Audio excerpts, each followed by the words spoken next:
Chapter 2662 Continent Shaken, Powerful Return. Chapter 2662 Continent Shaken, Powerful Return. As Irontooth's 6-meter-tall body started disintegrating into particles of light, everyone standing in the desert woodland could not help but gasp. Despite having absorbed the foe Saint Devourer's strength, Irontooth had died just like that. Thus far, not a single power or player had managed to kill a Grand Lord ranked foe Saint Destroyer. Yet Shurfong had actually succeeded in killing a foe Saint Devourer. Moreover, he had accomplished this feat while Saint's hand was protecting the mythic ranked monster. Meanwhile, as Irontooth's body disappeared, soul ripples spread from his fading corpse up to thousands of yards away. Everyone that came into contact with these soul ripples shuddered involuntarily. A short moment later, several streams of white mist escaped Irontooth's corpse and flew straight into Shurfeng's body. Before he could react, the mist had merged with his soul already. Black Flame, you'll regret your actions today. Now that you've killed the foe Saint Devourer, it has left a soul mark on you. It won't be long before the other foe Saint monsters come to find you. They will also obliterate Silverwing Town from the Orc Empire. Thousand Eyes scoffed as he looked at Shurfong. The higher-ups' instruction was for them to protect the foe Saint Devourer, because the birth of a foe Saint Devourer was incredibly rare and difficult. Not even one foe Saint Devourer might appear from tens of thousands of foe Saint Destroyers. Meanwhile, a foe Saint Devourer was unimaginably useful to both the foe Saint monsters and Saint's hand. However, Shurfong had not only disregarded Saint's hand, but even killed the foe Saint Devourer right before everyone's eyes. He had actually snubbed Saint's hand. This was the first time Thousand Eyes had suffered such humiliation since entering God's domain. Due to the mission's failure, Thousand Eyes wanted to make Shurfong realize just how foolish his actions were and regret them for the rest of his life. The other Saints' hand members present also started eyeing Shurfong with derision. Unlike ordinary monsters, the foe Saint monsters possessed close bonds with each other. Moreover, the tightness of this bond corresponded with the strength of a foe Saint monster. With the foe Saint Devourer analogous to a king among foe Saint monsters, killing one was equivalent to becoming enemies with every foe Saint monster out there. Unless Shurfong could remove the foe Saint Devourer's soul mark, all the foe Saint monsters within a 100,000-yard radius would be able to detect his presence and would try to kill him as long as his soul existed. In other words, they would target him until he deleted his account and started all over again. The complexions of Purple Eye and the others darkened slightly as they looked at Thousand Eyes. They never thought that killing the foe Saint Devourer would come at such a price. Ha ha ha! Black Flame must be dumbfounded right now. If what Thousand Eyes said really is true, then Black Flame and Silverwing Town are both doomed. The various superpowers spectating members laughed along with Thousand Eyes. The power of Shurfeng's dragon transformation was shocking and could even be called unmatched. They could tell that Zero Wing would most likely be making a strong comeback. However, Thousand Eyes' words dispelled all their worries. The current Silverwing Town's defensive capability was indeed very strong. After all, it had not only a Tier 4 NPC guarding it, but also the protection of a monstrous player like Shurfong. However, when besieged by an army of millions or possibly even tens of millions of foe Saint monsters, even a main city, ranked NPC city would fall very quickly, let alone Silverwing Town. Just as everyone thought that Shurfong would reveal signs of regret or fear, however, the swordsman turned to look at Thousand Eyes in an indescribably calm gaze. You want to see me regretting? You'll have to be able to leave this place alive first to do that. After saying so, Shurfong stalked toward Thousand Eyes' team, each step he took setting the ground to tremble. At this moment, it felt as if the whole world was angry. Upon seeing his approach, Thousand Eyes and the other Saints' hand members paled drastically. Black Flame, you'd better not go too far. We are members of Saint's Hand's Trump Card Legion. If you kill us, Saint's Hand will not forgive Zero Wing. That's right. If you wish to stay alive and keep Silverwing Town standing, your only choice is to work with Saint's Hand. Otherwise, both you and Zero Wing will be devoured by those faux saint monsters. Faced with the 40-meter tall black dragon and the overbearing aura it exuded, Saint's Hand's peak experts and even Thousand Eyes, a domain realm expert, were overwhelmed with unspeakable terror. Their minds blanked out, preventing them from properly controlling their bodies. They couldn't escape, even though they wanted to. This scene flabbergasted the various spectating superpowers. For a moment, they doubted that the people displayed on their magic mirrors were actually the members of one of Saint's Hand's Trump Card Legions, who normally showed no respect even to the various superpowers. Before the various superpowers' spectating members could dismiss their doubts, Sherfong had already arrived before Thousand Eyes and slowly raised one of his massive claws. You don't need to concern yourselves with this. After Sherfong said so, he sent a claw smashing into Thousand Eyes' team. First sword, light shadow. In the next moment, the phantom of a gigantic dragon's claw descended from the sky, so immense and powerful that Thousand Eyes and the others couldn't dodge or defend themselves. In the blink of an eye, Thousand Eyes and the others were sent to the void, together with the ground beneath them. Silence, destruction, death. For a moment, time in the desert woodland seemed to freeze. Even the various superpowers members that were spectating from Silverwing Town stared at the magic mirrors before them with dumbfounded expressions, unable to believe their eyes. They got killed just like that? Those are experts that Saint's Hand had invested a fortune in nurturing. With this, Saint's Hand definitely won't let Zero Wing off the hook. Is he really Black Flame? Unlike normal players, the experts of Saint's Hand's Trump Card Legions had relied on special methods to gain astonishing basic attributes. Hence, the death penalties they suffered were also far greater than that of normal players. By killing Thousand Eyes' team, Sherfong had basically crippled half of the Trump Card Legion they belonged to. It would be strange if Saint's Hand did not try to take revenge on Zero Wing. Despite Zero Wing's fate already hanging on the line, now that it had to go up against a faux Saint army, Sherfong had actually annihilated Thousand Eyes' team, instead of trying to mend his relationship with Saint's Hand to improve Zero Wing's chances of survival. What Sherfong just did basically pushed Zero Wing further down the path of no return. However, even after annihilating Thousand Eyes' team, Sherfong remained calm like usual, as if he had just killed a bunch of mobs. After giving Purple Eye some instructions, as well as gifting the weapons and equipment of Saint's Hand's members to the patrol army's members, he flew off to the distant Silverwing Town. Read latest chapters at Wuxia World. EU shortly after Sherfong left the battlefield, news regarding the events in the desert woodland started spreading like wildfire. Black Flame's shocking return to Silverwing Town. Mythic ranked foe Saint Devourer gets killed. Black Flame single-handedly annihilates one of Saint's Hand's Trump Card Legions. These shocking pieces of information shook the entire eastern continent one after another. Chapter 2663, he's back. Chapter 2663. He's back. Cold Spring Forest, Stone Forest City, Freedom Hotel. Inside a splendorous meeting room, several dozen Tier 3 experts exuding powerful auras were currently seated around a round table. However, despite the number of people present, the room was remarkably quiet. Careful observation of the people present would discover that quite a few of them radiated intense bloodlust and were enveloped by extremely dense darkness energy.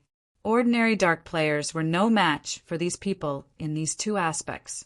These people were none other than Dark Rhapsody's upper echelon and the commanders of a few of the Dark World's top adventurer teams. Aside from these experts from the Dark World, the other Tier 3 experts seated around the table also had extraordinary origins. Among them were the upper echelon of the super first-rate guild Unyielding Soul and the guild leaders of first-rate guilds, as well as the commanders and vice commanders of top adventure teams. Meanwhile, every one of these VIPs was looking at a woman wearing an advanced Master Forger's insignia. Despite this woman lacking a powerful aura, everyone was treating her as the chairperson of this meeting. Currently, however, this woman appeared indescribably haggard. I hope that everyone present can increase the support you provide to counter Starlink and the various superpowers harassment. Zero Wing will make sure that everyone receives proper compensation. Aside from this topic, does anybody have anything else they wish to raise? Melancholic Smile asked as she swept her gaze across the people present. Ever since Sherfong and Zero Wing's main force members left for the Western continent, Starlink and the various superpowers had constantly been harassing Stone Forest City. Economic suppression, material plundering, and field ambushes occurred at almost every instant. To make matters worse, as the number of Tier 3 players the various superpowers possessed increased, the area the Night Legion could protect also shrank. Moreover, aside from Sherfong, both vice guild leaders of Zero Wing were also inaccessible. As a result, Melancholic Smile had to shoulder the burden of leading Zero Wing temporarily. However, with the unstable factors surrounding Stone Forest City increasing continuously, the number of players that dared operate in Stone Forest City decreased. This took a toll on the city's economy. At this point, the city's daily income wasn't even half of what the city made during its peak. Meanwhile, in order to ensure the safety of Stone Forest City, Zero Wing City, and Silverwing Town, Zero Wing had no choice but to increase the security measures implemented, which in turn increased the guild's daily expenditure substantially. We are facing some problems in the Dark World as well. Recently, because of the increase in the number of Tier 3 players, many of the Dark World's powers have partnered up and launched several attacks on the teleportation gate already. Currently, we are still able to stop these attacks, but I'm afraid this situation won't last for very long. Dark Rhapsody's Blue Rainbow said helplessly to Melancholic Smile. In addition, world domination is growing restless. Judging from the information we collected, we believe world domination will mount a large-scale operation soon. Hence, we hope that Zero Wing can give us more of the Freedom Hotel's resources, so that we can rope in more of the Dark World's powers and maintain a stable hold over the teleportation gate. Upon hearing Blue Rainbow's words, Liangjing, sitting beside Melancholic Smile, frowned slightly. A large part of the reason why Stone Forest City could maintain its current income was the Freedom Hotel. In order to ensure Stone Forest City's safety, they had obtained the help of the various powers and adventure teams in exchange for the Freedom Hotel's rooms. Thus far, they had already given out quite a few rooms. If they gave out even more, not only would Zero Wing have fewer rooms for its own use, but the Freedom Hotel's income would also decrease significantly, possibly to the point where Zero Wing's current expenditures became unsustainable. However, the Dark World's teleportation gate was also provided a considerable portion of Zero Wing's income. This was especially true for magic crystals. It was similarly something that Zero Wing could not afford to lose. I understand. I'll consider this matter and give you an answer as soon as possible, Melancholic Smile said as she massaged her temples. If there are no other problems, we'll adjourn for today. After Melancholic Smile said so, everyone present promptly left their seats. At this time, Unyielding Soul's Mu Lingsha approached Melancholic Smile. Miss Melancholic, please feel free to ask if you come across any difficulty in funding. Unyielding Soul and Zero Wing are old allies. While we might not be able to provide additional manpower, we can still allocate some funds to help Zero Wing, Mulingsha said quietly as she looked at Melancholic Smile, who currently wore a worried expression on her face. Thank you, Melancholic Smile said. In reality, we don't really have any problems with regard to funding. The crucial problem is the various superpowers that are targeting Stone Forest City, as well as the management of Starmoon Kingdom and the Black Dragon Empire. If the main force members were around, those superpowers would hold back somewhat instead of working with Starlink to target Zero Wing's members. Now, It is becoming increasingly difficult for Zero Wing's members to develop in Starmoon Kingdom and the Black Dragon Empire. Currently, funding was still a small problem for Zero Wing. The really urgent matter now was the guild's lack of Tier 3 experts. If not for Unyielding Soul sending quite a number of its Tier 3 experts to help maintain Stone Forest City's security during this period, Stone Forest City would have definitely ended up in an even more miserable state. Right, Vice Guild Leader Moo, is there still no news about the Dragon Phoenix Pavilion's Phoenix Pavilion Master? Melancholic Smile asked. Zero Wing had partnered with the Dragon Phoenix Pavilion's Phoenix Rain on many occasions before. The two sides could be considered to be in an absolute alliance. Melancholic Smile and Phoenix Rain were also fairly close friends, as the two of them had come into frequent contact with each other because of the business relationship between their two guilds. Originally, after the various superpowers started targeting Stone Forest City, Melancholic Smile had sought Phoenix Rain's help to solve some of the problems Zero Wing encountered in the Black Dragon Empire. However, no matter how she tried contacting Phoenix Rain, she couldn't get through at all. It was as if Phoenix Rain had disappeared from God's domain. In fact, even the Dragon Phoenix Pavilion's members did not know Phoenix Rain's whereabouts. We have already sent a lot of people to investigate this matter. It is truly strange, let alone Phoenix Rain and her trusted subordinates. Even the Dragon Phoenix Pavilion's Ku Rong, 9 Dragons Emperor, and many others of the guild's upper echelon have disappeared. Currently, the Dragon Phoenix Pavilion is relying entirely on its Grand Elders to operate. According to the information we got, even those Grand Elders don't know what is going on, Mu Lingsha said. Disappeared. Melancholic Smile was stunned when she heard Mu Lingsha's words. The core upper echelon of a super first-rate guild had actually disappeared overnight without any news. Who would possibly dare believe this? However, I also heard that Mythology invited the Dragon Phoenix Pavilion to the Faux Saint Alliance discussion that it is holding in the Fire Dragon Empire. Once this alliance discussion ends, we might receive some news regarding the Phoenix Pavilion Master, Mu Lingsha said. Alliance discussion? Melancholic Smile's complexion turned even more haggard when she heard this phrase. It seems we are really in trouble this time. Ostensibly, Mythology's alliance discussion would focus on the problem of the faux saint monsters. In reality, Mythology was simply trying to rope in the various superpowers to capture Stone Forest City. If the various superpowers come to an agreement on how to split Stone Forest City's profits during this upcoming discussion, then the next step would be for them to attack Stone Forest City. With Stone Forest City's current defenses, it could fend off the various superpowers' joint assault, but such a war would destroy Stone Forest City's economy. Melancholic Smile wasn't the only person suffering a headache over this matter. Mu Lingsha was not having a good time, either. After all, Mythology's alliance discussion this time wouldn't target just Zero Wing, but also Unyielding Soul. Unyielding Soul was falling into an increasingly precarious situation, yet she couldn't do anything about it. This was because 15 superpowers were attending the alliance discussion this time, 3 of which were super guilds, making it undoubtedly the grandest meeting ever held on the Eastern continent. If all of these superpowers worked together, the strength they could unleash would be unimaginable. Just as Melancholic Smile and Mu Lingsha were feeling helpless, Liang Jing, who was at one side reading a message, suddenly revealed a rare smile. No, it's not us who are in trouble, but them. Liang Jing exclaimed excitedly.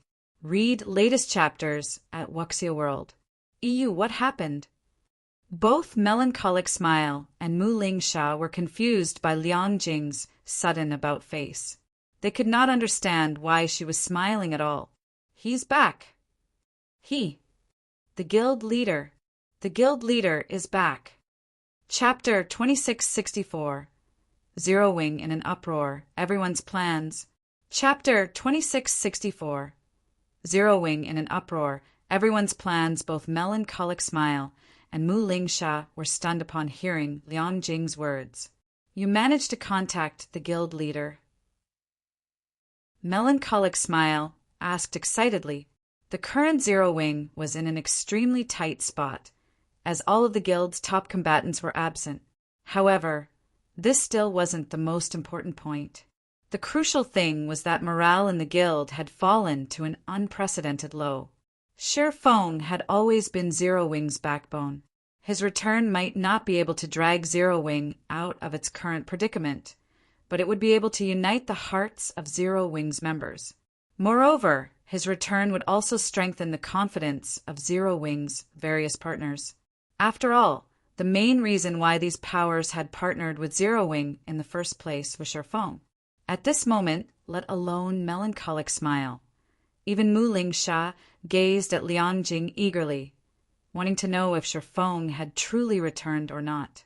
If Shi Feng had truly returned to the Eastern continent, the various superpowers would naturally have to reconsider their decision to join hands with Starlink and target Zero Wing. Even if their alliance remained standing, they wouldn't be as united as before.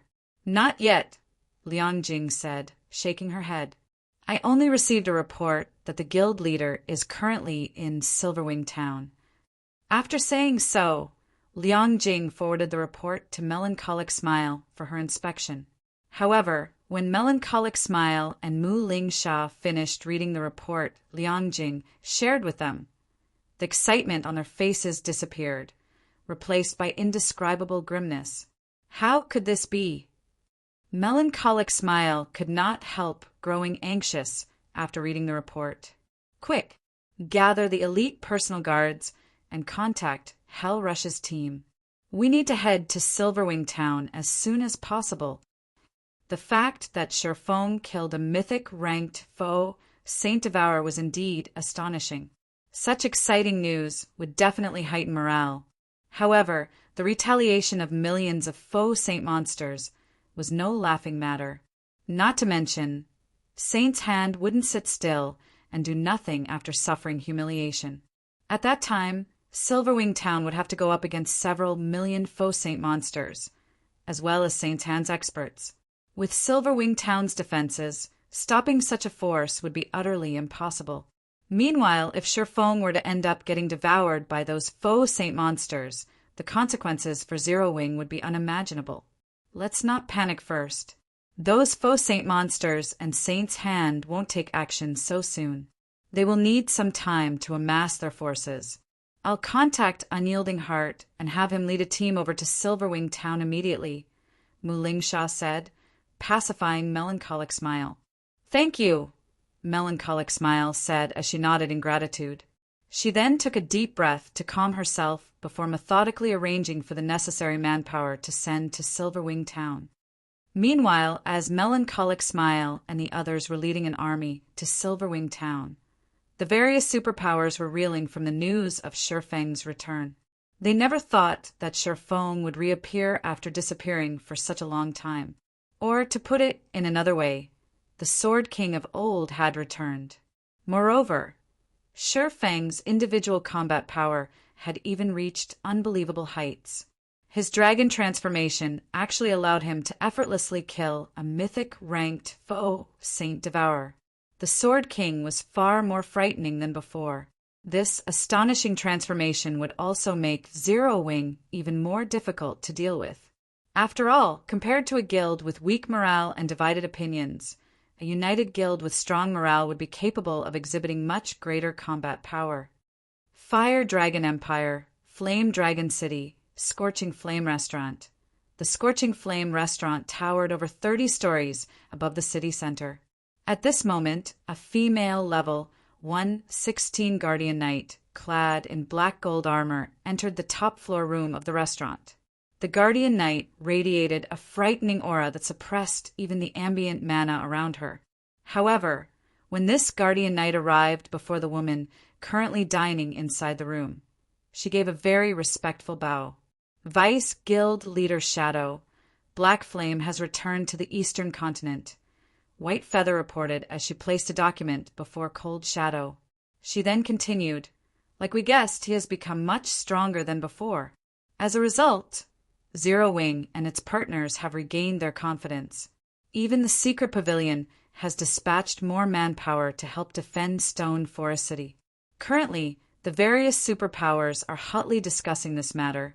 Should we still proceed with our original plan and hold the alliance discussion? Of course. He merely killed one foe, Saint Devourer. The big picture remains the same. Proceed according to plan, Cold Shadow said, a seductive smile appearing on her face. Those superpowers are no fools, either. They should understand that times have changed. If they wish to survive in the new era, their only option is to plunder more resources for themselves. Not to mention, both Black Flame and Silverwing Town won't survive much longer. Although Sure Fang's return had indeed shocked the various superpowers, that was it. After all, one would have trouble adapting to the changes in the rapidly developing Eastern continent, even if one left the continent for just 2 or 3 days. Sure Fang had disappeared from the Eastern continent for around 2 weeks. Moreover, there was also the activation of the Demon God's Chaos Expansion Pack, as well as the outbreak of the Faux Saint monsters. The current Eastern continent was not the Eastern continent of 2 weeks ago. One could say that Sure Fang's time had already passed. The threat he posed to the various superpowers was no longer as great as before. In the current God's domain, Tier 3 experts were no longer as rare as before. Even the various top adventure teams boasted over 100 Tier 3 experts under their command, let alone the various first-rate guilds and superpowers.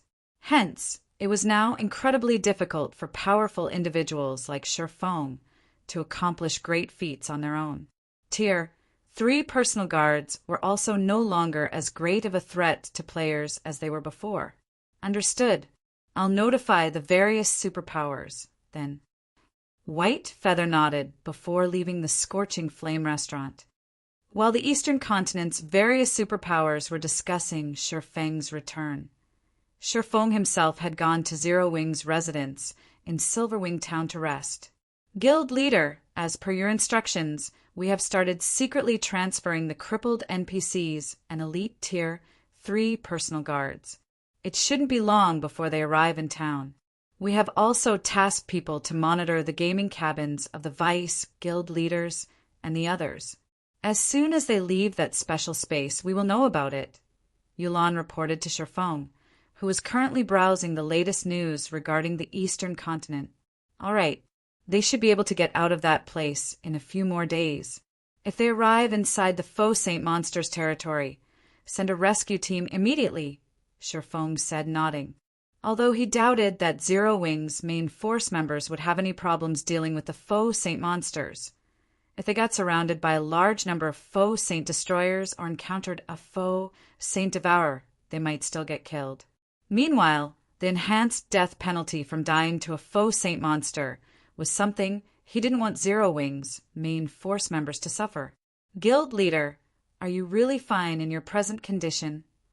Yulan asked worriedly.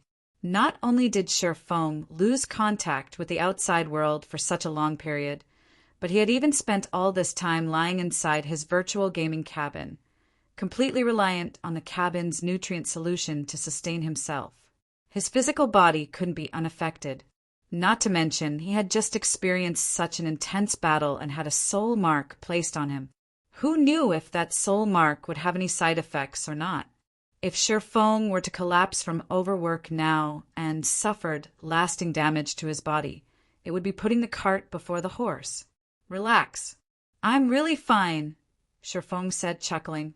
In fact, my mind is in exceptionally good condition right now.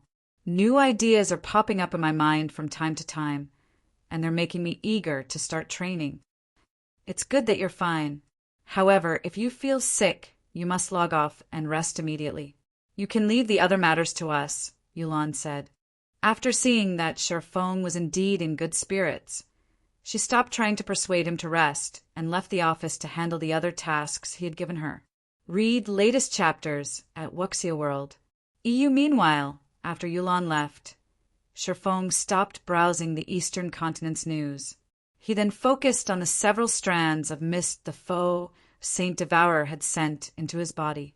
This wasn't his first time receiving a soul mark. Normally, Players couldn't sense the soul mark that plagued them. However, he could actually clearly sense it inside his mind. He could even sense the white mist circling his brain. This situation intrigued him. Following which, Shifeng focused all his attention on the several strands of mist meandering through his mind. His expression suddenly changed. No, that's not right. This isn't a soul mark, but a soul array. Chapter 2665, Magic Array that Upgrades the Soul. Chapter 2665, Magic Array that Upgrades the Soul, looking at the strands of white mist hovering around in his mind. Coupled with the countless sparkles of light around the mist, Shifeng could not help being surprised. In God's domain, magic arrays were generally made out of mana. However, some magic arrays were not made up of just mana, but had other things mixed in as well. Meanwhile, the magic array he was looking at had traces of soul. I never thought that the rumored soul array actually existed. Shifeng revealed an ecstatic look on his face as he observed the white mist circulating in his brain. He had only ever heard of soul arrays. He had never actually seen one before. According to the rumors he had heard, the soul array was a magic array capable of changing a player's soul. Of course, there were also mentions that the soul array devoured a player's soul. In short, there were many rumors surrounding soul arrays. However, there was one thing Shifeng was certain of: a soul array could upgrade a player's soul. Logically, it shouldn't be possible for players to upgrade their soul. That was only possible for NPCs. However, the soul array made the impossible possible. And according to the several testaments Shifeng heard in his previous life, once a player had their soul upgraded, even an ordinary expert would become a powerhouse in God's domain. In fact, some experts had even managed to reach tier 5 thanks to the upgrade. Nevertheless, most people that heard these rumors and testaments about the soul array's existence and functions had dismissed them as tall tales. They felt that even without the soul array, the experts that had given their testaments about the soul array would still have become powerhouses in God's domain. Hence, most players in God's domain had treated the existence of soul arrays as a joke. Now, however, Shifeng was actually looking at a soul array himself. Of course, unless one was an advanced magician, one would most likely have a difficult time recognizing these strands of mist as a magic array. Most people would treat it as a soul mark. Thankfully, I checked it in time. Had I waited a few more days, I might have lost this opportunity. Shifeng sighed in relief when he saw the strands of silver mist gradually thinning out. The soul array within him was being powered by the faux Saint Devourer's soul energy and mana. While replenishing the soul array's mana was an easy task, replenishing the soul energy was not. At least, Shifeng had no idea how he could do so. Hence, the soul array would not last for very long. Of course, so long as the soul array existed, the faux saint monsters would be able to perceive his presence. The soul array's existence could be considered both good fortune and misfortune. Having thought up to this point, Shifeng promptly started studying the soul array in his brain. The soul array had merely been imprinted onto his brain. The magic array itself wasn't active. If he wished to let the soul array exhibit its real effects, he would have to activate it first. Sure enough, this soul array really is complex. Just from what I can see, it is made up of at least 40 basic master magic arrays and over a dozen advanced master magic arrays, 3 of which are almost at the Grandmaster standard. Moreover, I have to rely on my own spiritual will to activate this soul array, and even the slightest mistake will result in my soul getting devoured. It's no wonder some people labeled it a magic array that devours players' souls. After inspecting the soul array for half an hour, Shifeng was flabbergasted by his findings. The soul was something illusory. There was no describing it with words, much less upgrading it or weakening it. However, the soul array within him could actually accomplish this feat easily. This was simply unbelievable. Unfortunately, the risks involved in activating the soul array were ridiculous. Of the 2 possible outcomes, one was heaven, while the other was hell. There was nothing in between. If ordinary experts were presented with such a choice, they probably would not hesitate to give activating the soul array a try. After all, the potential gains far outstripped the potential losses. Even if they got their souls damaged, the worst outcome would be remaining stuck at Tier 3 forever. For ordinary experts, this would most likely be the case anyway, even if they didn't have their souls weakened. However, it was a completely different story for Shifeng. His potential losses outweighed his potential gains.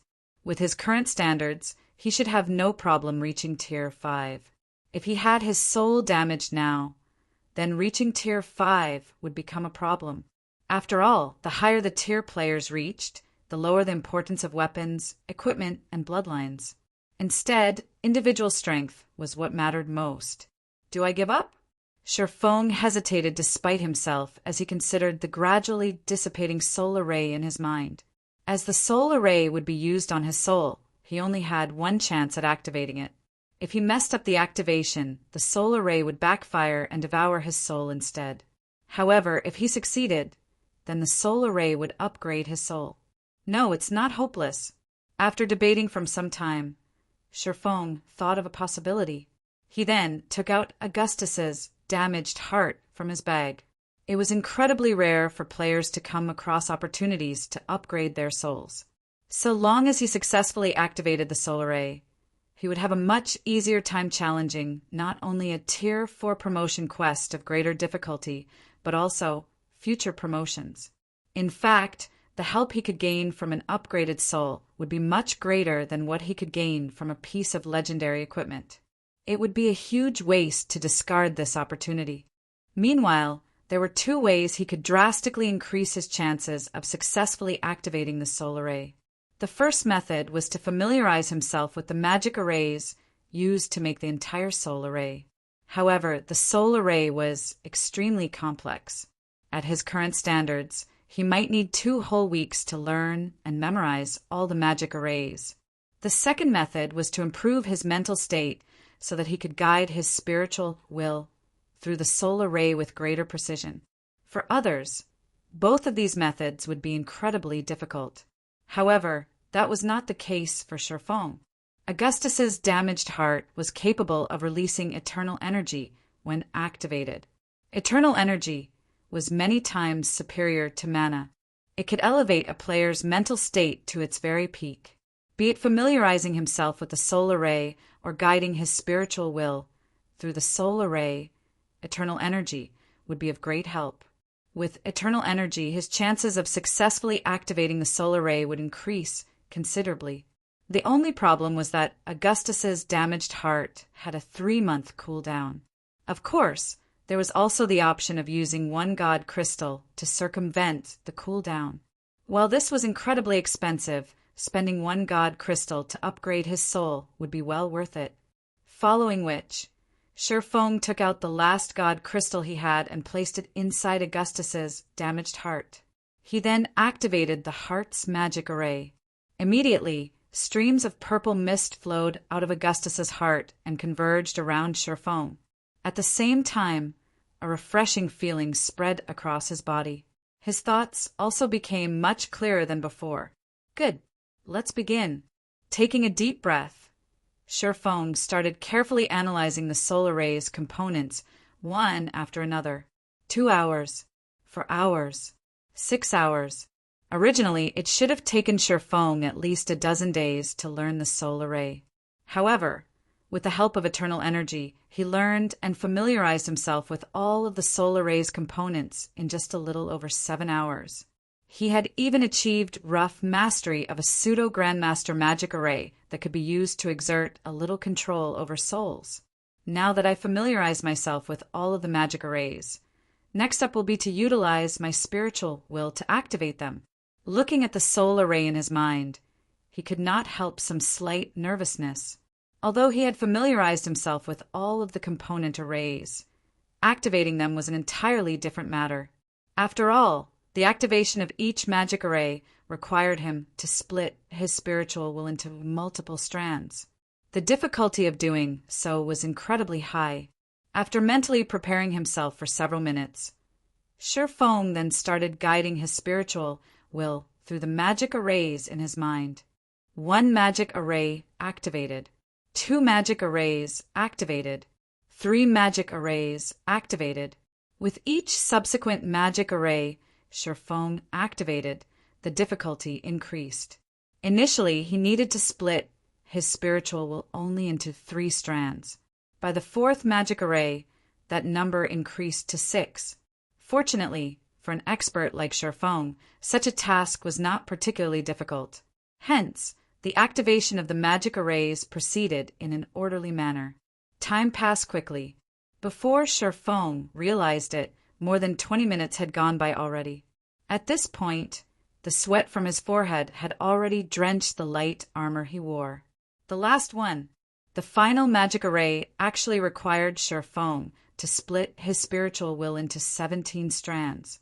This final magic array was also the one he was most familiar with. Pung! Read latest chapters at Wuxia World. EU suddenly. A crisp sound echoed in his mind. In the next moment, the soul array's core magic array shattered, followed by the shattering of the other component arrays in a domino effect. Meanwhile, the several strands of white mist circulating in Sherfeng's mind transformed into countless particles of light that merged into his brain. Is it done? Sherfeng was stunned when he saw this scene inside his mind. Chapter 2666. Soul Upgraded, Natural Domain. Chapter 2666. Soul Upgraded, Natural Domain. Zero Wings Residence. Guild Leader's Office. Sitting quietly on his chair, Sherfong suddenly opened his eyes, his mind roiling with confusion. Just a second ago, he clearly sensed that he had successfully activated the core magic array. In the next second, however, the soul array had shattered so thoroughly that no traces remained whatsoever. It was as if the soul array had never existed in his mind. What is going on here? Did I succeed or fail? After confirming the absence of the soul array, Sherfong tried moving his body a little. However, he did not detect any changes or discomfort in his body. It was as if everything that had happened was an illusion. From what he understood of the soul array, so long as players successfully activated it, their souls would receive an upgrade, and their game character's natural talent would receive a significant improvement. On the other hand, if players failed to activate the soul array, their souls would get devoured, and their natural talent would deteriorate significantly, which would, in turn, eliminate almost all chances for further improvement. However, he currently didn't feel any different from before he tried activating the soul array. Both his physical body and mental state felt normal, neither more active nor sluggish.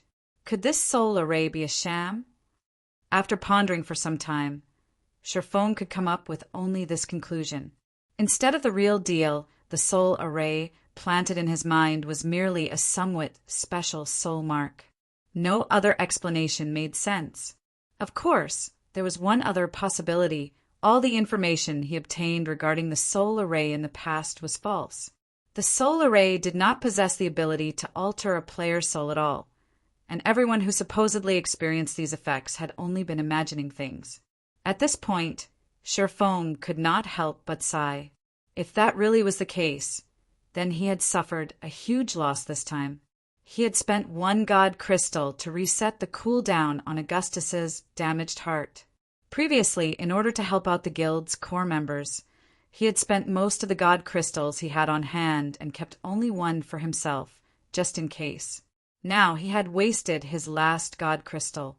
Just as a wave of depression washed over Sherfong, Yulan knocked on his door and entered the room. Guild leader, Melancholic, and the others have arrived. In addition, the 300-plus disabled NPCs are already in the residence's plaza. We can start the ceremony at any time, Yulan said, finding the look of depression on Sherfeng's face a little strange. All right, have the NPCs wait on the 2nd underground floor first. Have Melancholic make the necessary preparations as well. I still need some time to myself, Sherfong said, nodding. I'll inform them then, Yulan said before leaving the office. After she left, Sherfong took out the memory crystal the crimson-eyed sword saint had given him. Since Augustus's heart was still pumping out eternal energy, he planned to use this opportunity to learn Elvo's legacy. In God's domain, God crystals were rarer than even epic weapons and equipment. Coming across one was highly dependent on luck. Now that he had wasted a God crystal to activate Augustus's heart, he naturally couldn't let even a second of its duration go to waste. Otherwise, he would have to wait 3 months or obtain another God crystal to activate it again. The instant Sherfong tried to inject his mana into the memory crystal, a white mist actually formed around the crystal, stunning him. This materialized mana? How is this possible? Mana was intangible. Players could only rely on their senses and imagination to control it. Even then, they could exert only simple control over mana. Trying to concentrate the density of thin mana was beyond even Tier 4 players who had basic control over mana. Normally, players would be capable of such a feat only after reaching the advanced Master Magician standard. Sherfong had just recently reached the intermediate Master Magician standard. Yet this materialized mana indicated that he had actually reached the advanced Master Magician standard already. He could hardly believe it. An advanced Master Magician. Although the Magician class was only a subclass in God's domain, the advanced Master Magician standard was a realm all Tier 4 experts sought to reach. At the advanced Master Magician standard, players could rely on their will to manipulate the mana around them, utilizing the ambient mana as if it were an extension of their bodies. They could have their own natural domain. An ordinary Tier 3 player who reached the advanced Master Magician standard would be invincible among all opponents below Tier 4. The true Tier 4 standard, not monsters or players that possessed basic attributes at the Tier 4 standard. One could easily imagine how powerful the advanced Master Magician subclass was. Could this be the soul array's effects? This was the only explanation Sherfong could come up with for this situation after giving the matter some thought. Manipulating intangible mana was an incredibly complex task. Players needed a lot of time to adapt their minds before they could do it. Now, however, he could exert a great degree of control over mana despite barely putting any thought to the task. It was as if his mind had automated this process for him. Amazing! Truly amazing! The change to my magical talent is simply heaven-defying. Sherfong was filled with an indescribable sense of shock as he controlled the mana domain that had naturally formed around him. Currently, he could freely control all the mana within a 30-yard radius as if it were one of his limbs. With just a thought, he could have the ambient mana attack someone. Moreover, this attack would carry power at the peak of Tier 3, just by him materializing the ambient mana. If he were to use a magic array, the power he could exhibit would be even greater. After a brief moment of excitement, Sherfong calmed himself and put away the crimson-eyed Sword Saint's memory crystal. He then took out a tattered notebook from his bag. Originally, I thought that I could learn this thing's contents only after reaching Tier 4. I never dreamed that I could actually learn them now. That faux Saint Devourer really has helped me a bunch, Sherfong muttered, chuckling as he looked at the notebook in his hands. The notebook he held was none other than the mana forging notes he had received from the famed smith Alba Gray. Although he had only 1 volume of the mana forging notes, the value of this 1 volume could easily rival that of a legendary item.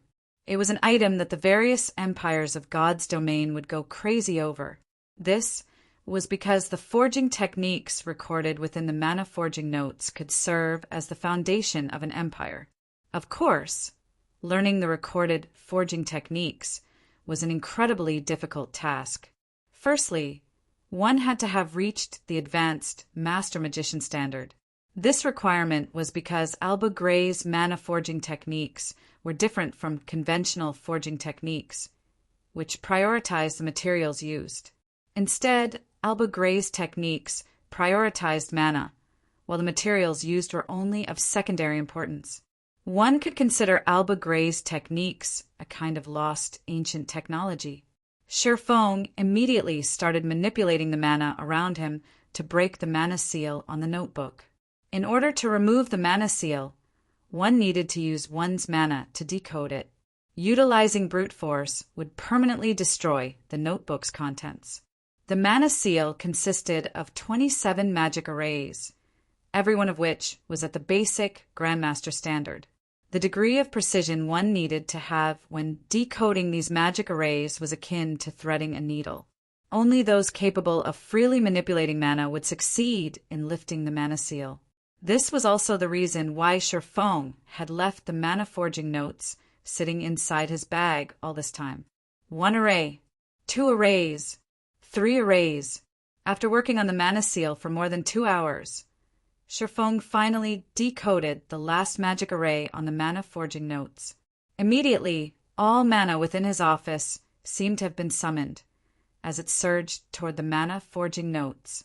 This mana then transformed into texts and images that flowed into his brain. For a time, Shifeng felt as if his head would explode. Read latest chapters at Wuxia World. The amount of information contained within the mana forging notes was comparable to that of the small mobile fortress design. If not for his concentration having reached the Tier 4 standard already, he would have most definitely lost consciousness. The information transfer continued for 20 minutes. Then, the mana forging notes closed itself, and the mana seal reappeared on it. As for Shifeng, he slumped back in his chair, his complexion indescribably pale. However, despite his miserable state, his eyes sparkled with joy and shock. Before Shifeng could snap out of his daze, he suddenly received a call request from Yulan. Guild leader, we just received news that the faux Saint Monster army is currently crossing Star Moon Kingdom's borders. Rough estimates put its numbers at over 4 million. We have also spotted some of Saint's Hand's members among the monsters, Yulan reported anxiously. They're finally here. Shifeng revealed a faint smile on his face when he heard Yulan's words. Have Melancholic and the others ready the materials. I'll head over immediately. Chapter 2667, Foundation Skyrockets. Chapter 2667, Foundation Skyrockets, Silverwing Town. Zero Wing's residence, second underground floor. At this moment, over 300 NPCs stood inside an underground hall, which was half the size of a football field. These NPCs all looked old and injured. The 100-plus Tier 3 experts of Zero Wing present could not help their confusion over the presence of these NPCs. With the situation outside so tense already, why did the guild leader gather us here instead of having us prepare for battle? A tall and thin, level 115 man wearing the emblem of Zero Wing's main force reserve member muttered, perturbed. This tall and thin man was once the vice commander of an adventure team. He had joined Zero Wing not that long ago and had gained his position as a reserve member of the main force only after Shifeng had left the eastern continent. Hence, he did not have a very clear idea of just how powerful the guild's foundations were. What the man understood very clearly was just how powerful the faux Saint monsters were, especially after their numbers reached a certain scale. Several million faux Saint monsters charging toward Silverwing Town was definitely a disaster. However, instead of further strengthening the town's defenses, Shifeng had actually gathered all of the guild's Tier 3 reserve main force members tasked with defending Silverwing Town in this basement hall. In fact, he had even kept them waiting here for such a long time with nothing to do but look at these old and ailing NPCs. This was simply insane. At this moment, many of the Tier 3 experts present were also confused by this situation. Silverwing Town was by no means a small place. There were many locations that needed defending. They still needed to organize the guild's other Tier 3 experts and Tier 2 members.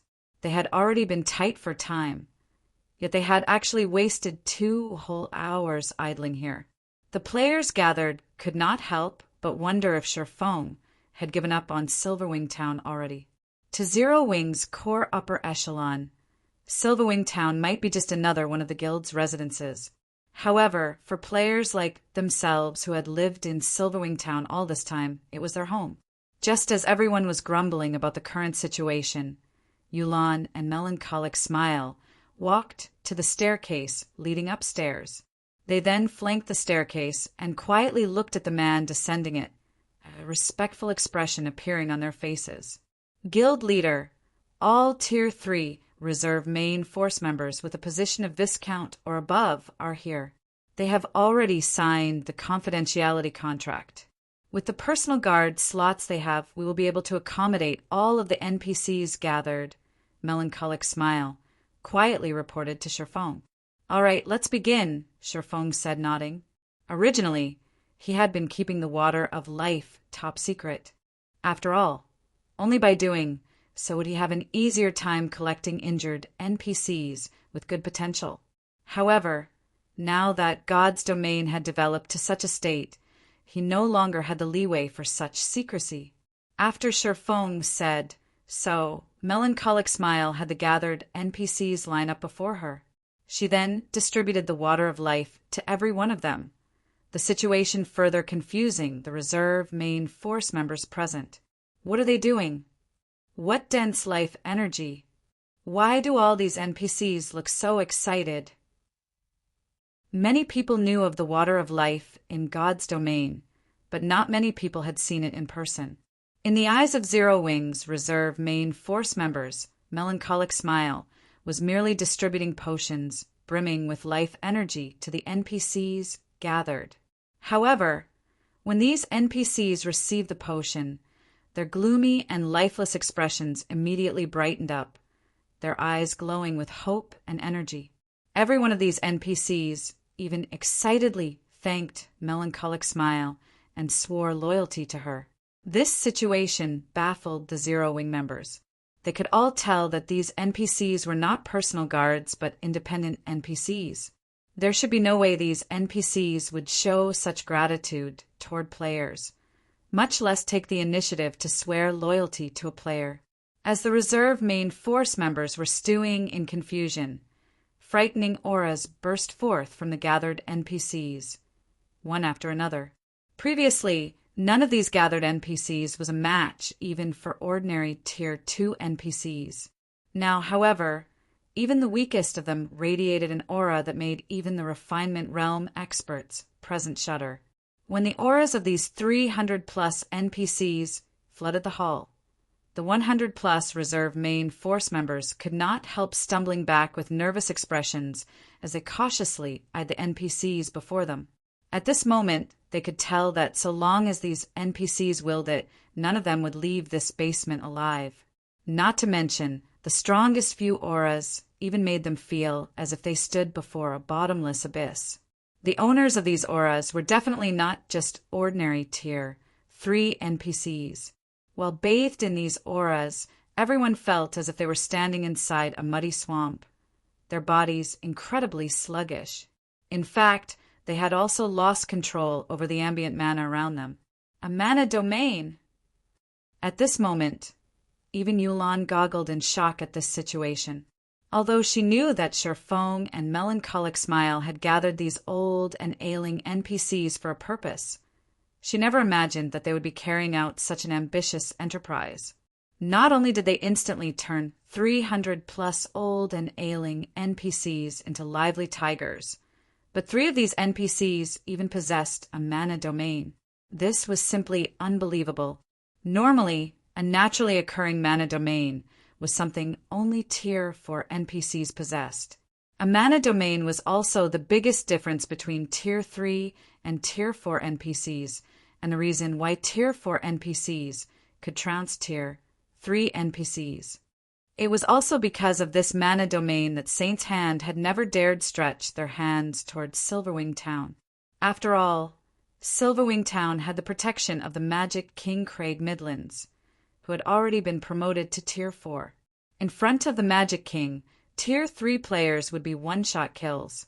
Now, out of the 300-plus NPCs present, there were actually 3 NPCs with a mana domain. This meant that these 3 NPCs were only one short step away from Tier 4. Amazing! The harvest this time is massive. Sherfong himself was surprised by this outcome.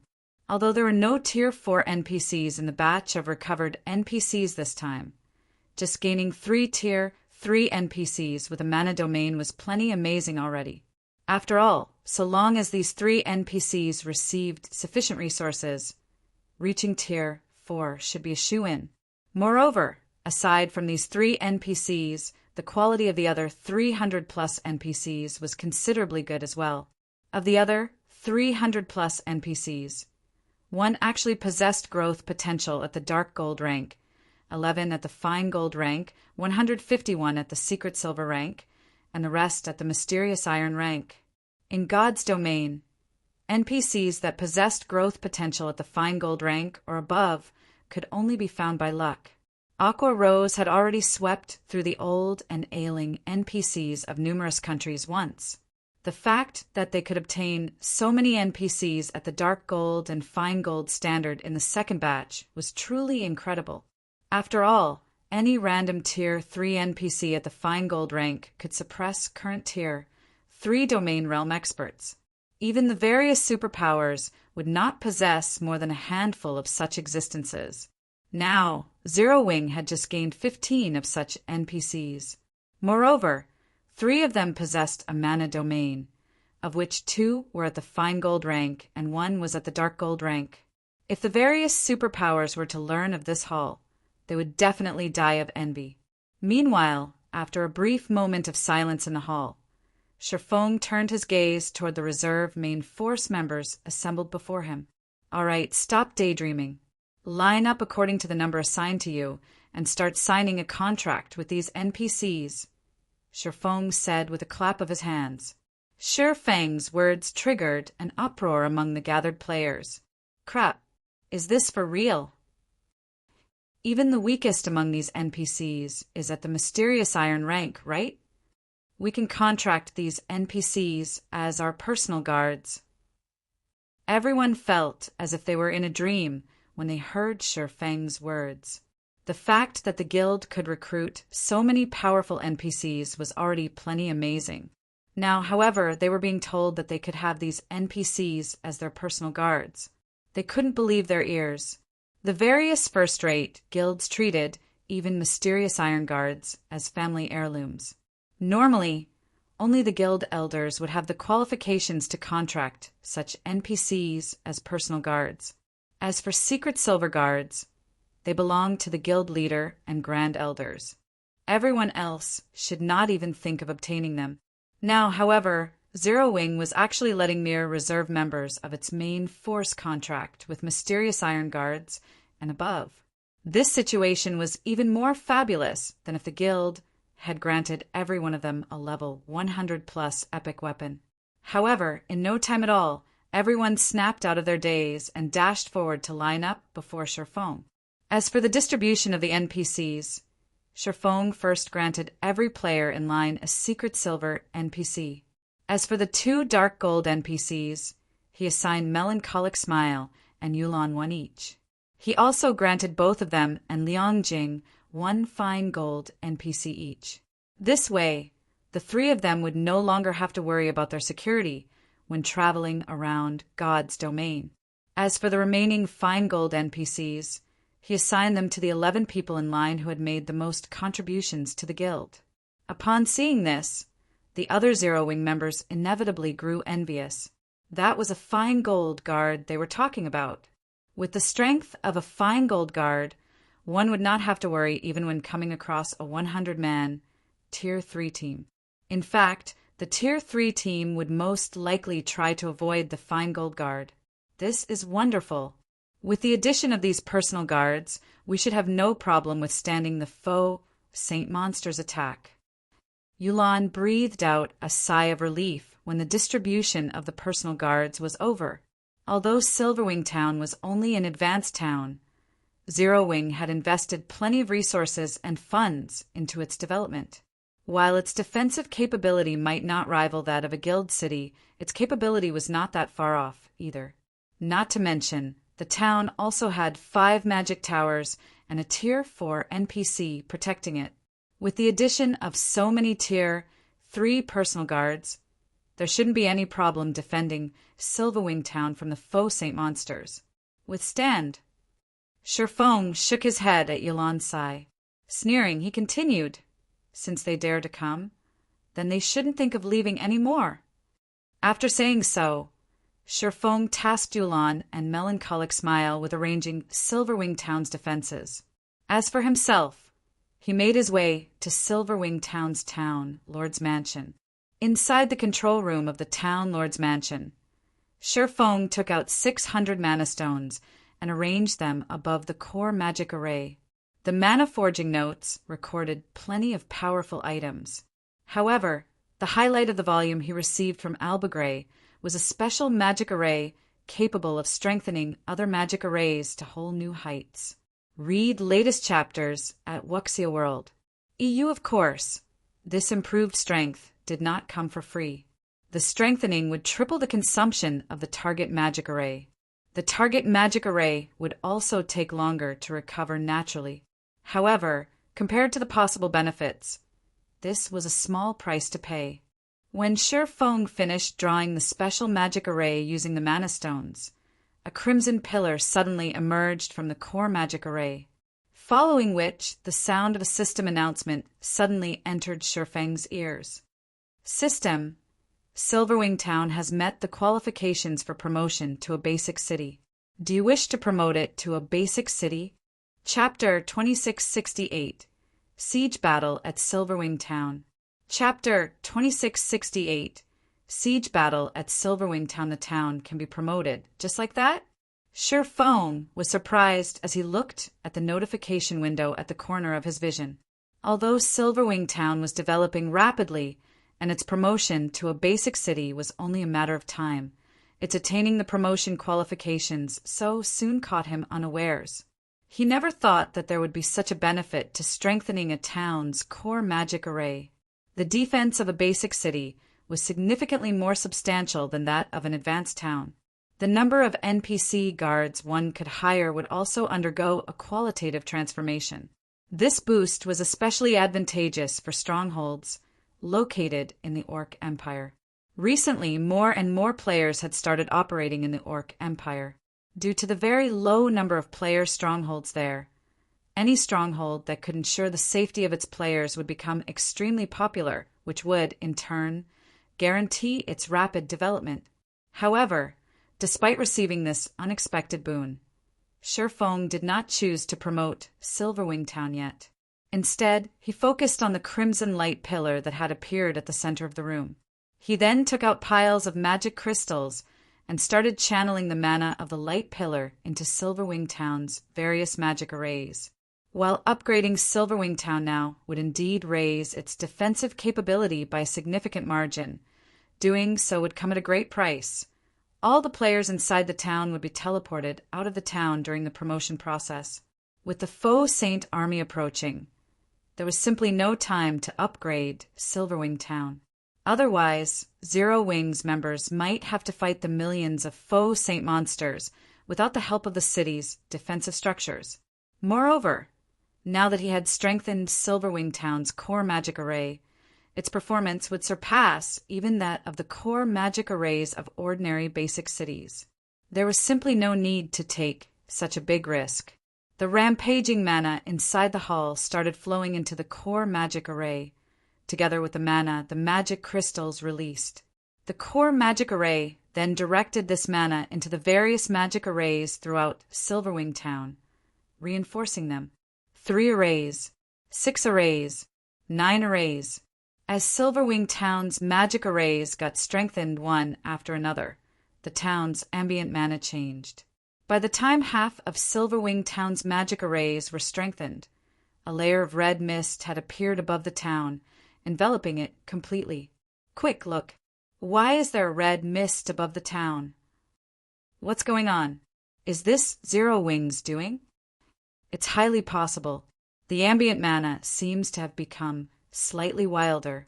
So long as we use this mana, the power of our skills and spells should increase substantially. With this, we should have an easier time repelling the Faux Saint army. The players in Silverwing Town quickly noticed the changes to the town's mana and could not help discussing them. Many of the adventure team members preparing for battle relaxed slightly. Silverwing Town was one of the few player strongholds in the Orc Empire that were open to independent players. Hence, many independent players had decided to support Zero Wing against the approaching Faux Saint army. In addition, Zero Wing had also set up a contribution system for the players participating in the town's defense. Through this system, players could earn contribution points and exchange these points for rewards. Hence, even more independent players had chosen to stay and fight for Silverwing Town. It seems Black Flame isn't completely unprepared for this upcoming battle. Illusory Words, who currently stood on the town's wall, sighed in relief when she saw the red mist covering the town. After seeing Shurfang's previous performance against the Faux Saint Devourer, Crimson Emperor had decided to go all out in helping Zero Wing defend Silverwing Town. However, Illusory Words wasn't confident of success. After all, the Faux Saint monsters were simply too many. Moreover, even the weakest Faux Saint monster was at the Great Lord rank. The most they could do was persevere against the Faux Saint monster's assault. That was right. Persevere. With their current forces, repelling the Faux Saint army would be impossible. All they could do was persevere. Fortunately, Shurfang had killed the Faux Saint Devourer. With this, even the strongest Faux Saint monster remaining would be only at the Grand Lord rank. Silverwing Town's defensive magic array would have no problem tanking the hits of Grand Lords. Meanwhile, so long as they ensured the continuous replenishment of the energy reserves of the town's defensive magic array before they got depleted, the Faux Saint monsters would not be able to take even a single step into Silverwing Town. With the intellect of those Faux Saint monsters, they wouldn't bother wasting too much time on a single task. After seeing that they couldn't break through the town's defensive magic array even after several days, they would naturally retreat. It seems Black Flame has quite a few tricks up his sleeves. He's actually able to make the town's mana go berserk. With this, the strength of the town's defensive magic array should have increased by quite a bit. While the town's defensive magic array has indeed been improved, it will still need to withstand all those Faux Saint destroyers. You should know that Faux Saint monsters have destroyed NPC cities before. What can a guild town possibly do against an army of them? The various superpowers members hidden inside the town disdained the transformation to Silverwing Town's mana. They also considered Shurfang very foolish. While the performance of the town's defensive magic array had indeed improved significantly, there was still a limit to the magic array's energy reserves. Faced with the attacks of tens of thousands of Grand Lord ranked Faux Saint destroyers, how long could the magic array's energy reserves possibly last? Even the defensive magic arrays of NPC cities had fallen swiftly before the Faux Saint monsters. In fact, many of these NPC cities also had a large number of level 150 NPC guards and a level 180 Tier 3 magistrate to defend them. In the end, the Faux Saint monsters still managed to drain the defensive magic array's energy reserves and destroyed the cities. Shortly after Silverwing Town's transformation, news of it quickly reached the Fire Dragon Empire's Flame Dragon City. Interesting, since he's able to agitate the mana of a town to increase the performance of the town's defensive magic array. It seems he didn't offend those Faux Saint monsters and Saint's hand without any forethought. A smirk appeared on Cold Shadow's face when she read the report she just received. What a pity. This development might have posed a problem for those Faux Saint monsters and Saint's hand a few days ago, but it is futile now. After Cold Shadow said so, she turned her gaze to the video live stream playing before her. What this live stream showed was none other than the Faux Saint army that was marching towards Silverwing Town and was currently within 5,000 yards of Silverwing Town already. The monsters were so numerous that they covered all the land around Silverwing Town. From what she could see, there were easily more than 100,000 Faux Saint destroyers there, almost double the initial projections. Moreover, aside from the Faux Saint destroyers, there were also quite a few gigantic figures moving amidst this army, and the other Faux Saint monsters clustered around these gigantic figures. At this moment, White Feather entered the VIP room Cold Shadow occupied and said respectfully, Vice Guild Leader, the various superpowers representatives have arrived already. Should we head over now? All right, let's go. Cold Shadow nodded. She then dismissed the video playing before her and left the scorching flame restaurant. At the same time, the players standing guard atop Silverwing Town's walls were dumbfounded by the sight before them. How is this possible? No, this can't be real. This must be a joke. When the players standing on the walls looked at the massive army before them, despair and reluctance overwhelmed them. There were 8 mythic-ranked foe Saint Devourers. Is this the strength that Saint's hand has been relying on all this time? Illusory Words, who similarly stood on the town's wall, could not help a bitter smile when she saw the 8 foe Saint Devourers. She had anticipated that Saint's hand had kept a trump card hidden. Otherwise, it wouldn't have had the confidence to take action so close to Silverwing Town, nor would it have put its precious mythic-ranked foe Saint Devourer at such great risk. However, she never thought that Saint's hand had actually managed to produce so many foe Saint Devourers already. At this moment, even the various spectating superpowers were stunned by this situation. Too strong. The foe Saint army boasted not only over 100,000 foe Saint Destroyers, but also 8 foe Saint Devourers. With such a force, let alone destroying Silverwing Town, even capturing one of Starmoon Kingdom's main cities wouldn't be a problem. After all, the only real threat in main city ranked NPC cities was the level 180, Tier 4 magistrates tasked with defending them. As for the remaining level 150 NPCs that were at Tier 2 or Tier 3, while they did pose a problem, they weren't undefeatable. At the same time, several thousand players wearing the guild emblem of Saint's Hand were hiding in a forest several thousand yards away from Silverwing Town. Among them, 1,000 magical class players were currently drawing a gigantic and complex magic array, which constantly drew on the ambient mana and reduced its density. Black Flame, I'll show you just how foolish your previous actions are and make you regret everything you've done. Thousand Eyes, who currently radiated an extremely weak aura, sneered as he looked at the Silverwing Town displayed on the magic mirror before him. No, I should say that you won't even have time to regret. Your Silverwing Town will turn to dust before you know it. Read latest chapters at Wuxia World. Meanwhile, inside Silverwing Town's Town Lord's mansion, while Shifeng was quietly inspecting the performance of the town's strengthened magic arrays through the core magic array, Yulan burst into the room with an ugly expression on her face. Guild Leader, according to the information we received from the walls, aside from over 100,000 foe Saint Destroyers, the foe Saint army this time also has 8 foe Saint Devourers, Yulan said in a grim tone as she gazed at Shifeng. It might be fine if only 1 or 2 foe Saint Devourers had appeared. At that time, they could simply have Craig Midlands take action. However, the appearance of 8 foe Saint Devourers completely messed up their plans.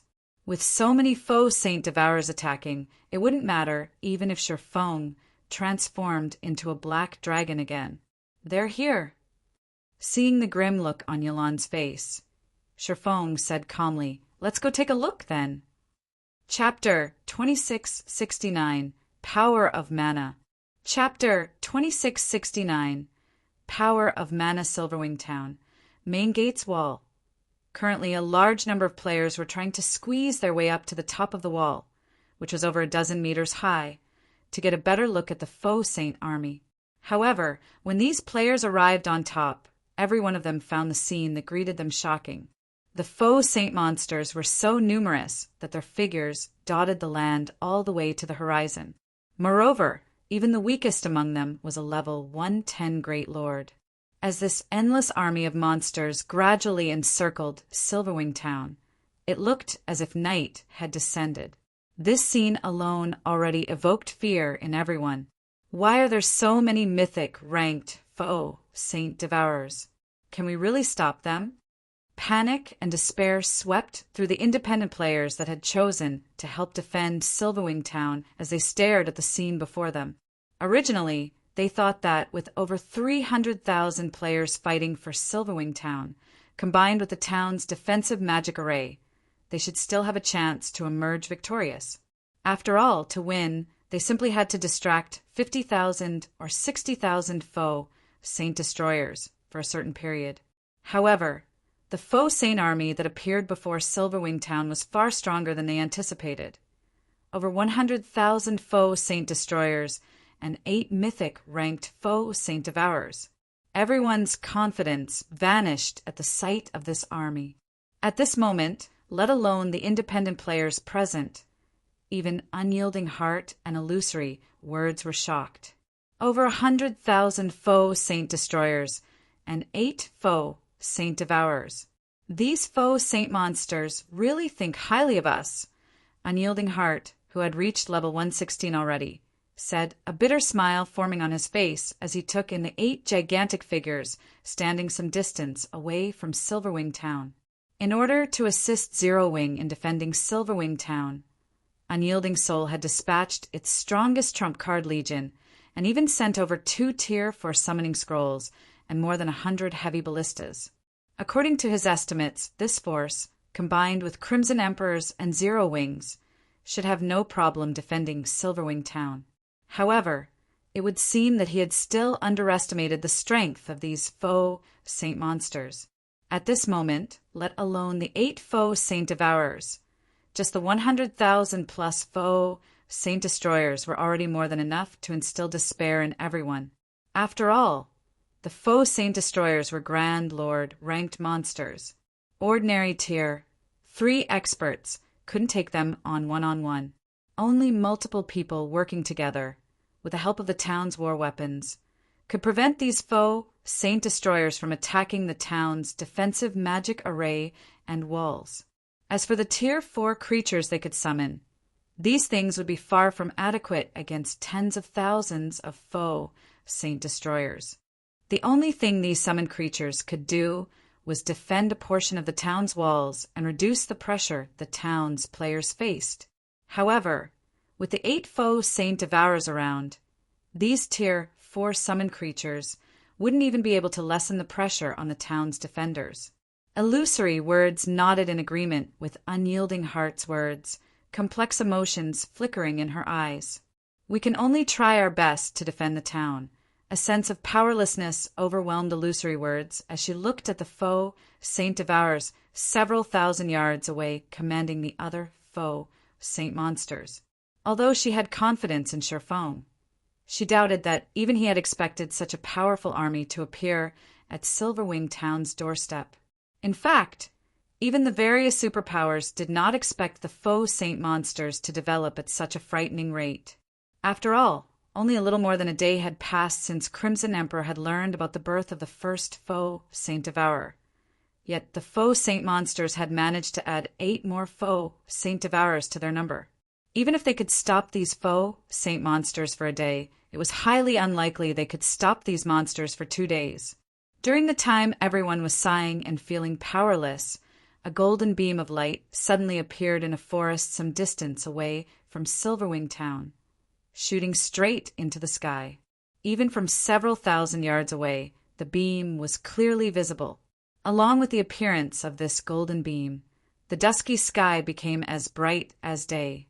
At the same time, the density of the mana surrounding Silverwing Town thinned out considerably as if something sucked the ambient mana away.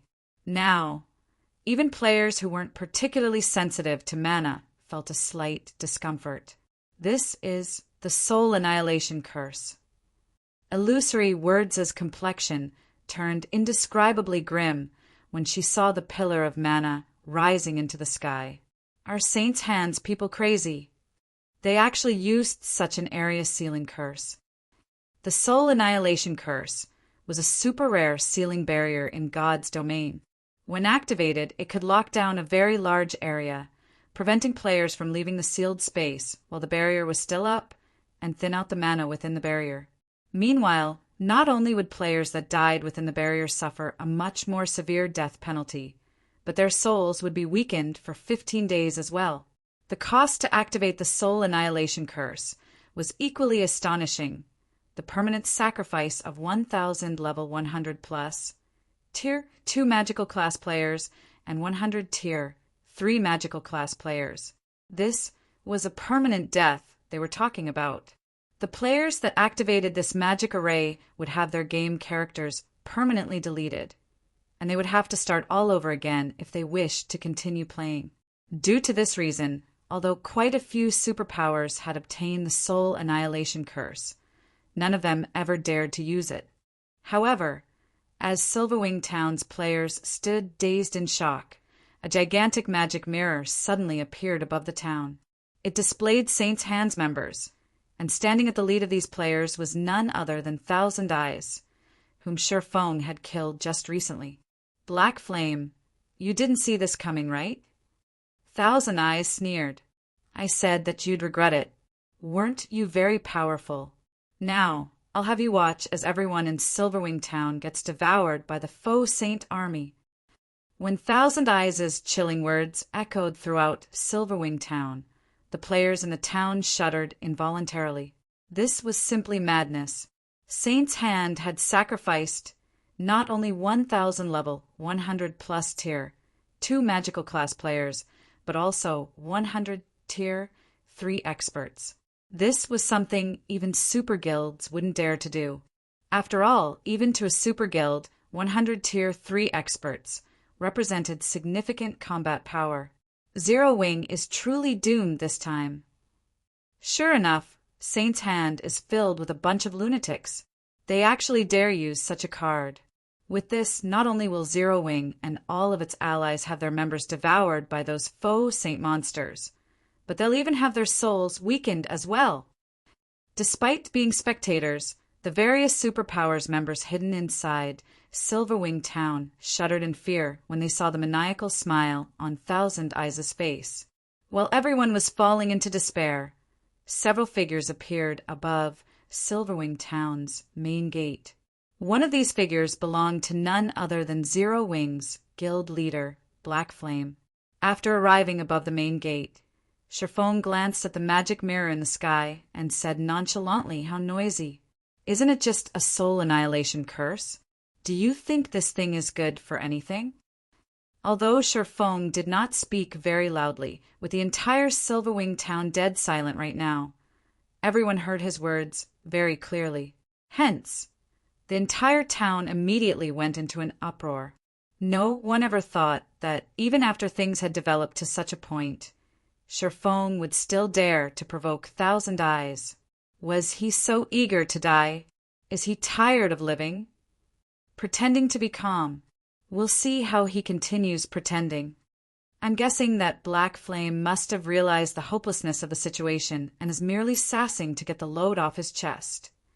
When the various Superpowers members saw Sure Feng's calm expression and heard his bold claim through their magic mirrors, they could not help scoffing. The Soul Annihilation Curse itself, indeed, did not pose any direct threat to players. However, the millions of faux saint monsters standing outside the town were definitely a nightmare for all players. You think it's useless? In that case, let's see if this Soul Annihilation Curse is really useless or not, once the faux saint army starts attacking. Thousand Eyes said. Instead of getting angry at Sherfeng's words, he started chuckling instead. As soon as Thousand Eyes finished speaking, the faux saint monsters surrounding Silverwing Town promptly charged forward. When the army of millions advanced, it looked as if a tsunami was sweeping across the land. The earth shattered underfoot, and explosions kept reverberating through the air. Everyone inside Silverwing Town gasped at the sight. Some Tier 3 experts even retreated unconsciously. Read latest chapters at Wuxia World. EU so noisy. Sherfong pointed a finger at 3 faux saint devourers charging amidst the army. Immediately, the 5 magic towers spread across Silverwing Town each released a crimson beam that converged in the middle of the town before shooting into the sky. Before anyone could react, a gigantic crimson beam descended upon the faux saint army. The instant the crimson beam made contact, the earth shattered. Immediately afterward, the crimson beam expanded into the surroundings until it covered a 300-yard radius. When the beam disappeared, Almost everything within the AoE had vanished without a trace. Chapter 2670, Silent Silverwing Town.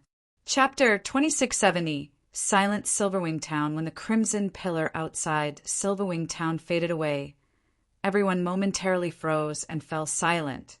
The players inside the town, as well as the foe saint monsters charging toward it. For a moment, time seemed to stop for Silverwing Town and its surroundings.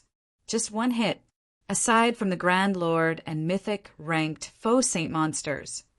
Everything within the Crimson Beam's 300-yard radius had disappeared into the void. Not one of the 10,000 or so foe saint saboteurs caught within the area survived. The magnitude of this attack was simply unbelievable. As for the foe saint destroyers and foe saint devourers that remained alive, they were clearly heavily injured. Moreover, the foe saint devourers were barely able to move, and they were currently struggling to escape the void that formed around them. The foe saint destroyers were incapable of moving at all, only able to watch helplessly as the void slowly enveloping them closed and trapped them for the rest of their lives. This illusory words and unyielding heart were momentarily at a loss for words when they saw this scene, shock and excitement flaring in their eyes. This attack was simply too absurd. This one attack not only exiled close to 1,000 foe saint destroyers to the void, but also heavily injured 3 foe saint devourers. This outcome reduced the pressure Silverwing Town's defenders had to face significantly. Meanwhile, when Saint's Heart's members saw this scene through their magic mirrors, they were similarly stunned. They never thought that Silverwing Town's magic towers possessed the power to heavily injure the foe saint devourers. You just heavily injured 3 foe saint devourers. This battle is nowhere close to over. Thousand Eyes said nonchalantly when he saw Silverwing Town's players revealing joyous expressions. It was very normal for war weapons to wreak large-scale destruction in a siege battle. While the power of Silverwing Town's magic towers somewhat exceeded their initial estimates, this difference would not affect the overall picture. For the foe saint army, which consisted of over 4 million monsters, a loss of 10,000 monsters was practically negligible. Not to mention, the magic tower's attack had a very long cooldown. By the time the magic towers were ready to attack again, the foe saint monsters would have long since arrived before Silverwing Town. Moreover, the foe saint army went berserk because of the magic tower's attack. After the 5 remaining foe saint devourers let loose angry roars, the other foe saint monsters resumed charging at Silverwing Town with even greater ferocity, their speed at least 20% faster than before. Upon seeing this, the defending players standing atop Silverwing Town's walls could not help growing nervous. The magic tower's combined attack was indeed astonishing, but the foe saint monsters, which had managed to instantly fill the gap in their battle formation, were even more astonishing. These monsters made it seem as if the previous attack never happened at all. All ballistas and turrets, prepare to fire! Aim for the densest locations as much as possible. When the foe saint army resumed its advance with even greater vigor, Unyielding Heart, who had commanded dozens of large-scale battles, immediately shouted out the necessary orders. At his behest, Silverwing Town's defenders promptly recovered from their fear and prepared to attack. All magical units, start chanting your incantations. Make sure those destroyers don't get close to the walls. Similarly, illusory words commanded the magical class players standing atop the walls to prepare their spells. Afterward, she started chanting a Tier 3 curse of her own. As commands were issued one after another, the nervous and frightened defenders also gradually stabilized their emotions. For a time, the defenders watched quietly as the foe saint army closed in. 1,300 yards, 1,200 yards, 1,000 yards. Fire! Unyielding Heart shouted. Immediately, hundreds of ballistas and dozens of arrow towers and defense turrets launched their attacks simultaneously, the firing sounds echoing throughout the town.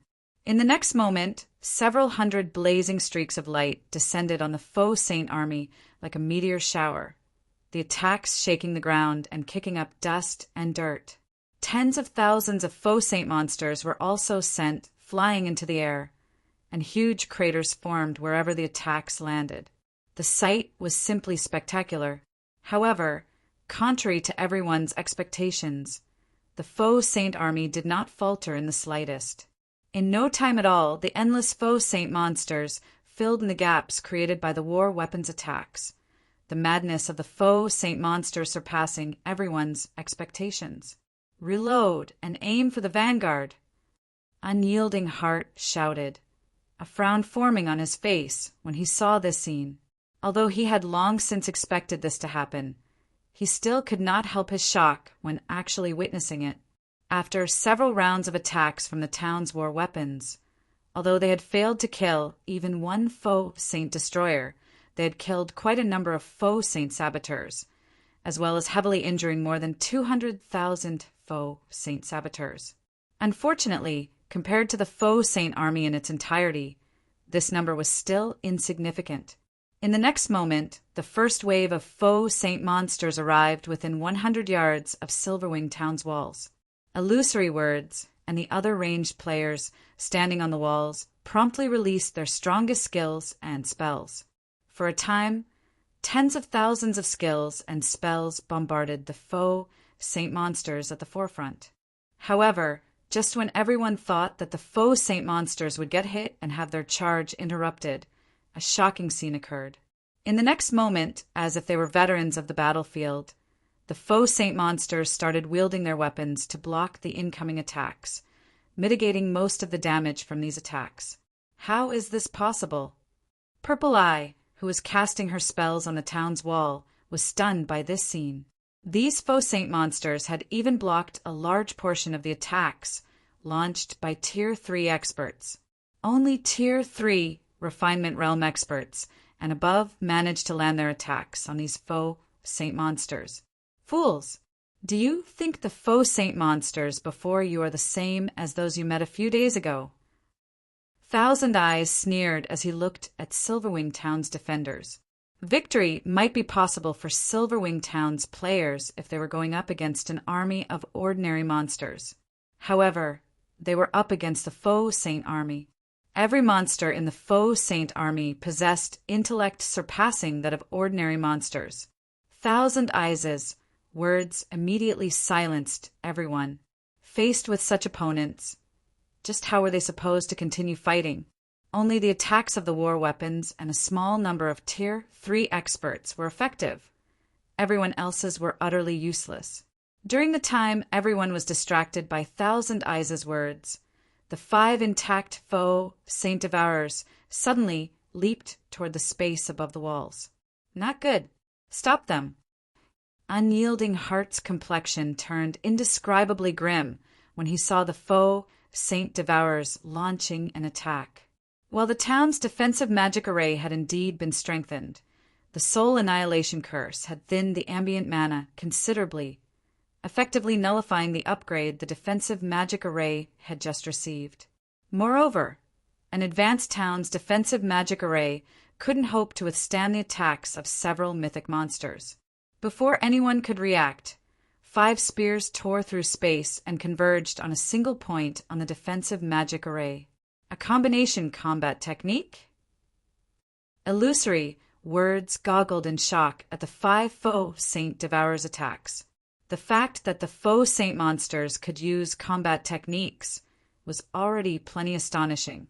Now, they actually used a combination combat technique, something very few players could execute. This was simply a nightmare. Guild Leader Black Flame, what a pity. I never thought that you all would fall so quickly, Thousand Eyes said, a delighted smirk appearing on his face as he looked at Surefoam, who had remained silent all this time. So long as Silverwing Town's defensive magic array shattered, the players inside the town would be no different from lambs to the slaughter. The Tier 4 NPC guarding the town wouldn't matter. After all, even a ferocious tiger couldn't beat a pack of wolves. Boom! A loud explosion shook the entire battlefield, the shockwave of the impact so powerful that even the foe Saint destroyers nearby stumbled. It seems Zero Wing is really doomed now. When the various superpowers spectating members saw the shattered space above the walls, they shook their heads. The foe Saint Devourers originally already possessed extraordinary strength. Now that they had used a combination combat technique, the power of their joint attack reached the peak of Tier 4, which definitely wasn't something an advanced town's defensive magic array could block. However, as the black void vanished and the dust settled, the various superpowers members with gleeful expressions on their faces were stunned. At this moment, the faint red barrier enveloping the town actually remained intact. In fact, it didn't even have the tiniest of cracks. Read latest chapters at Wuxia World. This. How is this possible? At this moment, let alone the various superpower spectating members, even Thousand Eyes gaped in shock, his eyes glued to the red barrier. This was a peak Tier 4 attack they were talking about. During the time the entire battlefield had fallen silent, a voice suddenly came from the town's main gate and echoed throughout the battlefield. Is that it? If that is your strongest move, then we can indeed put an end to this farce. Chapter 2671, Powerful Foe Saint Army. Chapter 2671, Powerful Foe Saint Army. As Shifeng's words echoed throughout the battlefield, a gigantic phantom world suddenly manifested in the sky above Silverwing Town. Along with the appearance of this phantom world, every foe saint monster in the town's vicinity had their basic attributes reduced by a significant margin, the change causing a commotion all over the silent battlefield. Too strong. So this is Zero Wing? Earlier, even 5 foe Saint Devourers working together failed to crack the town's magic barrier.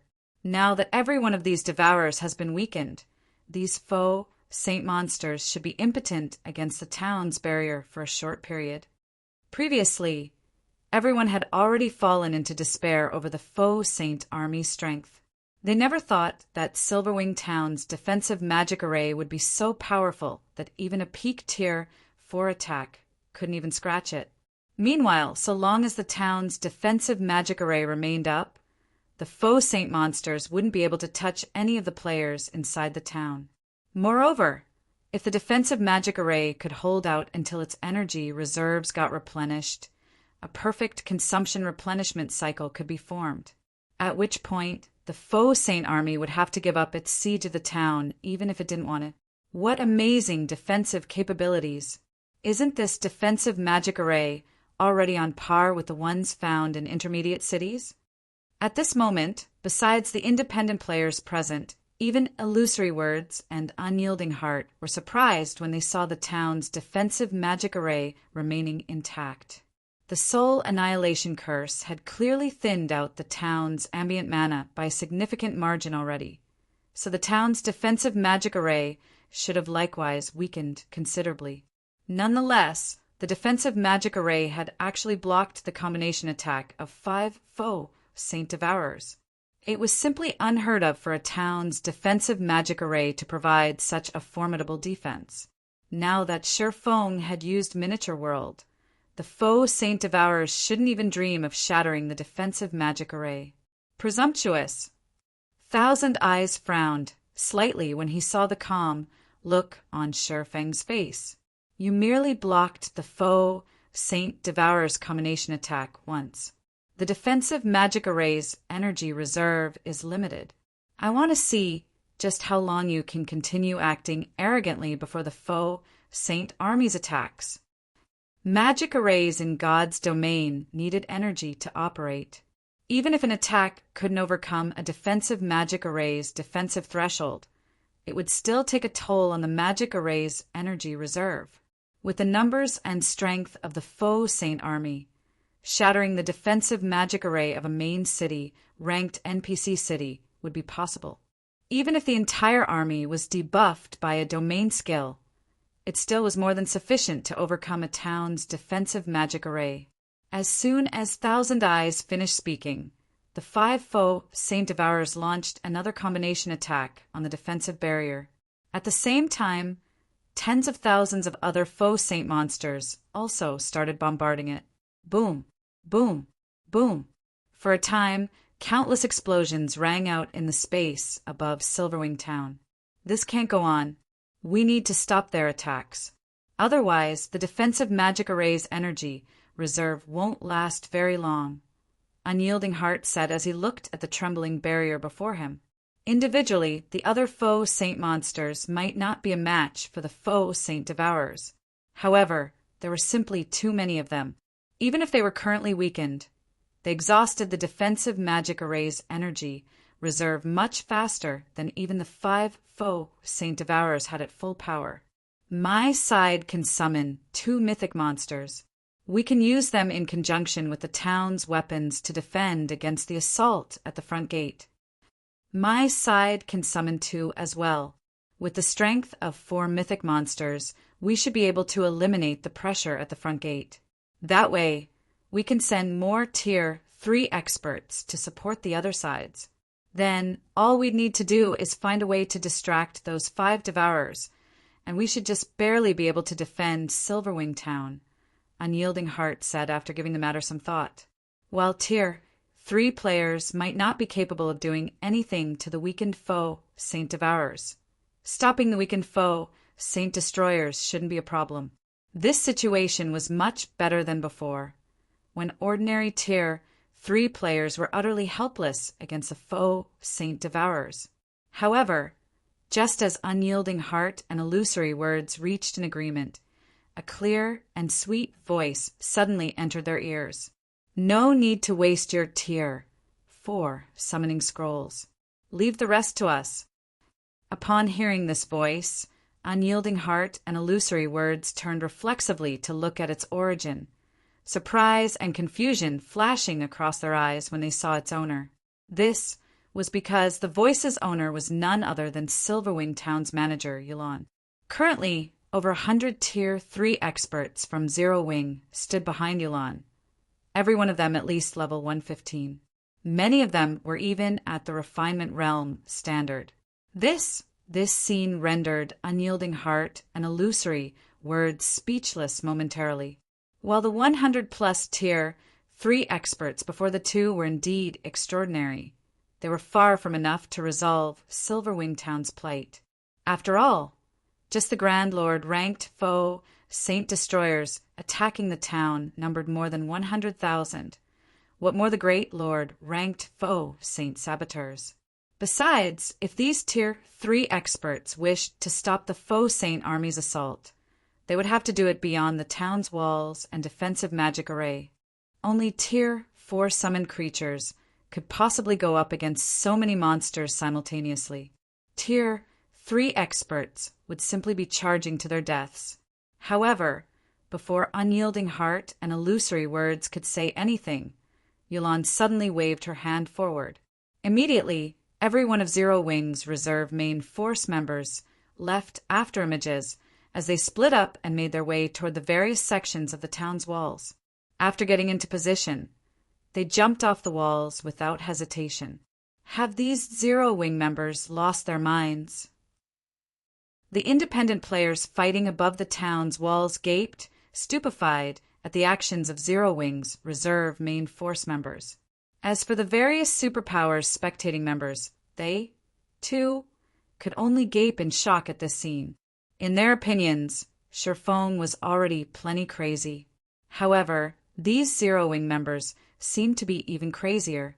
Even Tier 3 peak experts would not dare charge into a horde of level 120-plus Great Lord and Grand Lord ranked faux Saint monsters. Yet these Zero Wing members, who were nowhere near the Void Realm standard, had actually done so without hesitation. What were they playing at? Fools that are tired of living. Thousand Eye sneered when he saw Zero Wing's members jumping off the town's walls. The faux Saint monsters might have had their basic attributes reduced, but their combat standards remained unaffected. Even the weakest faux Saint Saboteur was not an opponent ordinary Tier 3 experts could hope to match. He could already foresee the scene of the faux Saint monsters devouring Zero Wing's members in the blink of an eye. Read latest chapters at Wuxia World. EU in front of Silverwing Town's front gate, just as Yulan was about to come into contact with the several faux Saint Destroyers there. She suddenly took out 2 summon guard scrolls from her bag and activated them. 2 figures then emerged from the 2 dazzling summoning arrays before Yulan.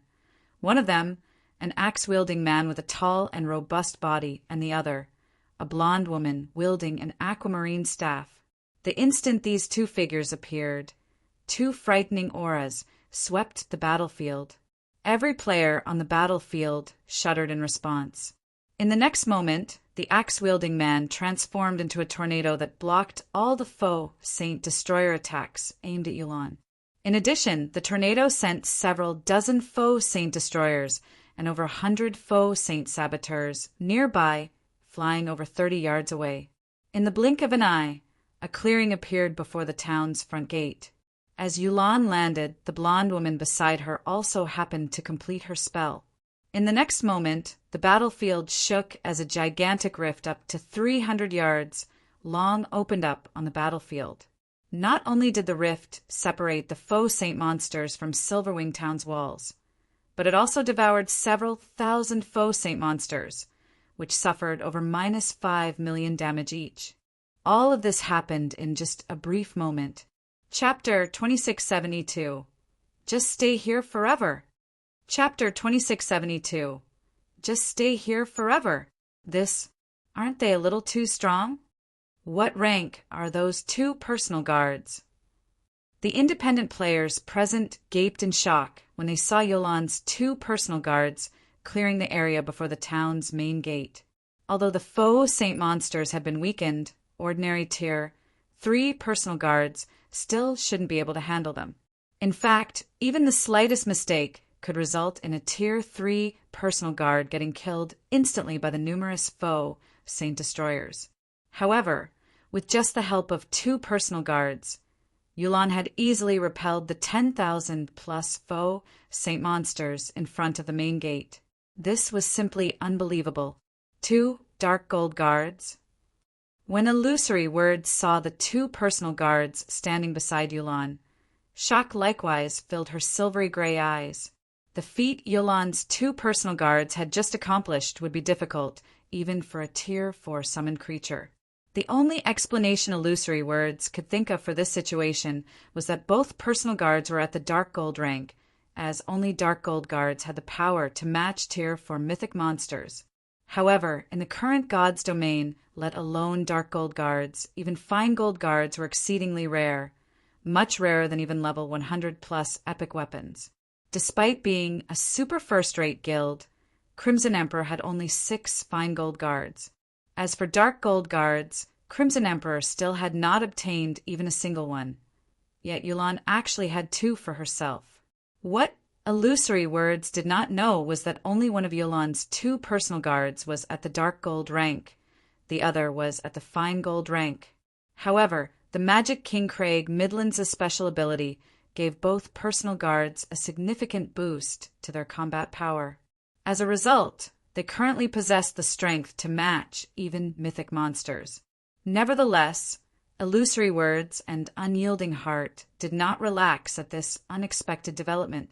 In fact, their expressions further tensed up because the faux Saint monsters that got repelled were charging forward once more. Moreover, they were attacking with even greater ferocity this time. In the next moment, several hundred faux Saint Destroyers let loose an angry bellow before grouping up and executing combination combat techniques on Yulan's group. The might of their attacks rivaled a normal attack of a tier 4 mythic monster. In the blink of an eye, over 30 such attacks assailed Yulan and her 2 personal guards. As for the faux Saint monsters caught inside the rift, they quickly climbed out of it and rejoined the army in attacking Silverwing Town's defensive magic array. Sure enough, just 2 dark gold guards won't be enough to change anything. The strength of the faux Saint army simply isn't something current players can hope to resist. When the various Superpowers members saw this scene, they sighed ruefully. Dark gold guards were existences that could be obtained only through luck.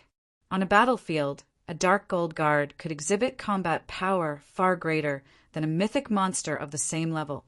However, that was only true against players. Against the faux Saint army, the efforts of even 2 Dark Gold guards were negligible. After all, no matter how powerful a Tier 3 NPC was, they couldn't one-shot Great Lord ranked monsters, much less Grand Lords. The faux Saint army could easily pin down Yolan's 2 Dark Gold guards with just several hundred faux Saint destroyers. Even if the 2 Dark Gold guards eventually annihilated these several hundred destroyers, Silverwing Town would have long since fallen by the time they did so. However, just when the faux Saint army was about to commence another round of attacks on Silverwing Town's defensive magic array, silver summoning arrays appeared outside the town's walls, one after another, over 300 in all. Figures then emerged from these summoning arrays.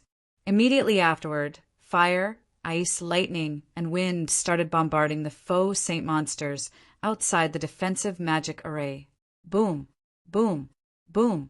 For a time, a plethora of elemental mana inundated the faux Saint army, and countless faux Saint monsters screamed in agony, their voices echoing throughout Silverwing Town. How is this possible?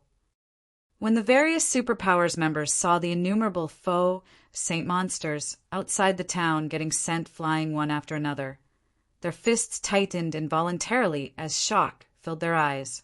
At this moment, over 300 personal guards stood outside Silverwing Town, every one of them exuding a frightening aura. It was obvious that they were not ordinary personal guards. Aside from the various Superpowers members that were spectating the battle through their magic mirrors, the independent players standing atop the town's walls were also gaping in shock, their minds frozen with disbelief. This isn't real, right? Unyielding Heart suspected he was dreaming as he watched the 300-plus personal guards fighting outside Silverwing Town. As a Vice Guild leader of Unyielding Soul, he had seen powerful personal guards before. However, this was definitely the first time he had seen so many personal guards of such high caliber. Although the majority of these newly appeared personal guards were weaker than Yolan's 2 personal guards, they were still much stronger than ordinary personal guards. In fact, even the weakest personal guard present made Unyielding Heart feel powerless. Meanwhile, after Illusory Words saw the 300-plus personal guards, she could not help shifting her gaze to Sherfong, who stood nearby. Is this the real reason behind his confidence? Every one of these 300-plus personal guards was stronger than a Grand Lord of the same level. At this stage of the game, it was unlikely that even the 5 great super guilds possessed such strength. It was no exaggeration to say that so long as these 300-plus personal guards were present, Silverwing Town would not fall. While NPCs already possessed basic attributes superior to players, after becoming a personal guard, they would gain an additional 10% boost to their basic attributes. Combined with the boost from the town's magic array, these Tier 3 personal guards were far stronger than the town's Tier 3 NPC soldiers. One could even say that Silverwing Town's defenses were currently stronger than even that of main city ranked NPC cities. After all, the NPC soldiers found inside main city ranked NPC cities were mostly Tier 2 NPCs. Only a small number were actually Tier 3 NPCs. The only advantage the NPC soldiers of NPC cities had over Zero Wing's personal guards was levels. Meanwhile, although the faux Saint army had an overwhelming numerical advantage and even possessed more than 100,000 Grand Lords in its ranks, Silverwing Town's magic towers were extraordinary. Now that the faux Saint monsters couldn't attack the town's defensive magic array effectively due to the interference of Zero Wing's personal guards, they were nothing more than live targets for the magic towers and various war weapons. However, while Silverwing Town's players were rejoicing over the strength Zero Wing had just displayed, the 3 heavily injured faux Saint Devourers had consumed a few faux Saint Destroyers and finally recovered their strength. They immediately leaped forward and regrouped with the other 5 faux Saint Devourers. Good. They've finally recovered. Thousand Eyes grew ecstatic when he saw this scene.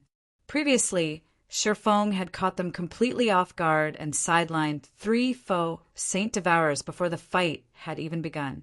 As a result, the faux Saint Devourers couldn't display their true strength.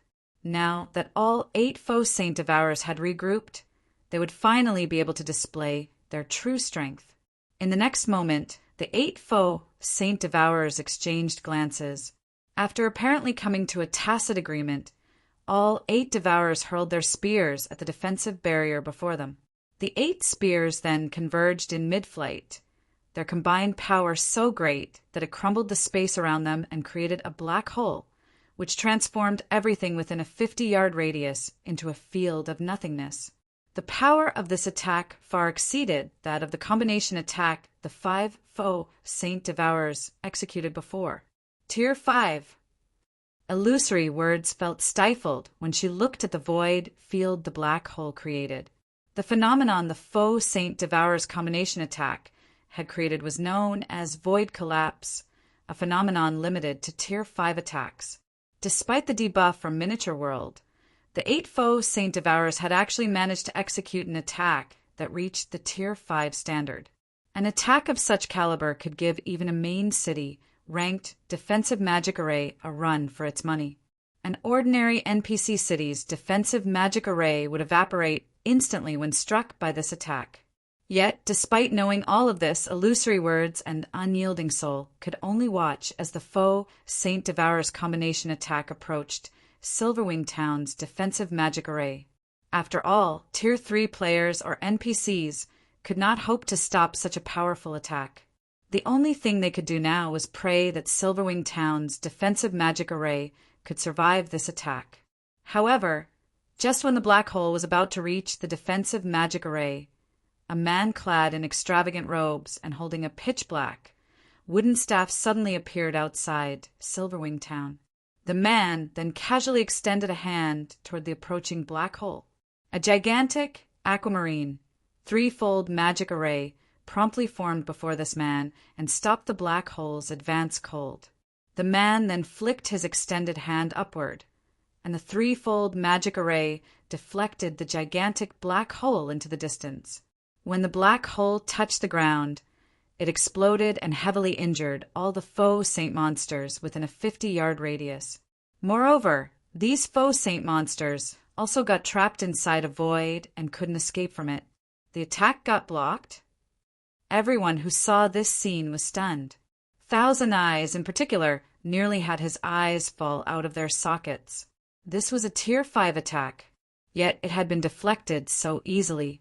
However, before anyone could snap out of their daze, the robed man suddenly waved his wooden staff. Dozens of black lightning arcs lashed down from the sky, bombarding the 8 faux Saint Devourers. As if a truck had hit them, all 8 Devourers got embedded into the ground. Their HP bars also lost a visible chunk, their life auras weakening considerably. Everyone was at a loss for words when they saw the 8 6-meter-deep craters that had suddenly formed on the battlefield. The strength that was just displayed could no longer be described as powerful. It practically challenged their worldview. Damn it! How is that Tier 4 NPC so powerful? Thousand Eyes scowled at the robed man hovering in midair. They had done their research on Craig Midlands, the Tier 4 NPC that protected Silverwing Town.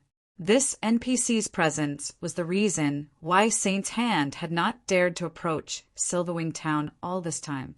They had only done so after Feng had riled up the faux Saint monsters into attacking en masse.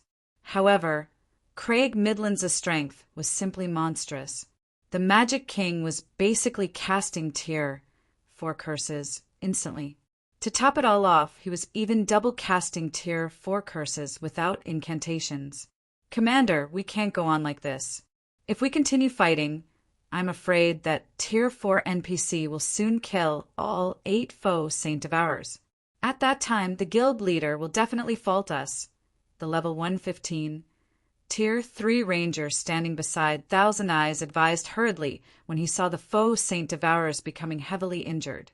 In front of the Magic King Craig Midlands, the 8 faux Saint Devourers couldn't mount the slightest resistance. Their HPs were also rapidly decreasing. It was only a matter of time before their HPs hit 0. If not for Craig Midlands having his area of activity limited to Silverwing Town, he might even be able to annihilate the entire foe Saint army single-handedly. Relay my command. Have all of the foe Saint monsters retreat. Thousand Eyes said reluctantly when he saw the foe Saint Devourer's HPs continuing to plummet and the foe Saint army barely landing any attacks on Silverwing Town's defensive magic array. They had lost. Moreover, they had suffered 2 consecutive losses. Read latest chapters at Wuxia World. EU understood. The Tier 3 Ranger nodded before hurriedly relaying Thousand Eyes' command to the other Saints' Hand members. Following which, Saints' Hands members took out a strange crystal from their bags and started chanting an incantation. Immediately afterward, the foe Saint monsters attacking Silverwing Town fled to the surroundings as if they had just received a summons. Upon seeing the foe Saint army retreating, Silverwing Town's players sighed in relief. Many players even cheered in celebration. After all, since the initial outbreak of the foe Saint monsters, this was the first time players had achieved a massive victory against them. However, Shifeng, who remained standing above the town's main gate, did not show any excitement on his face.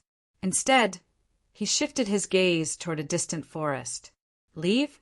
Do you really think Silverwing Town is a place where you can come and go as you wish? Shifeng said. He then took out a summon guard scroll from his bag and unfurled it. Since you've come here already, then just remain here forever. Chapter 2673 Frightening Tier 4 Chapter 2673 Frightening Tier 4 As Shifeng activated his summon guard scroll, the players nearby immediately felt the ambient mana density rise. They also felt the space around them stabilize, the mana fluctuations from outside the town no longer reaching them. Immediately afterward, a middle-aged man clad in luxurious robes and holding a gem-studded staff appeared before Shifeng. Although this middle-aged man did not have an imposing aura, when everyone checked his statistics, they were stupefied. Tier 4. Another Tier 4 NPC. Crap. Just how much strength does Zero Wing have hidden? When the various superpowers members saw Versailles, they cursed out loud. It might have been fine if they hadn't seen the strength of a Tier 4 NPC yet. But after Craig Midlands' performance, they understood just how frightening Tier 4 NPCs were. There was simply no comparison between them and Tier 3 NPCs. A Tier 4 NPC could truly single-handedly turn the tide of a large-scale war. Now it was revealed that Zero Wing possessed 2 Tier 4 NPCs. Moreover, both were magical class NPCs. At this moment, everyone finally understood why Shifeng had killed Thousand Eyes and his team without hesitation back then. If their guilds had 2 Tier 4 NPCs as well, they most likely wouldn't be afraid of the foe Saint monsters, either. After all, the gap between Tier 3 and Tier 4 was simply too massive, not one that numbers could make up for. Meanwhile, Shifeng's words enraged the Saints' Hand members hiding inside a forest several thousand yards away from Silverwing Town. What arrogance! That's right. It's just an additional Tier 4 NPC. Black Flame must be dreaming if he thinks he can kill all of us. Let him remain arrogant for now. Let's see how he continues remaining arrogant after the foe Saint monsters grow and return after a while. They admitted that they were no match for Tier 4 NPCs. However, Shifeng had to be dreaming if he thought he could kill them all with just 2 Tier 4 NPCs, setting aside the several thousand yards separating them and Silverwing Town. Just the fact that the foe Saint army stood between them meant Shifeng would take ages to reach them. Expecting to keep them here was simply a fool's dream. Silverwing Town's players shared the same opinion. They also thought that Shifeng was boasting. Even though the foe Saint army couldn't bring down Silverwing Town, it still held the absolute initiative in this war. The faux Saint Army and Saint's Hands members could stay and leave whenever they wanted. Stopping them with just 2 Tier 4 NPCs was impossible. However, before Saint's Hands members could finish speaking, Versailles waved his staff. Suddenly, the space before him shattered and formed a space-time vortex. Following which, Sherfong and Versailles stepped into the space-time vortex and instantly arrived above the forest where Saint's Hands members were hiding, quietly overlooking these players, who were preparing to retreat. Teleportation! How is this possible? Saint's Hands members were shocked when they saw Sherfong and Versailles above them. Even this is possible. At this moment, aside from Saint's Hands members, the various superpowers members hidden in Silverwing Town were stunned as well. A special energy enveloped the entire Orc Empire, preventing the use of all forms of teleportation. In fact, one couldn't even summon flying mounts in the Empire. Players could rely on only carriages and land mounts to travel around, which was common knowledge for players operating within the Empire. This was one of the reasons why Saint's Hands members were not afraid of getting killed. After all, even though Tier 4 NPCs could fly, it would still take them some time to cross a distance of several thousand yards. With the number of Saint's Hands members present being over 1,000, so long as they split up and fled in different directions, it would be impossible for Versailles and Craig Midlands to kill them all. Now, however, Sherfong and Versailles had teleported across a distance of several thousand yards. This was simply unbelievable. Evacuate! Everyone split up and escape. Thousand Eyes yelled with an indescribably grim expression on his face, reacting immediately to Sherfeng's arrival. Currently, the entire area around Silverwing Town was under the Soul Annihilation Curse. Any player that died within this sealed region would be subject to the curse. Naturally, Saint's Hands members were no exception. In order to ensure the conquest of Silverwing Town, not only did Saint's Hands sacrifice 1,000 Tier 2, level 100 plus players and 100 Tier 3 experts, but it had also dispatched over 500 Tier 3 experts and over 1,000 Tier 2 experts capable of absorbing the strength of the faux Saint Destroyers. If every one of these players got killed now, Saint's Hand would suffer unimaginable damage. As soon as Thousand Eyes finished shouting his orders, he took out a Tier 3 flight scroll from his bag. This was an item that granted players the ability to fly for a short time. The movement speed bonus provided was also much greater than that provided by a land mount. This scroll was one of his most important life-saving items. As for the other Saint's Hand members, they promptly snapped out of their daze after hearing Thousand Eyes' reminder and scattered in all directions, fleeing in a panic. If they died now, not only would their death penalties be doubled, but their souls would also be weakened for 15 days. Even Tier 3 experts could not afford such a penalty. After all, in the current God's domain, one would be eliminated from the front lines just for stagnating a few days. What more 15 days? You still think you can escape even now? Sherfong scoffed, his expression remaining indifferent despite seeing Saint's Hands members fleeing in all directions. As soon as Sherfong finished speaking, a ripple of mana spread out from Versailles' body and instantly enveloped Saint's Hands members, restricting their movements. In the blink of an eye, all the Saint's Hand members found themselves immobilized. How is this possible? What is that NPC? Silverwing Town's players were stunned as they took in the scene displayed on the gigantic magic mirror hovering above the town. Craig Midlands' earlier performance had already been plenty astonishing. However, Versailles was actually outperforming him. Those were over 1,000 expert players. Moreover, many of them were even Tier 3 experts. Nevertheless, Versailles had rendered them immobile with just his mana domain. Is that really just a Tier 4 NPC? Illusory, Words' mind reeled as she looked at Versailles. The fact that Craig Midlands could heavily injure 8 faux Saint Devourers was already plenty amazing. Now, Versailles was even more terrific. Just by unleashing his mana domain, The NPC had subdued over 1,000 expert players and gained full control over their lives. How could this still be considered a fight? This was basically a one-sided massacre.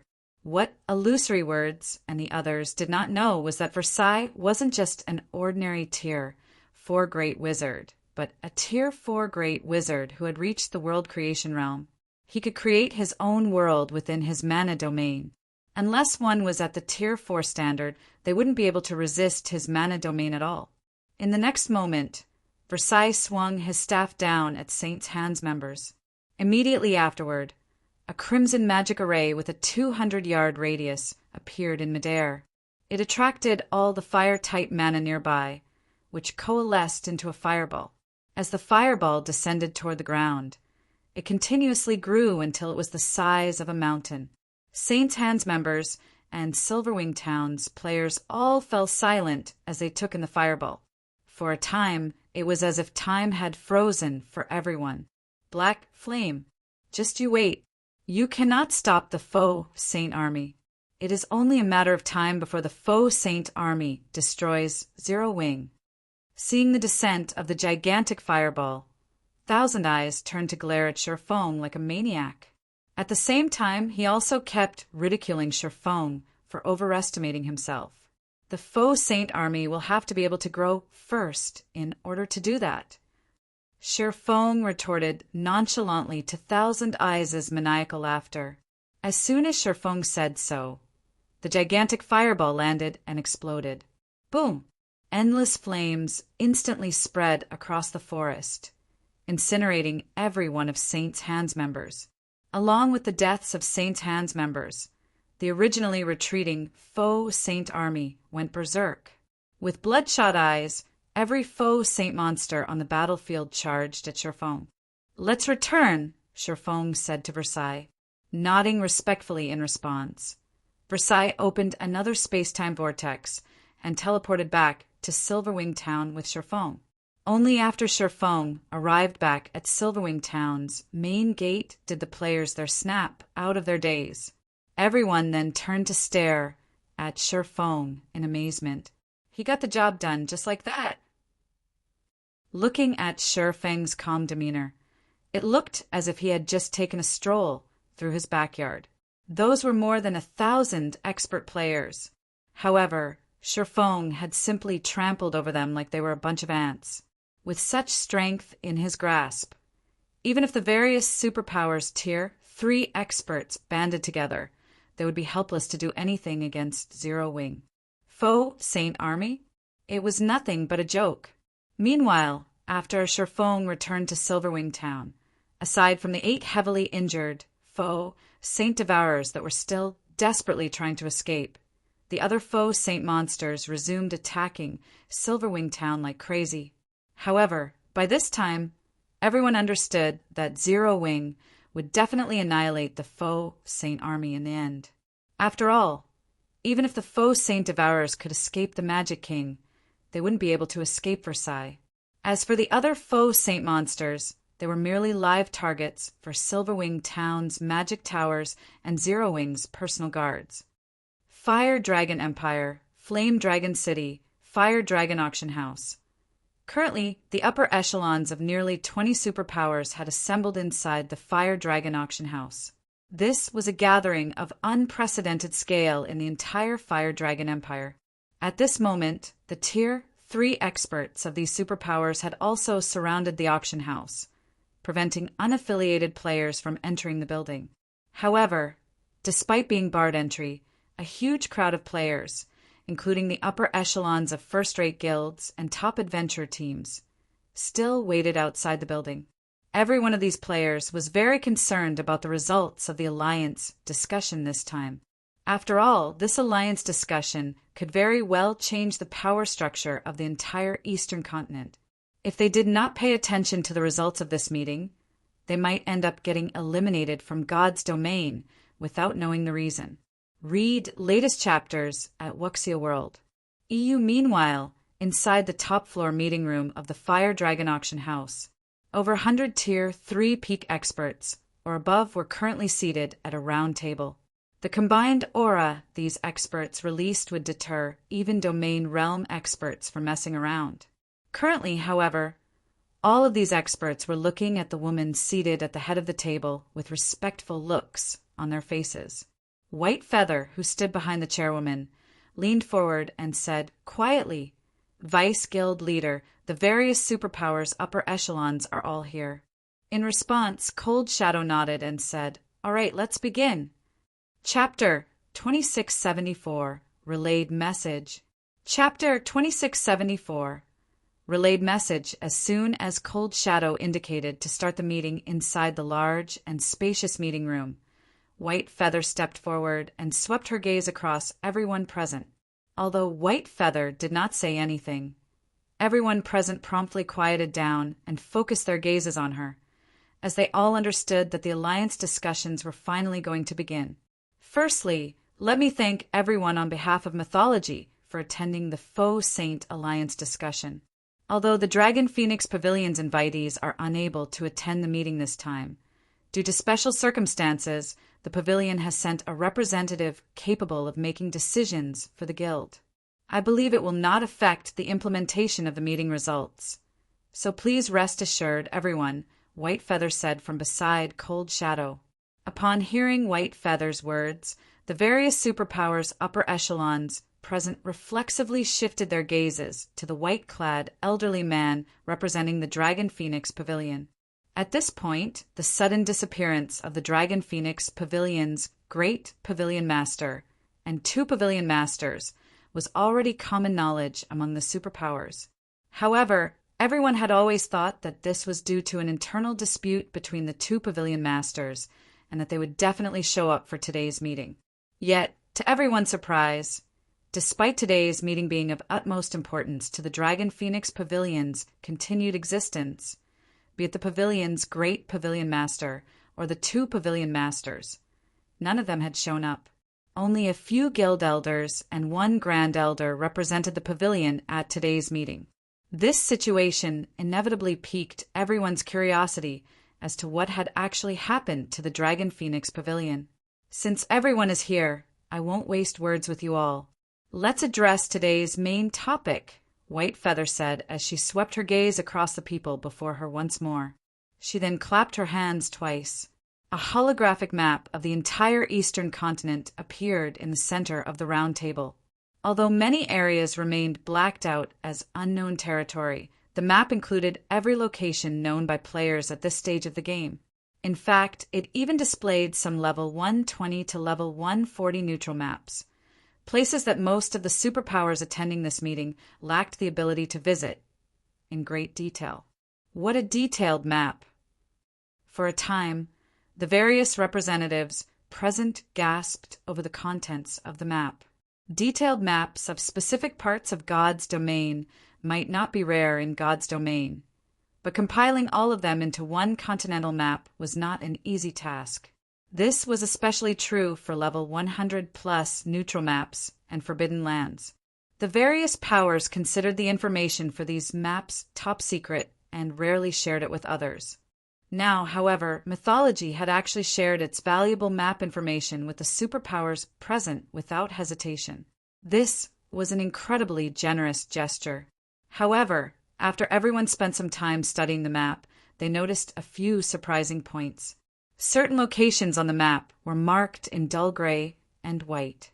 These locations were none other than the territories of God's domain's various NPC dark forces and the recently appeared Faux Saint monsters. Mythology's intel on the territories of the Eastern Continent's NPC dark forces mostly matched up with what the other superpowers had, and these NPC dark forces were mainly based in level 100+ neutral maps. However, the Faux Saint monsters' territory marked on Mythology's map made everyone present doubt their eyes. How did the Faux Saint monsters' territory grow so large? A gray-clad assassin wearing Shadowless Empire's guild emblem exclaimed. According to their information, the Faux Saint monsters' territory should encompass only the Purple Thorns Kingdom, Starmoon Kingdom, and the Orc Empire. However, according to Mythology's map, The faux saint monsters were about to extend their reach into the 14 other neighboring kingdoms, as well as the Black Dragon Empire and Dark Knight Empire already. This was incredible. Is this really the faux saint monsters' territory? Is there some kind of mistake? Besides Shadowless Empire's vice guild leader, the representatives of the Super Guild's Pride Empire, Sky Dragon House, Sacred Temple, and Nine Heavens Pavilion, as well as the representatives of the other superpowers, were stupefied by mythology's map. Although they had long known that the faux saint monsters were not easy opponents and would definitely pose a huge problem for the Eastern continent, they hadn't anticipated that the monsters' development speed would be so swift. Everyone need not doubt the validity of this map. It is the result of exchanging information with multiple super guilds. Moreover, this information is just a day old, Cold Shadow said. I know many of you present find this hard to believe, but this is reality. This is also one of the reasons why I invited everyone present to today's meeting. The vice guild leaders of the 4 other super guilds present nodded, acknowledging that their respective guilds had indeed traded information with mythology. A day old? Doesn't that mean that the faux saint monsters territory is even larger now? A level 116 female druid from the moon god's realm's Dark Pursuit asked. That's right. With their development speed, they should have come into contact with the borders of these kingdoms and empires already, Cold Shadow replied, nodding. I'm afraid it won't be long before their territory spreads to nearly half of the entire eastern continent. At that time, everyone present will not be able to avoid coming into contact with faux saint monsters. The representatives that remained relatively relaxed before could not help growing nervous at Cold Shadow's words. Originally, they had come to this meeting merely to see if there were any benefits to be had. After all, they all believed that this meeting targeted Zero Wing.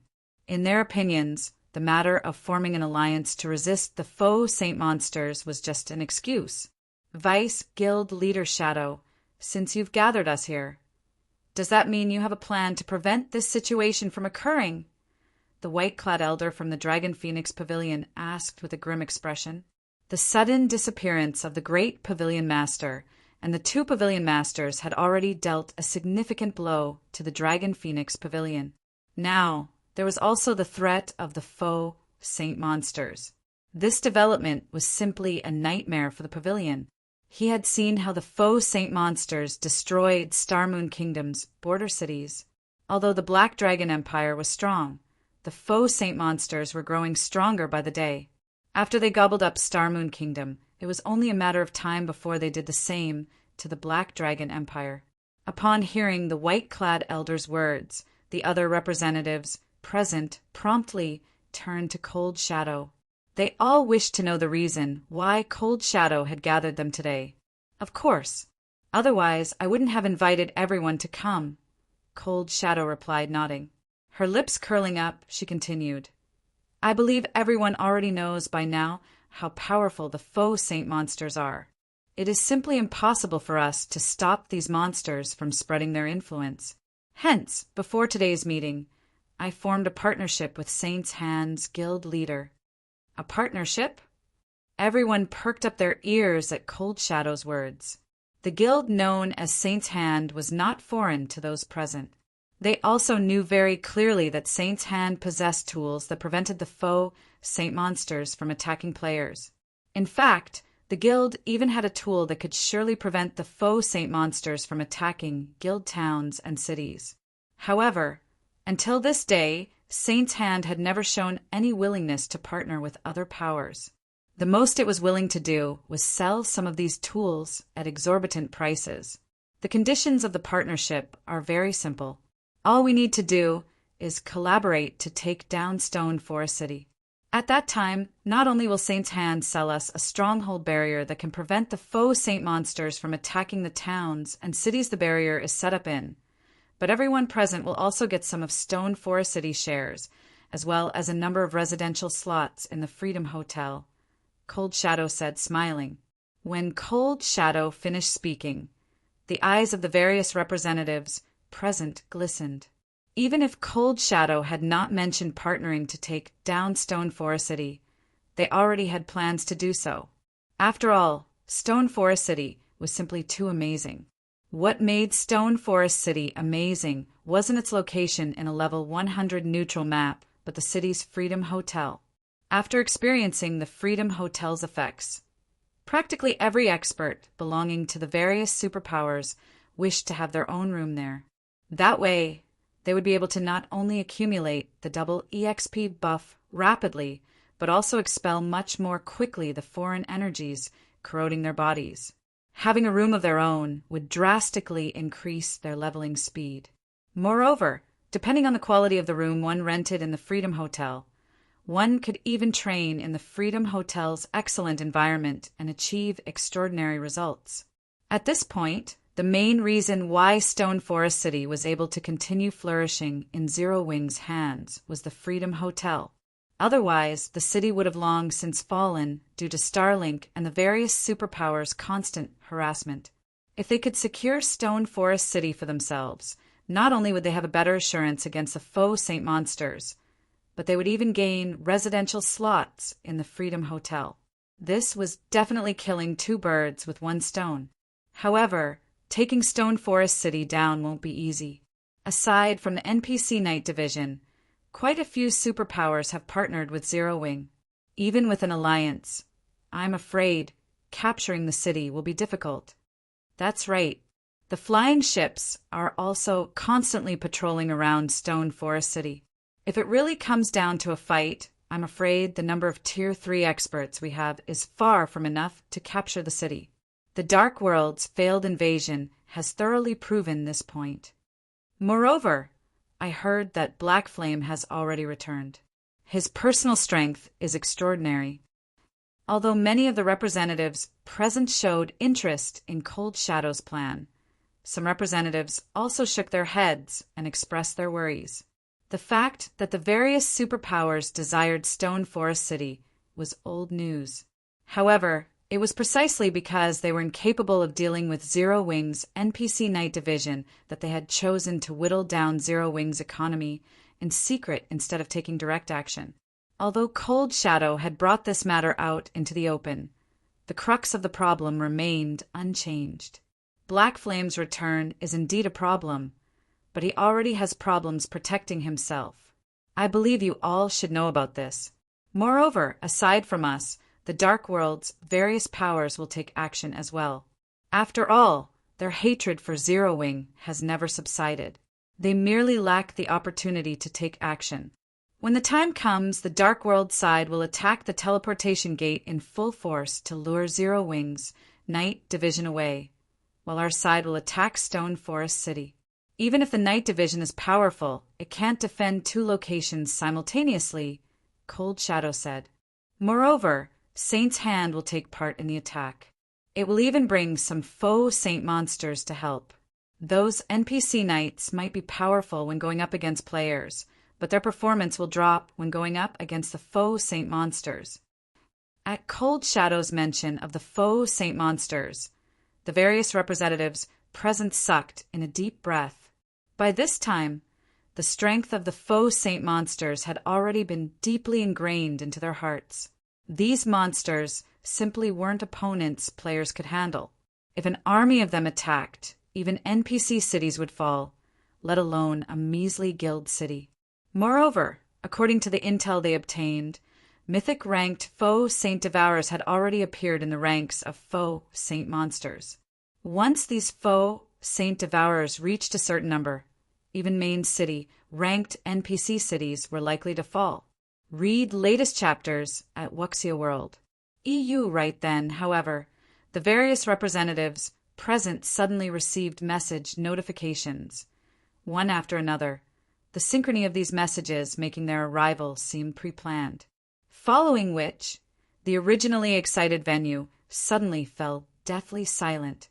Feather, what happened? When Cold Shadow saw everyone sinking into a daze, she automatically turned to White Feather for the reason for everyone's reactions. Just what kind of information did everyone receive that stunned them so much? They lost. The Faux Saint army and Saint's Hands forces that went to attack Silverwing Town lost. White Feather exclaimed, her eyes filled with shock and horror as she looked at Cold Shadow. Moreover, it was a tragic defeat. Every Faux Saint monster and Saint's Hand member that went to Silverwing Town died. Chapter 2675. Change in Times on the Eastern Continent. Chapter 2675. Change in times on the Eastern Continent after White Feather finished speaking. The heavy atmosphere inside the meeting room grew even heavier. For a moment, it felt as if time inside the room had stopped as the room became indescribably silent. They lost? Moreover, all of them got killed? How is that possible? After snapping out of her shock, Cold Shadow felt that White Feather was kidding her. Either that or there was a mistake in the information reported. The Faux Saint army and Saint's Hand's failure to destroy Silverwing Town was already plenty unbelievable. Now, however, she was actually being told that not only did the Faux Saint army and Saint's Hand suffer defeat, but Zero Wing had even annihilated them.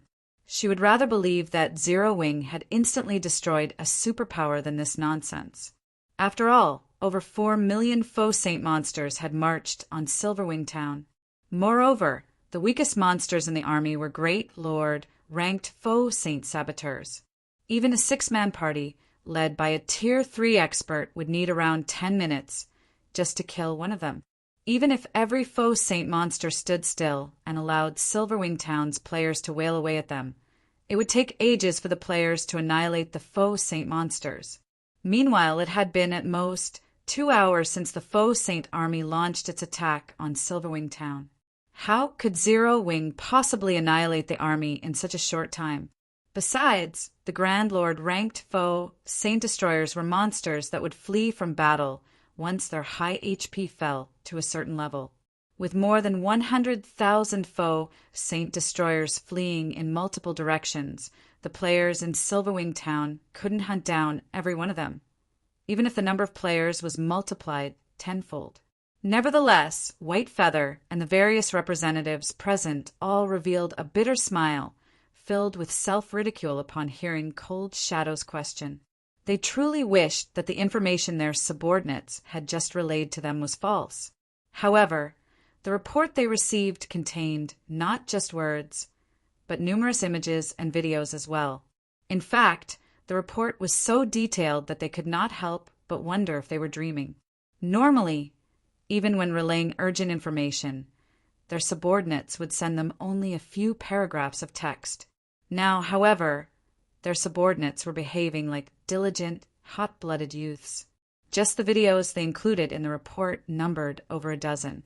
There were even narrative texts accompanying each video, as if their subordinates were afraid that they would not understand the events recorded. In response to Cold Shadow's question, White Feather did not bother wasting words on an explanation. Instead, she forwarded the report her subordinate sent her to Cold Shadow. When Cold Shadow finished looking through White Feather's report, her entire person fell into a daze. Her reaction not much better than White Feather's and the others. An impenetrable defensive magic array. Over 300 personal guards capable of overwhelming the Faux Saint monsters.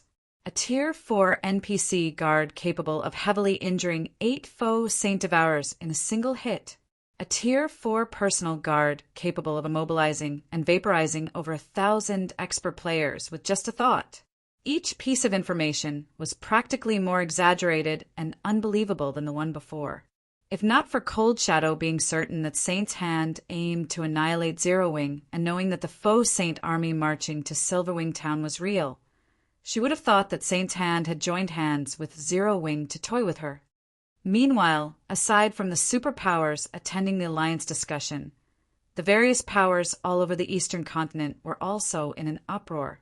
So this is Zero Wing's true strength? Amazing! It's no wonder Black Flame thought nothing of Thousand Eyes' threat and even killed him directly.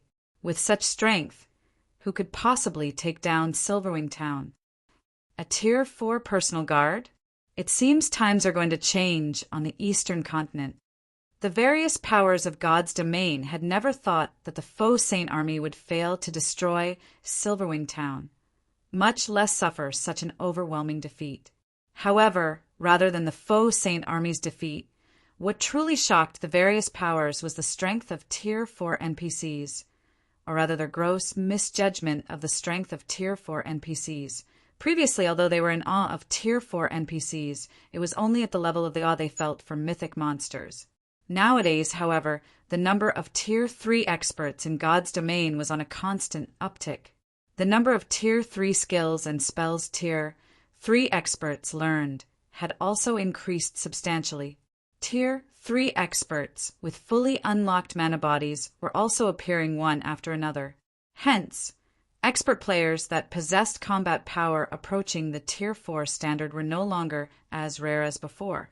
In fact, killing level 100+ mythic monsters had already become a normal occurrence for players in the current God's domain.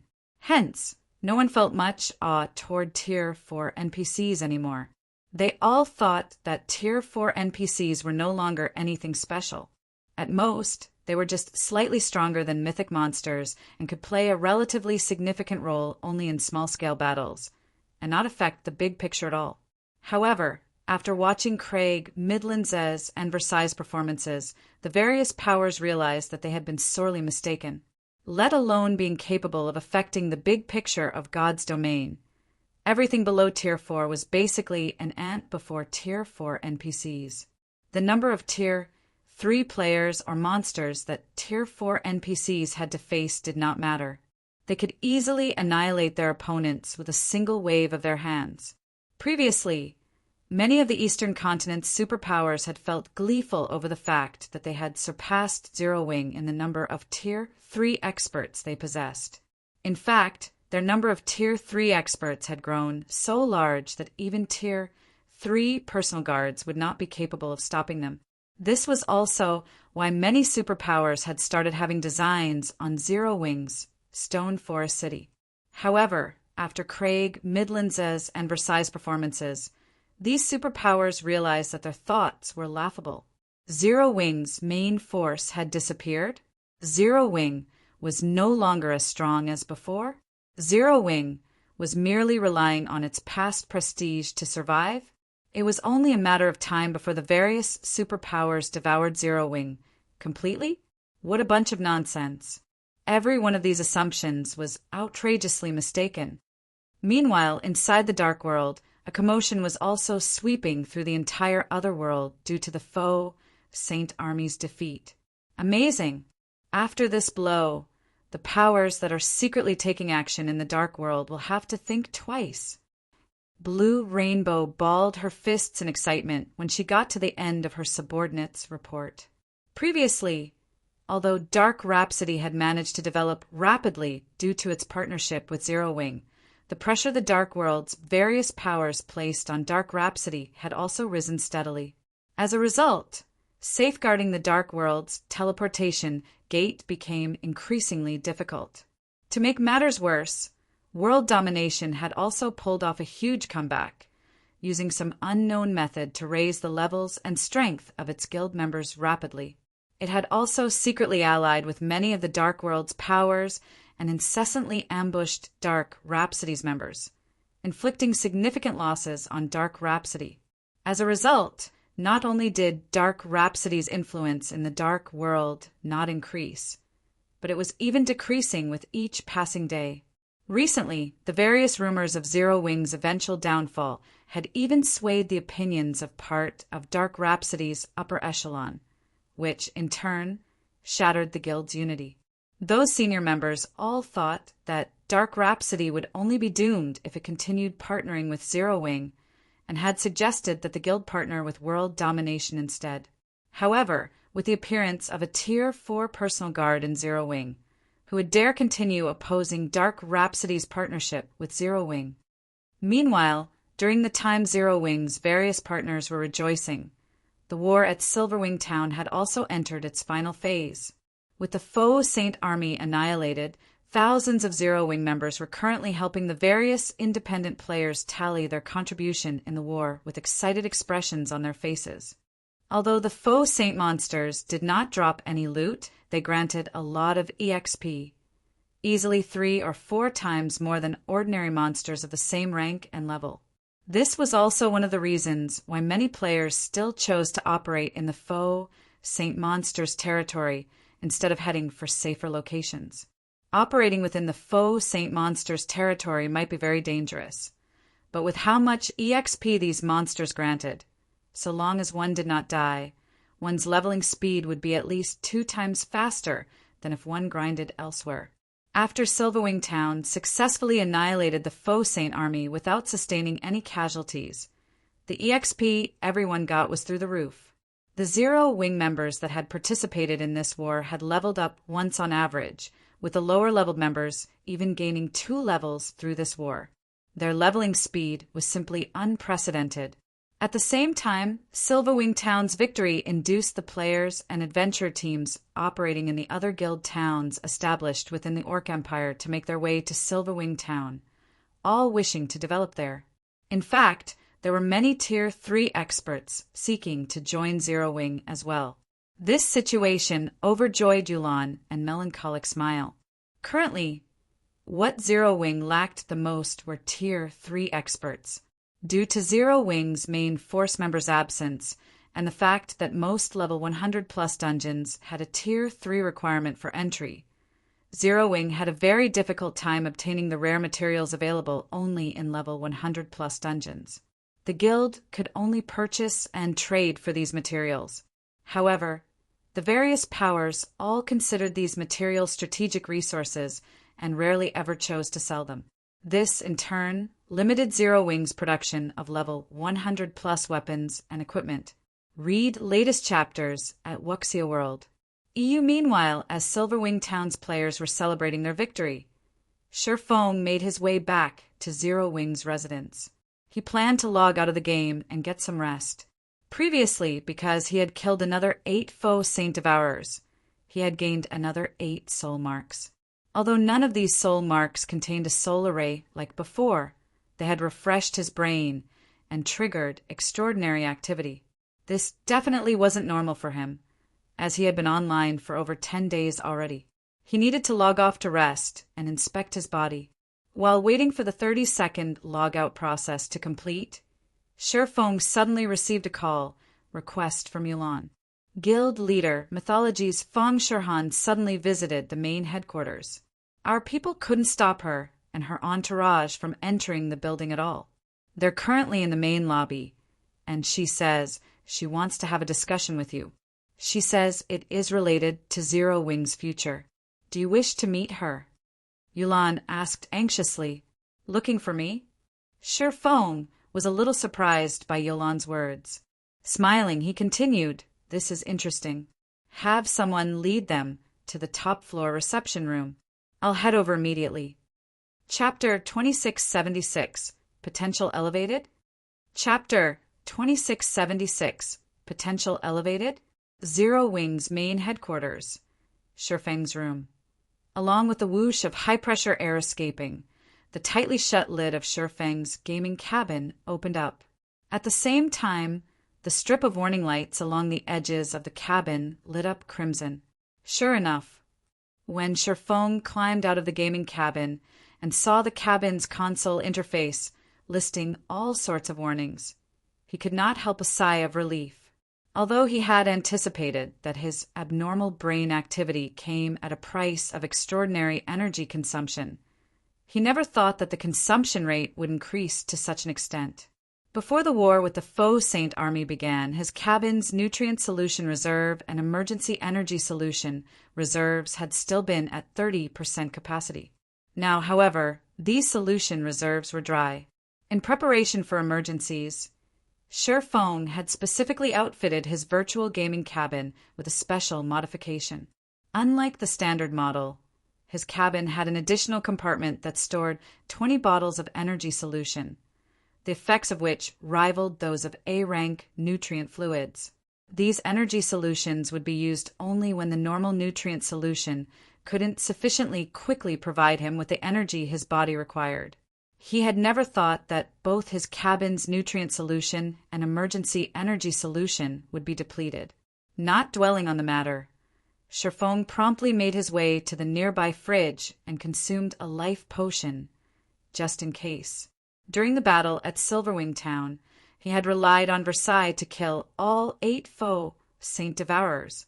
When the soul marks of all 8 Devourers entered him, his mind had entered a transcendent state. For a moment, he even felt omnipotent. It was as if his thought processes had shifted into overdrive. If other players encountered such a situation, they would definitely consider it a stroke of luck. However, Sherfong, with over a decade of experience playing God's domain, understood very clearly the precondition for enjoying this fortuitous opportunity: sufficient nutrients and energy to power his body. If he did not meet this condition, he might even lose his life because of this opportunity.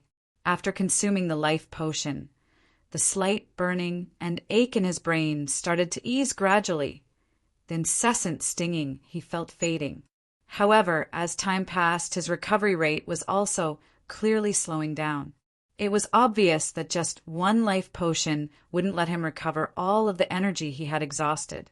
The life potion had resolved only the immediate dangers to his body.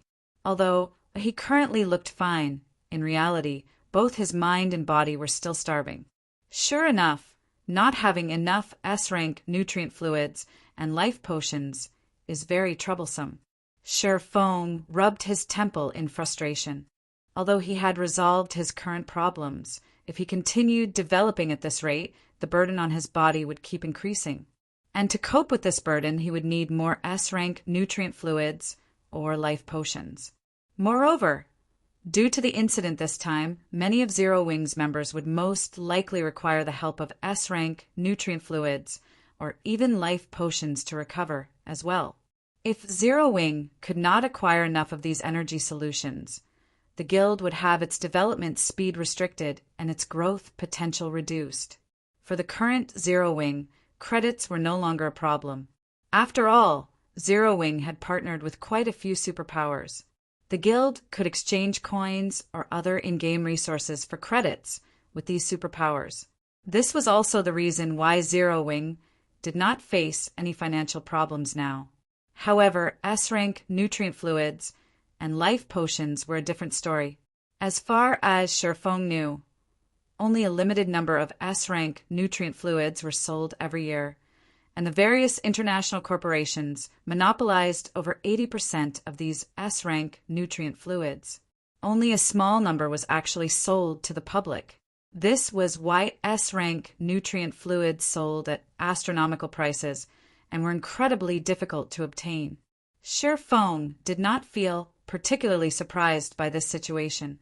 After all, the S-rank nutrient fluid did not just possess powerful recovery abilities, it could also help maintain a person's youth to a certain extent.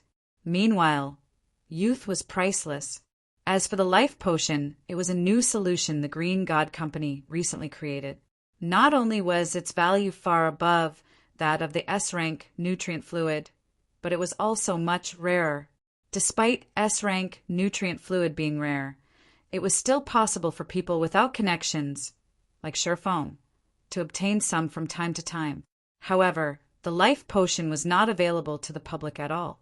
Previously, the fact that he was able to obtain some was already plenty fortunate. During the time Sherfong was having a headache over the rarity of S-rank nutrient fluids and life potions, a knock came from his door. "Instructor Sher, they're in the top-floor reception room already," Liang Jing said through the door. "All right, I'll head over now," Sherfong answered. After tidying himself, he promptly left with Liang Jing and headed to the building's top-floor reception room. Top-floor reception room. Currently, a man and 2 women were present inside the luxurious reception room that overlooked half of Fenglin City. Meanwhile, leading the group was none other than Cold Shadow, a vice guild leader of mythology. At the same time, she was also one of the outstanding talents among the Fong family's younger generation, Fong Shirhan. At this moment, however, Fong Shirhan did not seem to be here as a representative of the Fong family, as the man and woman standing beside her were not members of the Fong family. although one would not be able to tell through external appearances alone. The woman standing beside Fang Shirhan was the female guardian knight, White Feather. While White Feather's appearance in the real world was significantly different from her appearance in God's domain, the aura she exuded was exactly the same. However, what was most surprising was that White Feather was actually stronger in the real world than in God's domain. Although she was not a grandmaster martial artist, her aura trumped that of an actual grandmaster. If placed within one of the country's top dojos or training centers, she would definitely be regarded as an absolute prodigy. Yet, she was actually unknown in the fighting industry for some reason. As for the man standing beside Fang Shirhan, he was none other than Matt, who had previously visited the Heavens Rumble Training Center with Fang Shirhan.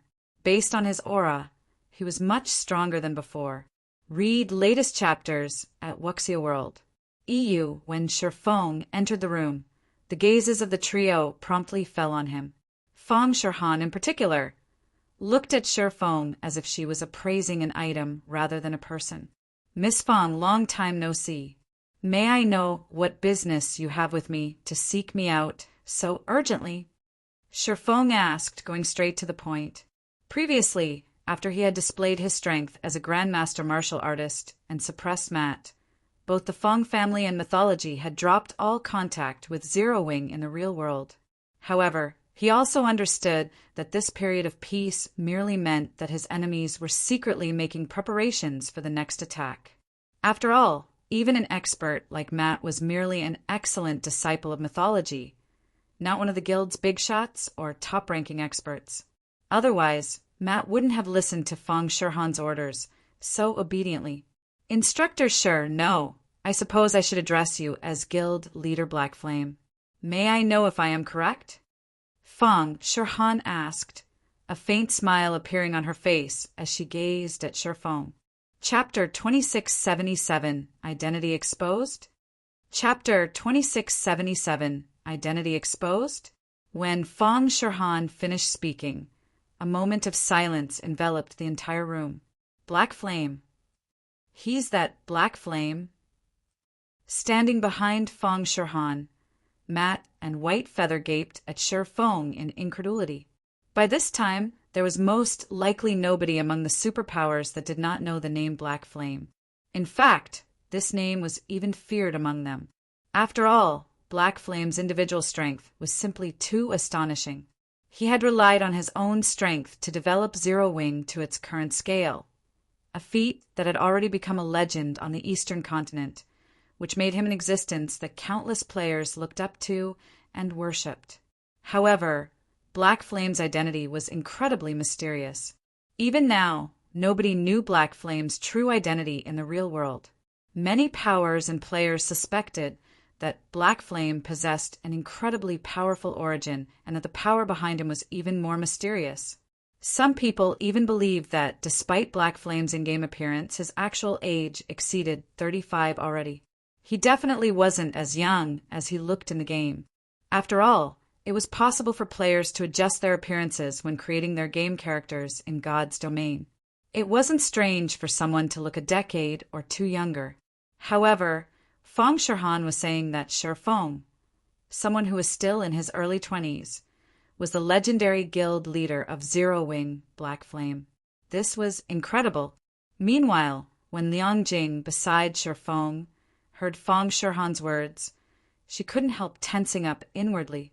Shifeng's true identity was a core secret of Zero Wing that only the guild's core upper echelon knew. She was apprised of this secret only because her responsibilities required her to know about it. Zero Wing was able to develop to its current state due largely to the mystery behind Black Flame's identity. Many superpowers had guessed that Black Flame actually had a powerful backer. Otherwise, he couldn't have become so powerful. However, as the various superpowers were unable to uncover any information regarding Black Flame's real identity, no matter what, they had never dared to take any drastic actions against Zero Wing. Now that Fang Shirhan had discovered Shifeng's identity as Black Flame, the consequences for Zero Wing would be unimaginable. However, Liang Jing quickly suppressed the urge to refute Fang Shirhan's words. She knew very clearly that if she were to show any signs of panic or rebuttal now, she would only confirm Fang Shihan's deduction. The only thing she could do now was remain silent and let Shifeng handle the problem. As Matt and White Feather stared at Shifeng sighed. That's right. Miss Fang is indeed correct. I am Zero Wing's guild leader, Black Flame, Shifeng said, nodding. Upon hearing Shifeng's acknowledgement, both Matt and White Feather goggled involuntarily, immense shock flooding their hearts. They never dreamed that Fang Shihan's deduction was actually correct. Liang Jing also could not help growing anxious in this situation.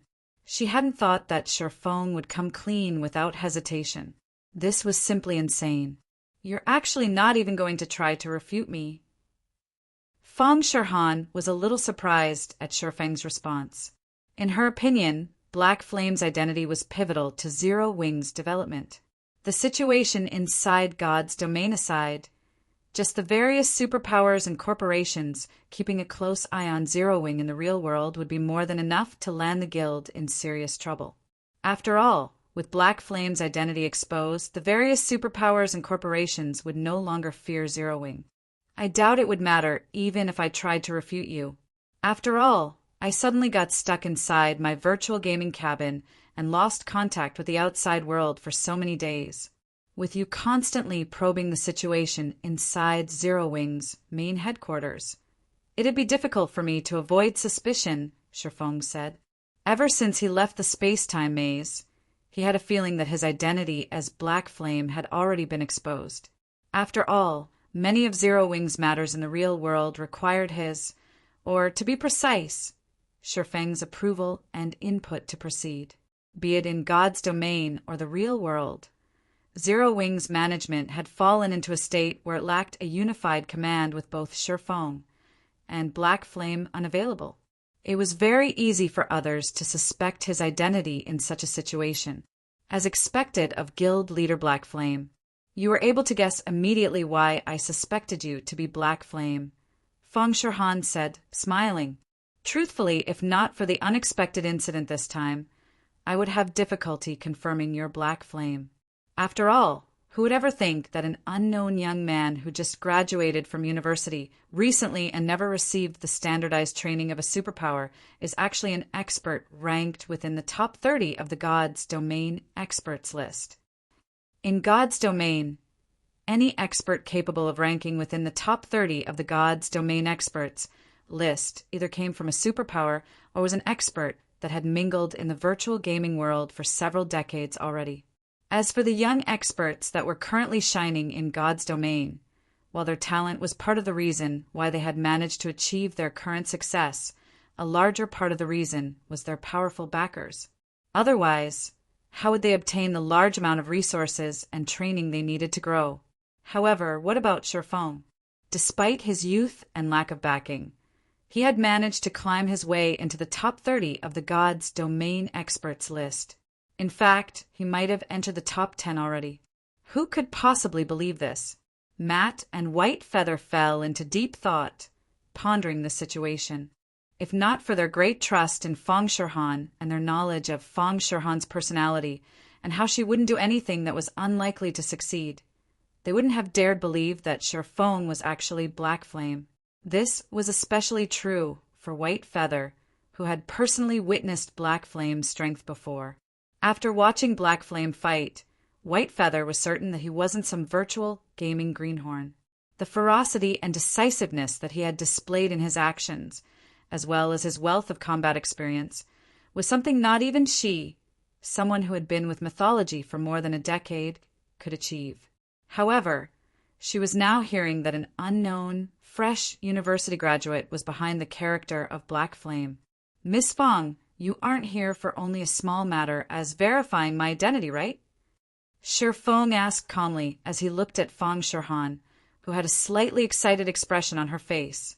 Read latest chapters at Wuxia World. You a small matter? Guild leader Black Flame. Do you know how much trouble Zero Wing will be in if the various powers find out about your identity? White Feather could not help but remind Shifeng when she saw his nonchalant attitude. Even if mythology doesn't do anything, so long as we spread this information, Zero Wing will instantly be devoured by the various powers, leaving nothing. If the various powers were to learn of Black Flame's true identity, they wouldn't stop at just harassing Zero Wing. Yet Shifeng actually placed no importance on this matter whatsoever. Feather, that's enough. I am indeed here for more than just this matter, Feng Shirhan said as she gestured for White Feather to stand back.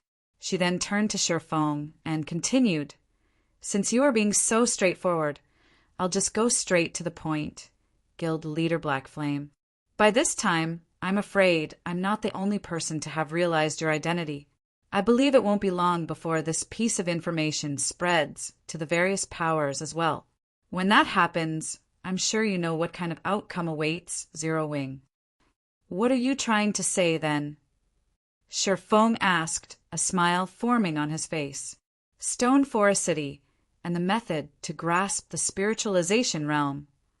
Feng Shirhan said, "So long as Zero Wing hands these two things over, Zero Wing will be able to avoid all those problems. Moreover, mythology will also supply Zero Wing with some S-rank nutrient fluids and life potions. I believe these should be things Zero Wing urgently requires right now, correct?" Chapter 2678, Upgrading Silverwing Town. Chapter 2678, Upgrading Silverwing Town. Lianjing's complexion paled at Feng Shirhan's demand. Setting aside the method to grasp the spiritualization realm, just handing over Stone Forest City would be more than enough to doom the current Zero Wing. Over half of Zero Wing's current income came from Stone Forest City. Moreover, it was also because of Stone Forest City that so many experts were joining Zero Wing right now. It was no exaggeration to say that Stone Forest City was an integral part of Zero Wing. If they were to lose Stone Forest City, she could not imagine what would become of the guild. However, if they refused to hand over Stone Forest City, Zero Wing's situation wouldn't end up any better either.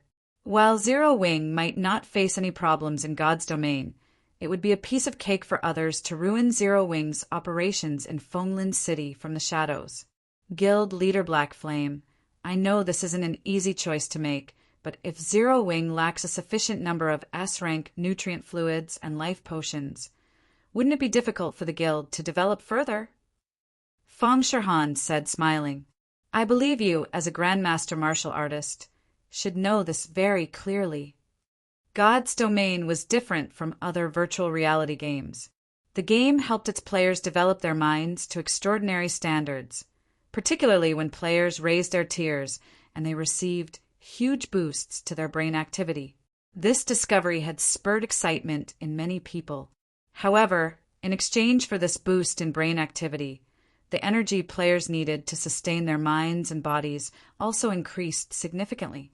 Besides the current Zero Wing, many superpowers were having headaches over this energy problem.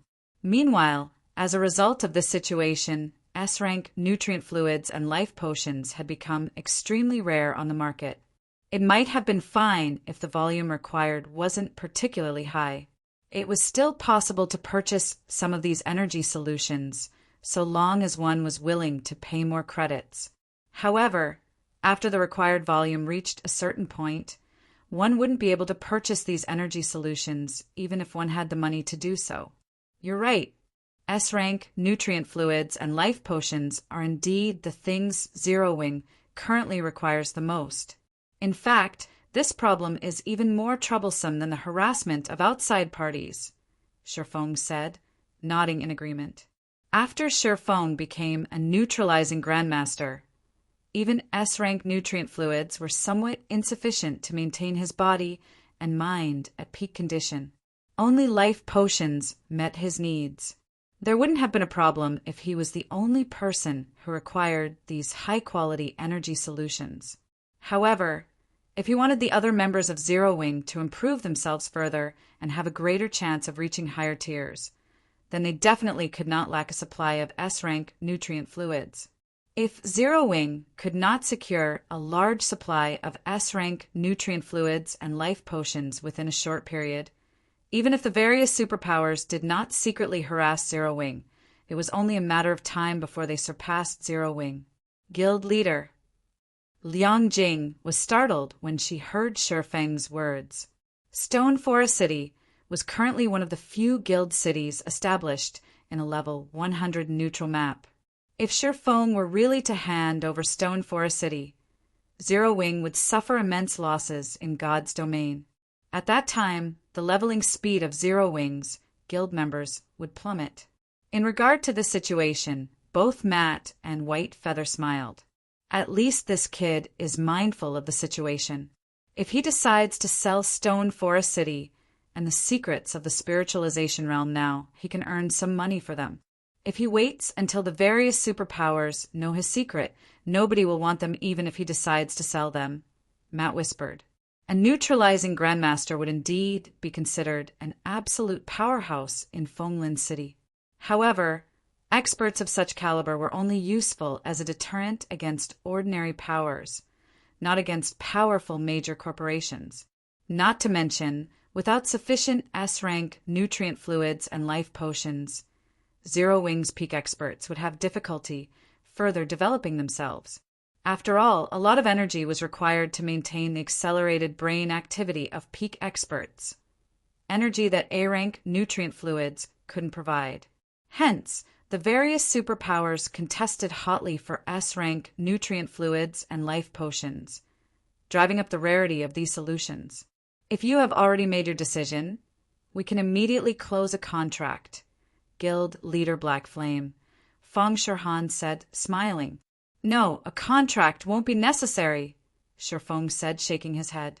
I won't be selling Stone Forest City or the method to grasp the spiritualization realm. Silence momentarily filled the room after Shifeng spoke. Both Matt and White Feather gazed at Shifeng in shock, wondering if he had gone crazy. Did he really not grasp the direness of Zero Wing's situation? Guild Leader Black Flame, you need to think this through clearly. If you miss out on this opportunity, we won't offer you the same price next time, Feng Shirhan said, a little surprised by Shifeng's response. By then, the problems Zero Wing will have to face will be far greater than what you can imagine. Currently, mythology could be said to be Zero Wing's only lifeline. This was also the reason behind Feng Shirhan's confidence that Shifeng would not refuse her offer unless he really wished for Zero Wing's downfall. After all, without sufficient S-rank nutrient fluids and life potions, Zero Wing's future would be bleak. Thank you for your concern. If the various superpowers really wish to take covert action, I don't mind teaching them what a one-way trip is, Shifeng replied calmly. The current Zero Wing was no longer the same as before. This was especially true after he had become a neutralizing Grandmaster. This was also why he did not particularly mind his identity getting exposed. After all, secretly dealing with a neutralizing Grandmaster wasn't easy. Very well. Since you have already said so, we will take our leave first, Guild Leader Black Flame, Feng Shirhan said. After seeing Shifeng remaining unfazed by her warning, she no longer tried to persuade him. Instead, she stood up and left the reception room. After exiting Zero Wing's main headquarters, Matt looked at Feng Shirhan and asked, Vice Guild Leader, are we really going to leave just like that? The old instructor had told them to do their best to get their hands on the method to grasp the spiritualization realm. If they just left now, it would be much more difficult for them to obtain this method in the future. Relax. Zero Wing won't hold out for long. He might think that he has the power to protect himself after becoming a neutralizing Grandmaster, but the superpowers aren't as simple as he thinks they are. He also doesn't know how crazy they are right now, Feng Shirhan replied, smiling. It won't be long before he seeks us out himself. We don't need to rush. I guess you're right. After giving the matter some thought, Matt nodded in agreement and dropped the subject. In order to secure the benefits available in God's domain, the major corporations backing the various superpowers were going all out. To make matters worse, the present state of God's domain had pushed many superpowers to the brink of destruction. As a result, these superpowers were growing even crazier. One could easily imagine what those starving superpowers would do with a fat piece of meat, like Zero Wing, placed before them. After Feng Shihan's group left, only Shi Feng and Liang Jing remained inside the top-floor reception room. Guild leader, what should we do? Once that Feng Shihan returns, she'll definitely expose your identity to the various powers, Liang Jing said as she looked anxiously at Shi Feng. While Zero Wing had managed to retain Stone Forest City, a big problem now loomed. It's fine even if my identity gets exposed. They can spread it all they want. What we need to do remains the same, Shi Feng replied calmly. What do we need to do? Liang Jing asked curiously as she took in Shi Feng's calm expression. Earn money, Shi Feng retorted, chuckling. Whether it was developing the guild in God's domain or purchasing S-rank nutrient fluids and life potions, these actions required money to accomplish. Without money, nothing would get done. Currently, it was basically impossible for Zero Wing to obtain additional S-rank nutrient fluids and life potions from its usual sources. Fortunately, he had the invitation to participate in Green God Company's auction, which was also the only way for the guild to secure a large volume of these high-quality energy solutions. However, with how desperate the various superpowers were for S-rank nutrient fluids and life potions right now, if he did not prepare a sufficiently large sum of credits, he wouldn't stand a chance in the auction. Hence, what he needed to do now was earn money.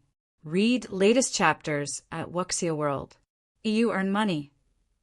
When Liang Jing heard Shi Feng's answer, she shook her head dejectedly and said, I'm afraid that will be very difficult right now. Due to the constant suppression of the various superpowers, we have no choice but to obtain resources by ourselves. However, the resources we obtain are barely enough for our own use. We don't have any surplus to sell. Moreover, Stone Forest City's player population has also been decreasing because of the harassment. In addition, the faux saint monsters have already conquered nearly half of Star Moon Kingdom. Our guild's income is decreasing by the day. Relax. That is in the past, Shi Feng said, chuckling. After saying so, Shi Feng had Liang Jing send someone to replenish the nutrient solution for his virtual gaming cabin. He then did some simple exercises and had a proper meal before logging back into God's domain without hesitation. Once Shi Feng was back in Silverwing Town, he promptly called out the town's interface and chose to upgrade the town. Shortly after, a system notification sounded in the ears of every player in Silverwing Town as they got teleported out of the town. Chapter 2679, Promotion Frenzy. Chapter 2679, Promotion Frenzy Orc Empire, Silverwing Town. After Zero Wing's victory over the faux Saint army, independent players started flocking to Silverwing Town from all over the Orc Empire. The members of many powers also came for a better look at Silverwing Town's situation. As a result, Silverwing Town became incredibly lively for a time. As players crowded into Silverwing Town, a 20-man team entered the town in an orderly manner. The players who saw this team could not help gaping in shock. What? Even they have come to develop in Silverwing Town. Every member of this 20-man team was a level 115 plus.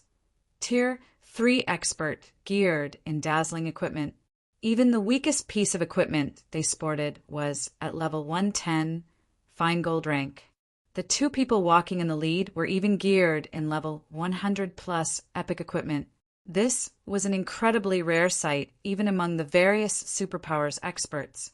However, compared to the levels and equipment of these players, what truly surprised everyone was their identities. This was because this team belonged to Frost Heaven, a superpower originating from the frozen world, which had unified several of the neighboring kingdoms. Frost Heaven's strength could easily rank within the top 10 up-and-coming superpowers. Due to Frost Heaven's access to the frozen world's special bloodline legacy, many expert players were seeking to join the guild. Unfortunately, its recruitment conditions were incredibly stringent. As a result, a large majority of the applicants were disqualified. Now that Frost Heaven's members, who did not operate within the Orc Empire, had come to Silverwing Town. How could everyone not feel surprised? Although the surrounding players were quietly discussing Frostheaven's members, the Frostheaven members in question paid no heed to the players around them, taking their time walking down the main street while observing Silverwing Town. "So this is Silverwing Town," a black-clad, level 116 female summoner muttered after inspecting her surroundings. Calmly, she commented, "While the town's defenses are good, it's still considerably inferior to the other allied guild towns. It is completely reliant on those personal guards to stay afloat. This town is already quite excellent. At the very least, it has managed to stop the attacks of the faux Saint army. It is worth recruiting into the alliance," said a female cursemancer, who was similarly level 116, bitterly smiling at her companion's words. The faux Saint army was something even ordinary NPC cities were incapable of stopping, let alone guild towns and cities. Just the fact that Silverwing Town was able to defeat the faux Saint army was already an incredible feat after all. Not every guild town possessed the Frozen World special methods. While these personal guards are indeed strong, those faux Saint monsters are no pushovers, either. Those monsters have already spread out to over a dozen kingdoms and the Black Dragon Empire. With their growth rate, I'm afraid a large group of Tier 4 faux Saint Devourers will appear in a few days. At that time, these personal guards will most likely have trouble fending off the faux Saint monsters, much less taking the initiative to hunt down those monsters," the black-clad summoner said as she shook her head. "Moreover, our purpose in coming here is to observe whether Zero Wing is truly qualified to join us in dealing with the faux Saint monsters or not. We're not necessarily here to recruit it." After all was said and done, personal guards could only be considered an external tool. The first reason for this was the incredible rarity of powerful personal guards.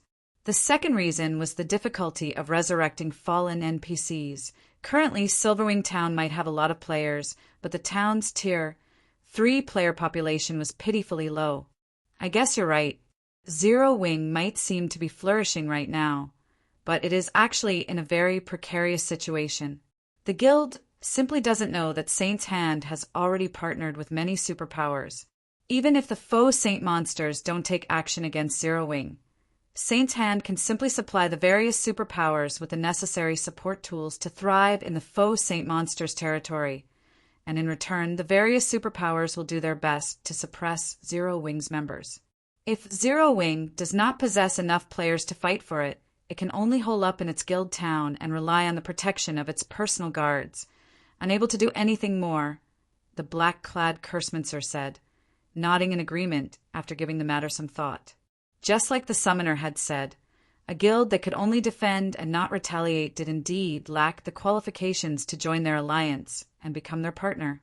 Meanwhile, as the level 116 summoner and level 116 cursemancer from Frostheaven were conversing, a system notification suddenly entered their ears. System: Silverwing Town has been promoted to Basic City. You will be teleported out of Silverwing Town in 30 seconds. What's going on? The town got promoted.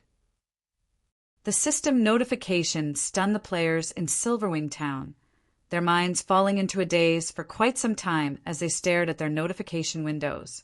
As for Zero Wing's members, they revealed ecstatic expressions on their faces. As an advanced town, Silverwing Town had already been able to repel the faux Saint army's attack effortlessly. Now that Silverwing Town was getting promoted to Basic City, it would pose a much more difficult challenge for the faux Saint army. Before anyone could properly react to the situation, every player inside Silverwing Town was teleported out of it. At the same time, a magic array enveloped the town. How is this possible? The black-clad female summoner from Frostheaven exclaimed as she gazed at the magic array veiling Silverwing Town in astonishment. Setting aside Silverwing Town's prosperity, its player population alone is still far short of the requirements of promotion. It should have taken the town at least another month to get promoted to Basic City. How could it get promoted so quickly? Frost Heaven had ample experience in promoting guild towns and cities. Hence, the team could tell that Silverwing Town's defenses already met the required standard for promotion, but its player population was still insufficient. This was a condition that could be fulfilled only by gradually accruing popularity among players. Yet now, Silverwing Town had actually gotten promoted. At this moment, aside from Frost Heaven's members, even the other Superpowers members secretly operating within Silverwing Town were stupefied by this situation. A third guild city. Some Superpowers didn't even have 3 guild cities. Yet not only did Zero Wing possess 3 guild cities now, but all 3 guild cities were actually established in strategic locations. This was especially true for Silverwing Town. Read latest chapters at Wuxia World. After all, the faux Saint monsters had already extended their sphere of activity to the dozen or so neighboring kingdoms, as well as the Black Dragon Empire. Due to the arrival of these faux Saint monsters, many of the local maps had been transformed into high-level maps, with some even becoming level 120 maps. In addition, since these kingdoms and empires would have to deal with these faux Saint monsters, plenty of kingdom and empire quests would definitely be issued in the future. Through these points, one could easily predict that the players of the affected kingdoms and the Black Dragon Empire would be operating in the faux Saint monsters' territory in the future. However, as these maps were originally at the borders of the various countries, there were hardly enough shelters or strongholds for players to rest in nearby. Since the Orc Empire served as a hub connecting the various countries, the future development of any guild city there would be terrific. Meanwhile, shortly after Silverwing Town's players were teleported out of the town, news of the town's promotion spread like wildfire, quickly reaching the ears of the various powers and causing a frenzy. Chapter 2680, Silverwing City. Chapter 2680, Silverwing City Fire Dragon Empire, Flame Dragon City, Scorching Flame Restaurant. As soon as Cold Shadow logged back into the game, she was greeted by the sight of a tall and beautiful woman standing before her. This woman was none other than White Feather, who had similarly logged back into the game not long ago. However, White Feather wore an indescribably gloomy expression on her face. Did something happen? Cold Shadow asked, a hint of confusion appearing in her silver eyes. We just received news that Zero Wing's Silverwing Town has been promoted to Basic City. Many of the powers operating around the Orc Empire are now heading toward Silverwing Town. They all plan to establish a long-term partnership with Zero Wing. Some superpowers are also considering doing the same, White Feather reported in a quiet tone. Silverwing Town got promoted into a city. Cold Shadow was a little surprised when she heard White Feather's words. Realization then struck her. She smiled and said, "No wonder he rejected my offer without hesitation. It seems this was why he had the confidence to do so." Vice Guild Leader, if Zero Wing really gains the protection of several more superpowers, we'll have a much more difficult time obtaining the method to grasp the spiritualization realm. Why don't we contact Saint's Hand and have it warn off those superpowers? White Feather suggested worriedly. Their superiors had given them only one task: to obtain the method to grasp the spiritualization realm. Everything else was secondary. If Zero Wing gained the protection of several superpowers in the real world, any superpower that wished to target Zero Wing in secret would have a difficult time doing so. That won't be necessary. So what if those superpowers band together to protect Zero Wing? Cold Shadow said, smiling as she read the report White Feather forwarded to her. Now that Black Flame's identity has been exposed, Starlink won't let this opportunity get away. Before I logged back into God's domain, I received news that the old fellow behind Lu Xinglua has finally lost his patience and is planning to remove all of Zero Wing's roots in Fenglin City. With Zero Wing's current manpower, it won't be able to hold out for long. All we need to do is wait. Lu Xinglua himself did not possess any noteworthy skill sets. In fact, A large part of the reason why the Starling Guild was able to develop to such an extent was the old fellow supporting Lu Xinghua. Even several superpowers working together wouldn't be enough to stop that old fellow. Even in mythology, only a handful of people could go up against him. I understand. I'll have someone keep a close eye on Zero Wing during this period, White Feather said, nodding. During the time Cold Shadow and White Feather were conversing, Silverwing Town's promotion had finally completed. When the magic array disappeared, the town that previously sat atop a sand dune was no more. In its place was a magnificent city. Whether in terms of size or defensive standards, the new Silverwing City far surpassed the old Silverwing Town. In fact, even while standing outside the city, one could distinctly feel a dense stream of mana flowing into the city from the surroundings. What astonishing mana! Shi Feng was surprised when he sensed the influx of mana into the city.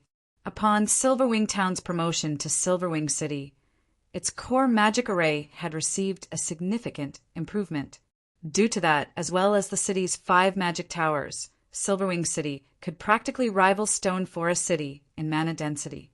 If players were to rest in Silverwing City, the effects they gained might not be as excellent as what they would enjoy when resting in Stone Forest City's Freedom Hotel, but the result would still be quite excellent.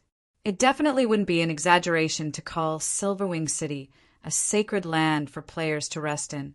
Due to the incursion of the faux saint monsters, many maps in the Orc Empire had transformed into level 100+ neutral maps. Normally, players would have considered this a matter worth celebrating. Unfortunately, not only did these new level 100+ neutral maps have very thin mana, but due to the Orc Empire's special circumstances, players also could not use flying mounts and return scrolls there.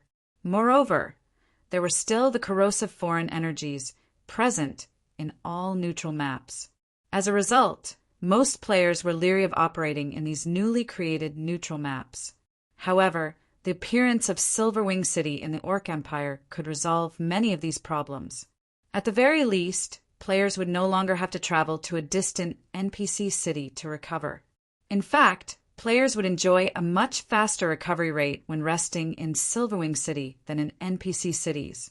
However, what truly excited Shi Feng wasn't the change to the city's mana density, but to the city's airport. Originally, Silverwing Town's airport was only the size of a sports arena. However, after Silverwing Town's promotion, the airport received a massive improvement as well. Now, not only had the airport tripled in size, but the number of airship platforms it housed had also increased by several fold. Now that Silverwing Town has become Silverwing City, I just need to spend some coins to open up air routes to the various kingdoms' capital cities. Once that's done, players from the various kingdoms can travel directly to Silverwing City. At that time, just the income from collecting transportation fees would most likely rival the Freedom Hotel's income. Shi Feng was filled with excitement and anticipation as he looked at the distant airport. In the past, airports had been one of the main sources of income for guild cities. After all, not every player possessed a flying mount or a private house in the various guild cities. Hence, the airships became one of the main modes of transportation for a large majority of God's domain's player base. Previously, Silverwing Town's airport was allowed to have only one air route. However, after the town got promoted to Basic City, its airport could have up to 5 air routes. This number would also increase as the airport or city got upgraded. Before Shi Feng could recover from his joy over the airport's transformation, the sound of a system notification entered his ears. System, congratulations. Your Silverwing Town has been promoted into Silverwing City. The transportation firm has met the requirements for promotion to bronze rank. Do you wish to promote the transportation firm? It has reached the bronze rank already. Shi Feng was stunned when he saw the system notification. The transportation firm was a very special construction. Its promotion system was completely different from that of ordinary constructions. Instead of requiring money or a promotion order, one needed to meet a set of conditions to promote the construction. In the past, powers that owned a transportation firm had generally succeeded in upgrading their firm to the bronze rank only after their guild cities reached the advanced city standard. And as far as Shifeng knew, even the best-performing powers had managed to meet their transportation firm's promotion conditions only after their guild cities had reached the intermediate city standard. Now, Silverwing Town had just been promoted to basic city, yet its transportation firm already met the conditions for promotion. Naturally, Shifeng was surprised. Read latest chapters at Wuxia World. Once a transportation firm reached the bronze rank, it would truly gain the ability to drive a guild city's economy. After all, at the bronze rank, the transportation firm would no longer limit its business to the country it was based in. It would expand its operations beyond the borders, becoming a hub that connected the neighboring kingdoms and empires. Even NPCs belonging to neutral powers would start using it as a hub. In other words, not only would it become possible to find merchandise traded by the various countries' neutral powers in the transportation firm, but the transportation firm itself could even become a place where NPC merchants would develop their business. To put it simply, so long as a guild city possessed a bronze-ranked transportation firm, the members of the ruling guild would gain a significant boost in income. The guild city in question would also have a much easier time becoming a main city. Meanwhile, after glancing at the system notification, Shifeng chose to upgrade the transportation firm without hesitation. Chapter 2681, Arrogant Zero Wing. Chapter 2681, Arrogant Zero Wing. System. Transportation firm can be reconstructed once after promotion at the cost of 40,000 gold and 100,000 magic crystals. Do you wish to proceed with the reconstruction? Note: promotion will take place even without the reconstruction. Reconstruct it, Shifeng said without hesitation. While Zero Wing's funds were indeed tight, the guild still had around 100,000 gold and 400,000 magic crystals reserved for unexpected expenditures. And although reconstructing the transportation firm would not grant it any additional functions, there was one benefit: accommodating more NPC merchants to do business within it. If a transportation firm had more NPC merchants, not only would there be more quests available for players to pick up, but there would also be more merchandise for sale. Both of these factors would attract more players to develop in Silverwing City. As soon as Shifeng made his decision, 40,000 gold and 100,000 magic crystals vanished from his bag. Immediately afterward, the transportation firm, which stood at the edge of the city, transformed into a cloud of black mist that expanded rapidly, growing to the size of 4 sports arenas in just 5 seconds, then dissipated. When the black mist cleared, a 5-story tall building appeared in its place. While Shifeng was quietly observing the reconstructed transportation firm, Yulan suddenly contacted him. Guild leader, we finished setting up the city's security measures. We have also set the entrance fee to 10 silver, as you instructed. We can open Silverwing City at any time, Yulan said excitedly. Previously, after news of Silverwing Town's promotion spread, many players from the neighboring kingdoms had eagerly made their way over to take a look at the city. Based on rough estimates, at least 2 million players had camped outside the city. With so many players seeking entry, Zero Wing could earn a small fortune just by collecting entrance fees. Previously, Silverwing Town couldn't collect any entrance fees since it was a town. Its main sources of income back then were shop rentals and the candlelight trading firm. Now that they could collect entrance fees from players visiting Silverwing City, the financial problems Zero Wing was currently facing would definitely be resolved. All right, open the city, Shifeng said, chuckling. After receiving Shifeng's approval, Yulan promptly deactivated the magic array inside the city, Lord's Mansion, that prevented outsiders from entering the city. Immediately, the opaque magic barrier enveloping Silverwing City shattered, and the city appeared before the eyes of everyone outside the city. The instant Silverwing City was open to the public, the crowd waiting outside the city walls was dumbfounded. Crap! How spectacular! Isn't this city on the same standard as Stone Forest City? The appearance isn't the only thing that's marvelous. The mana radiating from Silverwing City feels just slightly inferior to Stone Forest City's. I'm just wondering how much the entrance fee will be.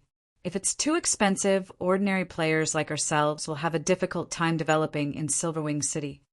Everyone was curious about Silverwing City's current situation. It might be fine if it were any other guild city, but Silverwing City was the only guild city in the Faux Saint Monsters territory. Previously, Silverwing Town was already able to fend off an army of more than 4 million Faux Saint Monsters as an advanced town. Now that it was a basic city, the Faux Saint Monsters would most likely be helpless against it for the foreseeable future. Hence, one could say that Silverwing City was currently the safest location within the Faux Saint Monsters territory. Meanwhile, safety was the #1 priority of both ordinary players and experts. At this stage of the game, many players would fall into despair over even a single death. After all, after reaching level 100 and beyond, not only did leveling up become much more difficult, but level 100 plus equipment was also incredibly precious. Losing a single piece of level 100 plus equipment would set a player back by days or even weeks. However, after the gathered players lined up at Silverwing City's main gate, they were stupefied by what they saw. An entrance fee of 10 silver? Is Zero Wing insane? The black-clad female summoner from Frost Heaven exclaimed, her eyes widening in shock as she looked at the Tier 3 personal guards collecting the entrance fee.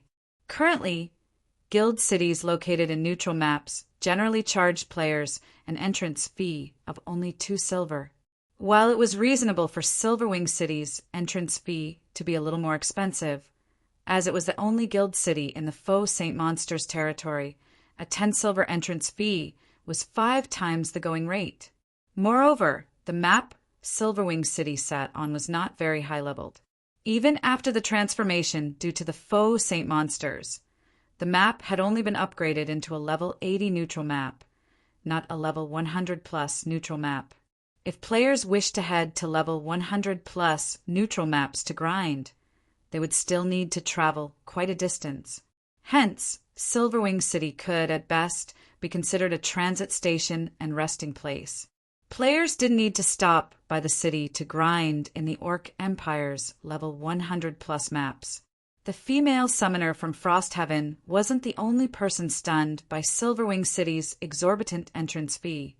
The various superpowers members that were planning to enter the city were too. They could not help suspecting that Zero Wing had gone crazy for money. Originally, there were already very few players willing to operate within the Faux Saint Monsters territory. After all, the Faux Saint Monsters only allowed players to level up faster. They did not drop any weapons or equipment, and the coins and materials they dropped were inferior compared to the loot from other monsters. Not to mention, operating within the territory of Faux Saint Monsters was much more dangerous than operating elsewhere. While a 10 silver entrance fee wouldn't be much of a problem for Tier 3 experts, it was a huge expenditure for Tier 2 players. If Zero Wing insisted on a 10 silver entrance fee for Silverwing City, hardly any Tier 2 players would be willing to visit the city. Meanwhile, just how many Tier 3 experts were there in God's domain right now? Crap. Does Zero Wing take us for fools?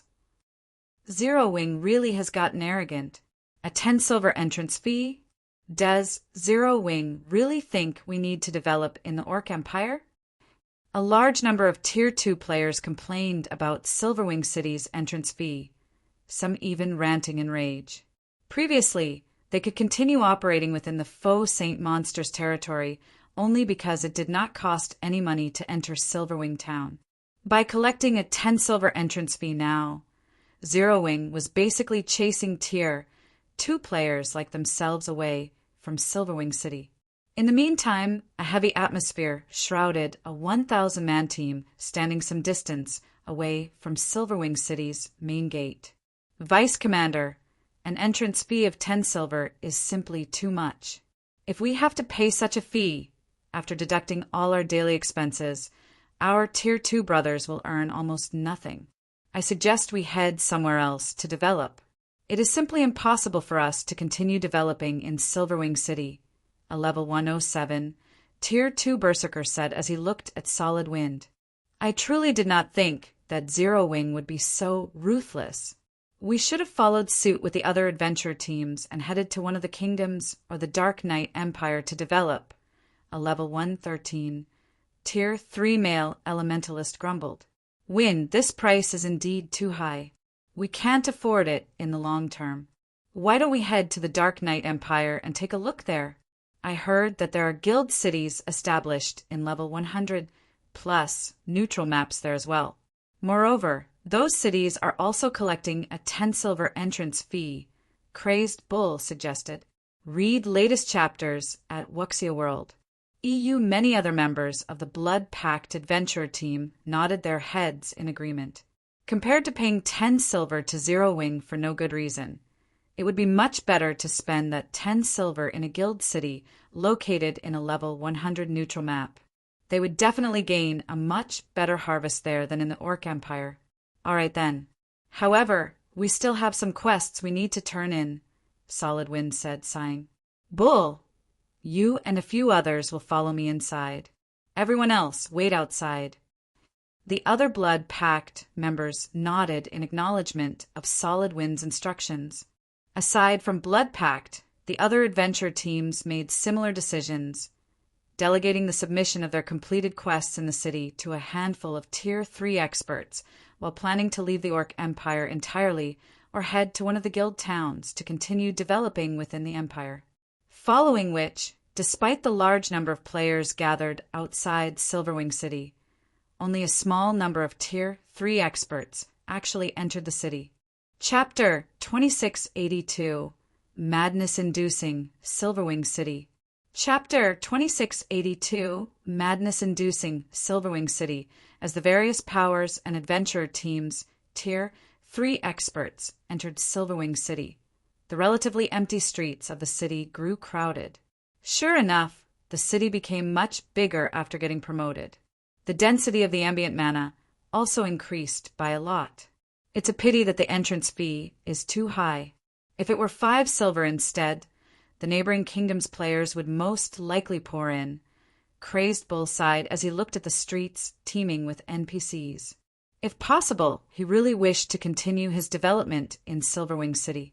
Unfortunately, the entrance fee of 10 silver was simply unaffordable for ordinary Tier 2 experts. After all, many players would most likely enter Silverwing City multiple times a day, since Tier 2 players weren't as resistant to the foreign energies in level 100 plus neutral maps as Tier 3 players were. They could survive in level 100 plus neutral maps for only a few hours per trip. Fortunately, Tier 2 players recovered from these foreign energies very quickly, so they generally could make 2 or 3 trips to level 100 plus neutral maps per day. However, each additional trip meant they had to pay another 10 silver coins to enter Silverwing City. Originally, earning money was already a difficult task in the faux Saint Monsters territory.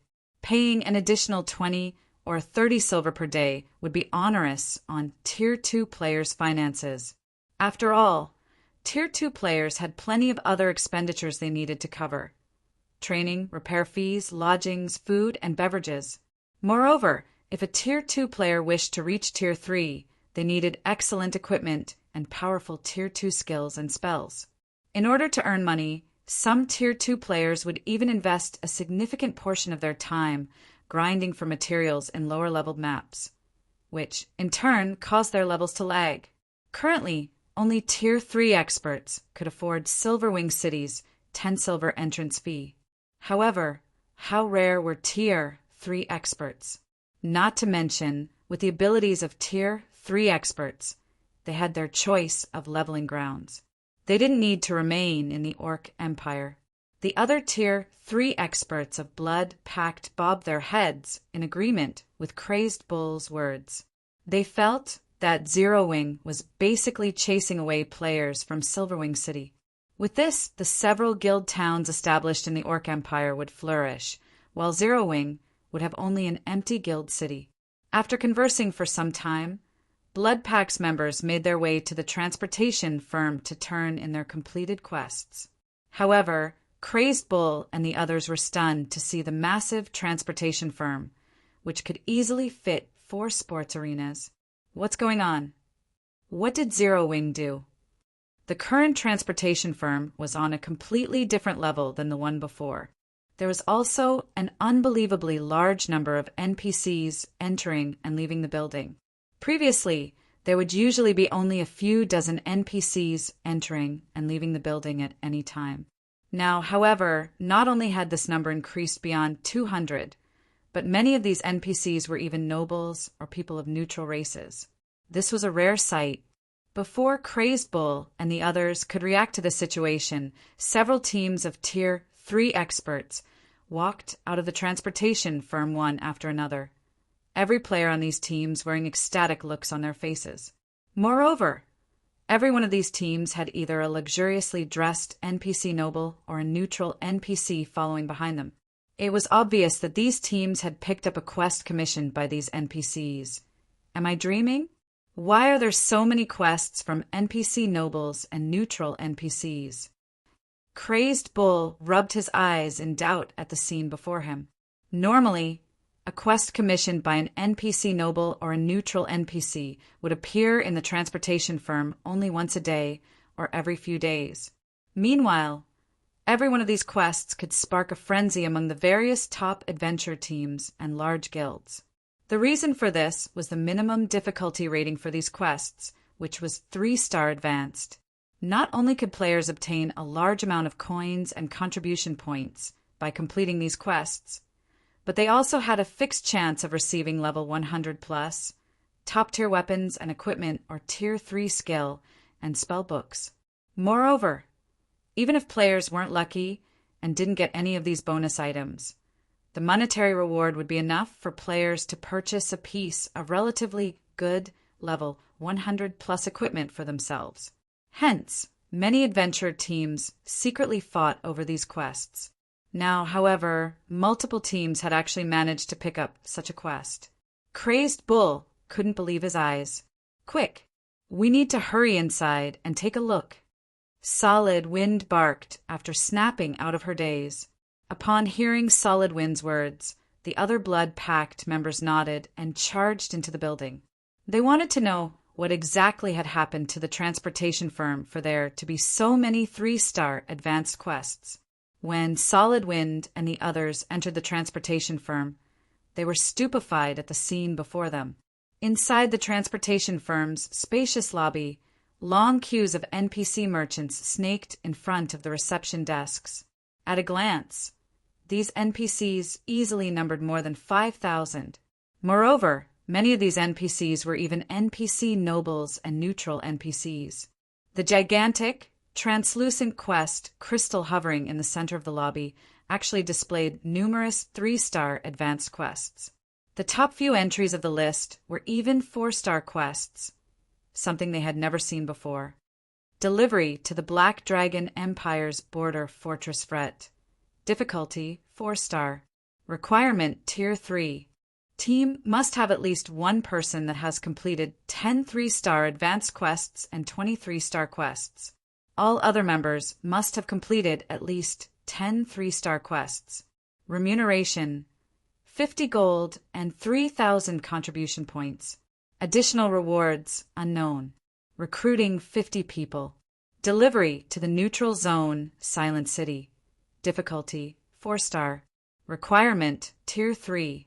Team must have at least one person that has completed 12 3-star advanced quests. All other members must have completed at least 5 3-star quests.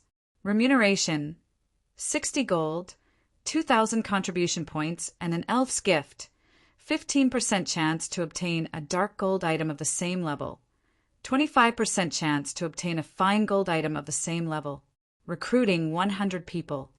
When the eyes of Solid Wind and the other Blood Pact members landed on the rewards of the 4-star quests, they wished they could accept these quests immediately. Setting aside the additional rewards, Just the coins and contribution points these quests awarded were more than enough to make Tier 3 experts like themselves go crazy. Bull, log out and contact the commander. Have the commander negotiate with the other adventure teams. We need to secure these 4-star quests before the others do. Solid Wind said urgently. It was impossible for an individual adventure team to take on a 4-star quest. At least 2 adventure teams worth of Tier 3 experts would be needed to challenge a 4-star quest. However, if they could complete a 4-star quest, they would raise Blood Pack's overall strength by a small margin. All right, logging out now, Crazed Bull said as he hurriedly clicked the logout button. Read latest chapters at Wuxia World. EU. As for Solid Wind and the others, they promptly contacted the other Blood Pact members outside the city and had them come to the transportation firm right away. Their excitement was palpable to the other players around them. However, none of the surrounding players found the reactions of Blood Pact's members surprising at all. After all, Blood Pact wasn't the only group aiming for the 4-star quests. The members of other adventure teams and guilds that had visited the transportation firm earlier had reacted in a similar fashion. They all either notified their superiors about the transportation firm or had their other companions rush to the transportation firm. For a time, large numbers of the Tier 2 players camped outside Silverwing City, thronged to the city's main gate with bloodshot eyes. In the blink of an eye, the main gate swarmed with players. If not for everyone fearing the personal guard stationed by the gate, they would have most likely started a fight to enter the city. Meanwhile, when the black-clad summoner from Frost Heaven, who had already entered the city, saw the disturbance at the gate, she was stunned. What's going on? Chapter 2683. Crimson-Eyed Sword Saint's Legacy. Chapter 2683. Crimson-Eyed Sword Saint's Legacy. At this moment, the female summoner from Frost Heaven wasn't the only person surprised by the sudden turn of events at Silverwing City's main gate. The Tier 3 experts who had just entered the city were similarly stunned to see the mob of Tier 2 players desperately trying to get in. Have these people lost their minds? For current Tier 2 players, a 10 silver entrance fee was a significant expenditure. Not to mention, just a short while ago, these Tier 2 players were still complaining about the expensive entrance fee and hoping to see Silverwing City flop. Now, however, these same Tier 2 players were desperately trying to get the NPCs stationed at the gate to take their money, their bloodshot eyes making it seem as if they would start a fight if the NPCs refused to take their money. However, before the Tier 3 experts standing before the city gate could properly process the situation, batch after batch of Tier 2 players rushed into the city, their numbers simply staggering. As soon as these Tier 2 players got past the gate, they dashed towards Silverwing City's transportation firm like a pack of cheetahs, expressions of ecstasy writ large on their faces. What did Zero Wing do? The female summoner from Frost Heaven could not help her confusion when she saw the various powers and adventure teams Tier 2 members running past her toward a distant corner of the city. Just a moment ago, the players had clearly given up on Silverwing City because of its exorbitant entrance fee. Now, however, players were jostling to enter the city. Moreover, there did not seem to be an end to the stream of players pouring in. At this rate, Zero Wing would become filthy rich just from the entrance fees of Silverwing City. These people seemed to be rushing toward the transportation firm. Something must have changed there, the female cursemancer standing beside the summoner said as she looked at the direction the crowd of players was taking. The transportation firm? The female summoner found her companion's words a little hard to believe. She simply couldn't figure out what kind of changes the transportation firm could have undergone to provoke such a frantic reaction from so many Tier 2 players. However, the female summoner did not put too much thought into the matter. Instead, she and her team followed the crowd to the transportation firm. When Frost Heaven's members arrived inside the crowded transportation firm's lobby, their eyes widened involuntarily in shock, every one of them at a loss for words. just by doing one delivery quest. Every player involved could get a monetary reward of 60 gold, as well as other rewards. This was an income even Tier 3 peak experts like themselves were incapable of earning within 1 or 2 days. Yet there were actually 6 of such delivery quests available. Moreover, aside from the 6 4-star quests, there were a ton of 3-star advanced quests, which similarly granted lucrative rewards that could match the total daily income of Tier 3 peak experts like themselves. If they focused on grinding and making money for an entire day, not only would they have to sacrifice a large amount of their training time, but the income they generated would also be limited to coins. They wouldn't receive any weapons or equipment. However, the 3-star advanced quests granted a large amount of coins upon completion, as well as contribution points and top-tier weapons and equipment. Doing these delivery quests was even more lucrative than raiding super large-scale team dungeons. With how low the drop rate was in team dungeons, there definitely wouldn't be enough weapons and equipment dropped for everyone in the team. Moreover, there was also the problem of class compatibility. On the other hand, every player that took part in the delivery quests would have a considerably high chance of obtaining a top-tier weapon or equipment that suited their class. One could say that, so long as players kept doing these 3-star advanced delivery quests, their income, EXP gain, and equipment acquisition rate would already rival those of Tier 3 peak experts. It's no wonder these people reacted so crazily. I truly underestimated Zero Wing. With these tempting quests, let alone a 10 silver entrance fee, even if the fee were 20 silver, there would still be a ton of players seeking to develop in Silverwing City, the black-clad summoner commented as realization dawned upon her. Since even a Tier 3 peak expert like herself felt tempted by the delivery quests available in the transportation firm, the attraction the firm held for Tier 2 players and ordinary Tier 3 experts was easy to imagine.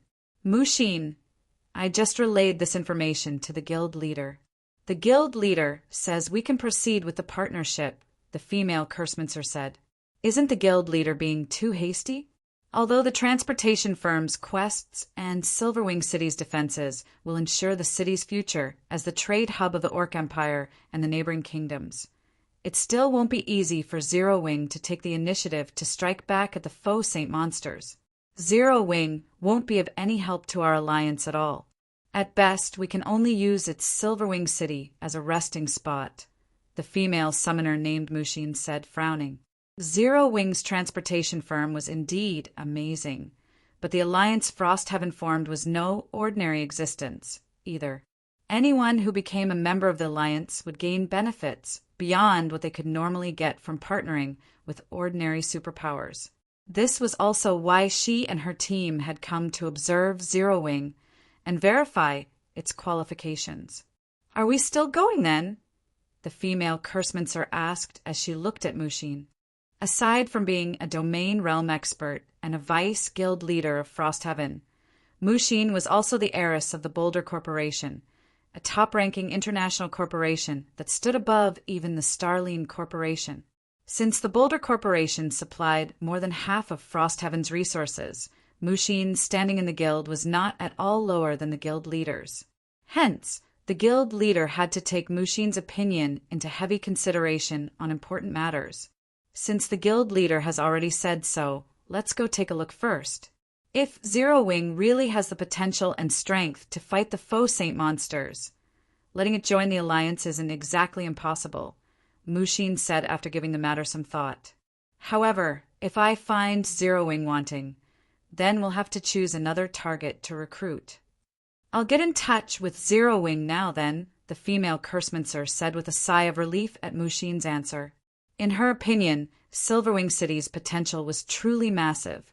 Even without Frostheaven's help, the city would still flourish. In fact, it might even become an integral location for the Alliance's fight against the faux Saint Monsters in the future. However, if Mushin was really opposed to Zero Wings joining the Alliance, then even the guild leader would have difficulty persuading her. While Mushin and the others were conversing, news regarding the transportation firm also spread quickly.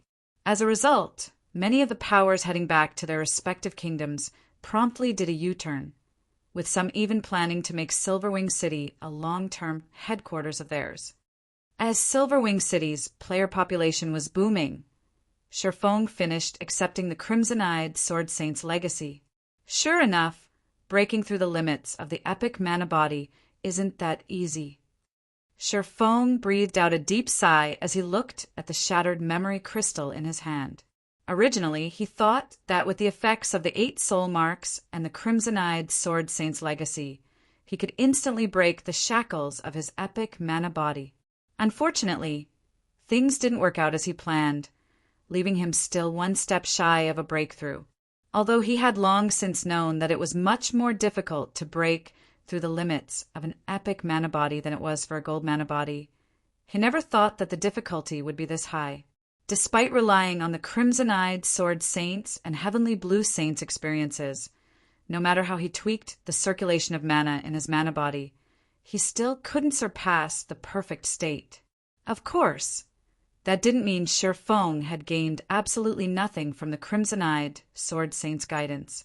By relying on Elvo's experiences and techniques, he could now circulate the mana inside his body 20% faster than before.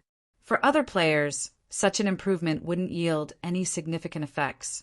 However, for someone like Sherfong, who possessed a natural domain, it was akin to a 20% boost to his reaction speed, a massive improvement. Moreover, his mana domain had also become much denser and more solid. If Sherfong were to go up against a faux Saint Devourer now, he was confident he could beat the living daylights out of the mythic monster without even resorting to his mana technique and Black Dragon Soul. Read latest chapters at Wuxia World. EU at this time, Yulan suddenly called Sherfong and said, "Guild leader, some representatives from Frost Heaven have paid us a visit. They say they wish to discuss a partnership." Frost Heaven. Sherfong was not unfamiliar with this name. In fact, this was a very famous name during his previous life. After all, Frost Heaven was one of the 12 great guilds of God's domain, a true titan in the game. However, Frost Heaven had maintained a very low profile during the early stages of God's domain, so much so that barely anyone had thought about the guild. To everyone's surprise, though, Frost Heaven had actually been the first superpower in the game to successfully produce a Tier 4 player, an incident that had propelled the guild into the spotlight and made it known by everyone in the game. "Do you wish to meet them?" Yulan asked when she saw Sherfong turning contemplative. "Have them wait in the city, Lord's Mansion's reception room," Sherfong said, nodding. He then tidied up his workspace before leaving his 4th floor office and making his way to the 1st floor reception room. Chapter 2684 Mana Domain. Chapter 2684 Mana Domain, Silverwing City, City Lord's Mansion. Under Yolan's lead, Mushin and the other Frost Heaven members arrived before the entrance of the City Lord's Mansion. Currently, a large number of NPCs, as well as players wearing the merchant's insignia, were lining up outside the tall walls of the mansion. The liveliness here could easily rival the frenzy at Silverwing City's main gate. This city is truly amazing. Despite having been promoted just recently, there are already so many NPC and player merchants coming forth to rent shops here. I doubt even the various superpowers' main headquarters received this much attention when they got promoted into basic cities, the female cursemancer from Frost Heaven exclaimed as she looked at the long line of NPCs and players standing outside the city Lord's Mansion. Aside from being the core that controlled the city Lord's Mansion also managed the city's lands and shops. Anyone seeking to rent or purchase land and shops inside the city had to visit the city Lord's Mansion to do so. Generally, however, neither player nor NPC merchants would rent a recently promoted city's lands and shops. They would generally do so only after thorough consideration and observation to determine whether an investment would really be profitable. However, despite Silverwing City having just been promoted and open to the public less than an hour ago, there are already close to 1,000 players and NPCs waiting to enter the city Lord's Mansion. This response was unbelievable. This should be considered normal. After all, Silverwing City is currently the only guild city in the Orc Empire. With that transportation firm here, high player traffic is guaranteed. These cunning merchant players and NPCs definitely won't let this opportunity get away. The only question now is, how many shops and lands is Zero Wing willing to rent out? Mushin said, her expression remaining unfazed as she took in the long queue before her. In fact, after seeing what Silverwing City had to offer, Mushin had already resolved to rent some of its lands and shops in preparation for her guild members' development in the city. Needless to say, merchant players and NPCs who frequently traveled between large cities and possessed a keen sense for business would definitely realize Silverwing City's potential and take action much more quickly than she had. The player merchants waiting outside the city, Lord's Mansion, turned their heads automatically toward Mushin's group, surprise flashing across their eyes when they recognized the group. What? Frostheaven is actually planning to partner with Zero Wing? If that's the case, Zero Wing will really rise on the eastern continent. Indeed, Frostheaven has 3 international corporations backing it. Even if Zero Wing receives only a small amount of support from Frostheaven, it would no longer have to worry about funding and resources. It seems the various superpowers will have to fear Zero Wing in the future. After all, previously Zero Wing was already close to rivaling ordinary superpowers in terms of experts and guild foundations. If Zero Wing receives Frostheaven's support and resources, it would basically be a superpower already. By this time, even ordinary players were familiar with the superpower known as Frostheaven. After all, the guild had not only successfully dominated multiple kingdoms, but also claimed a corner of the Apocalypse Empire. In addition, Frostheaven's name resounded in the ears of merchant players like themselves. What with 3 international corporations backing the guild, even the eastern continent's up-and-coming Starlink and various super guilds had to show respect to Frostheaven. Mushin's group walked into the city, Lord's Mansion, under the watchful gazes of the merchant players outside. Inside the city Lord's Mansion, aside from the personal guards on security duty, there were plenty of Zero Wing experts training. The liveliness inside the mansion grounds was not the slightest bit inferior to the situation outside the mansion. Sure enough, the number and quality of Zero Wing's experts are still considerably inferior to the various superpowers. The female Cursemancer shook her head and sighed as she eyed her surroundings. With the standards of Zero Wing's members, even if Mushin agrees to let Zero Wing join the alliance, the other allied guilds will most likely object. Many of Zero Wing's Tier 2 members had reached level 115 already, with the Tier 3 members boasting even higher levels. These players were also very well equipped, with the weakest piece of equipment on the Tier 3 experts being level 110 fine gold rank. When it came to levels and equipment standards, Zero Wing's members did not lose out to the various superpowers. However, Zero Wing's members had one fatal flaw. Their average combat standard was very low, let alone flowing water realm experts. Zero Wing barely had refinement realm experts. In this regard, Zero Wing was no match for the various superpowers at all. Hence, even though Zero Wing possessed a large number of powerful personal guards, it still couldn't be considered a superpower. After all, personal guards would remain a threat for only a certain period. Compared to players, NPCs had a much more difficult time developing themselves. The true way for a guild to grow strong was for it to have a large number of peak experts under its command. Although rumor had it that Zero Wing had several extraordinary experts, this small number simply wasn't enough for the guild to become a superpower, let alone get Mushin to agree to its joining Frostheaven's alliance. During the time the female Cursemancer was entertaining such thoughts, Yulan had brought Mushin's group to the city Lord's Mansion's first-floor reception room. "Please enter," Yulan said as she opened the doors for Mushin's group. After nodding in response to Yulan's words, Mushin entered the reception room together with her subordinates. The instant Mushin and the others entered the reception room, however, their bodies immediately felt heavier. They also sensed that they had lost control over the mana around them, and it seemed as if they had entered another world. A mana domain. The female Kursmancer gaped in shock at Sherfong, who was currently seated inside the room. How is this possible?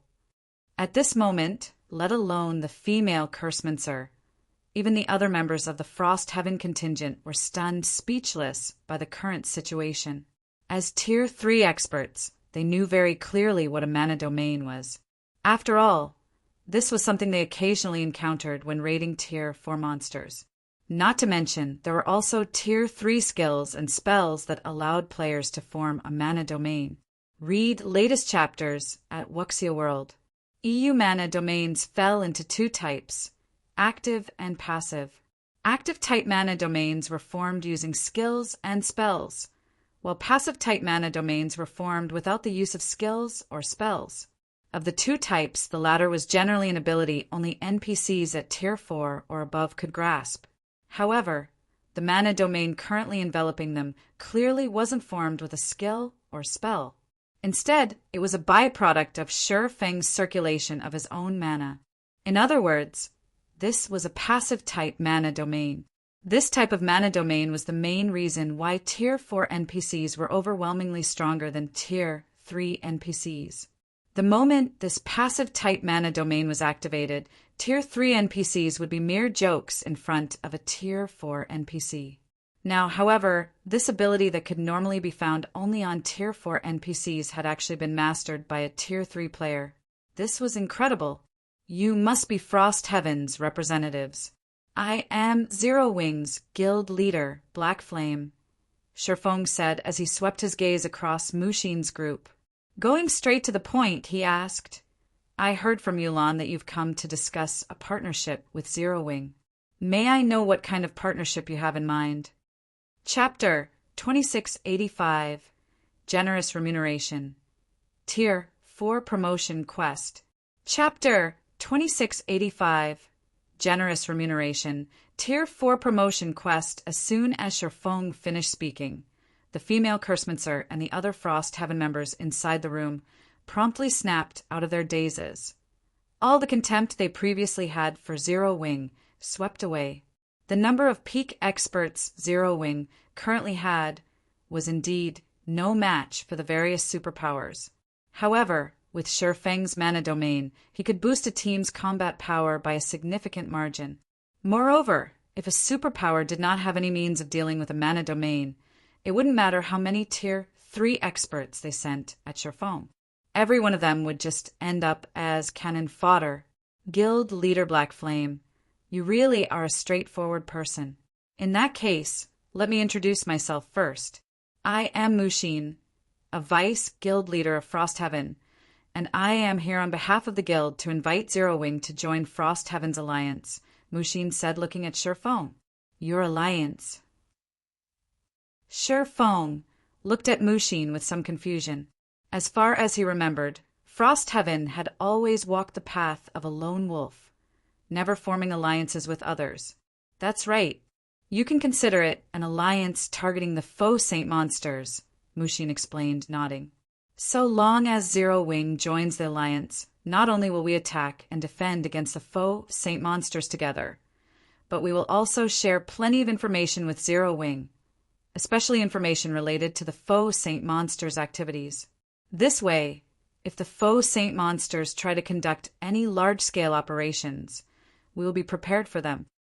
What are the entry requirements? Sherfong asked.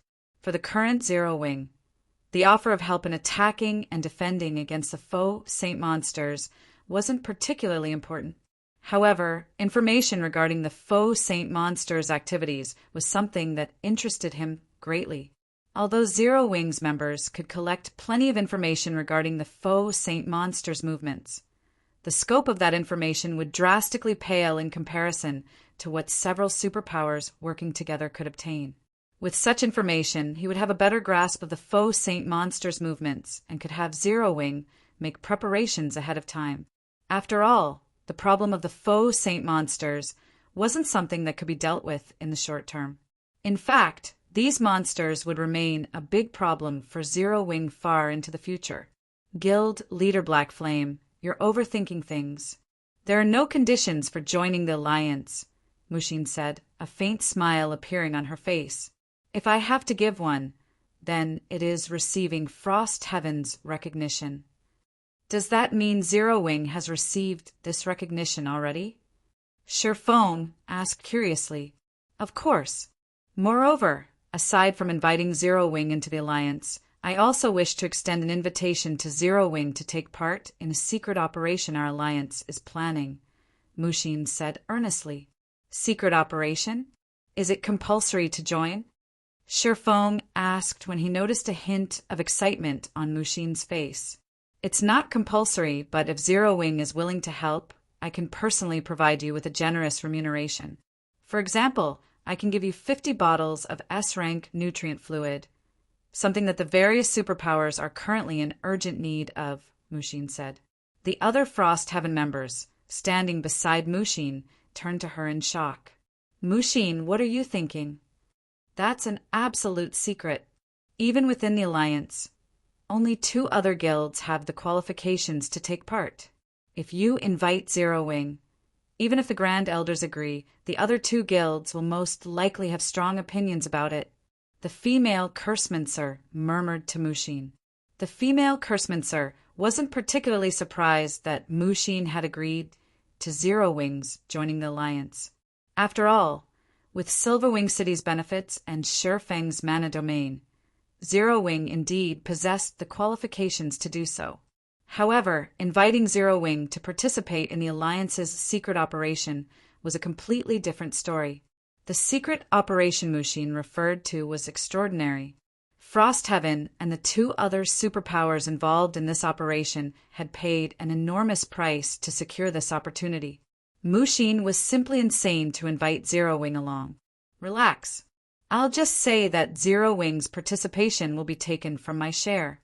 That way, the 2 other superpowers should not have any problems, Mushin replied nonchalantly. You have truly lost your mind. You asked for this.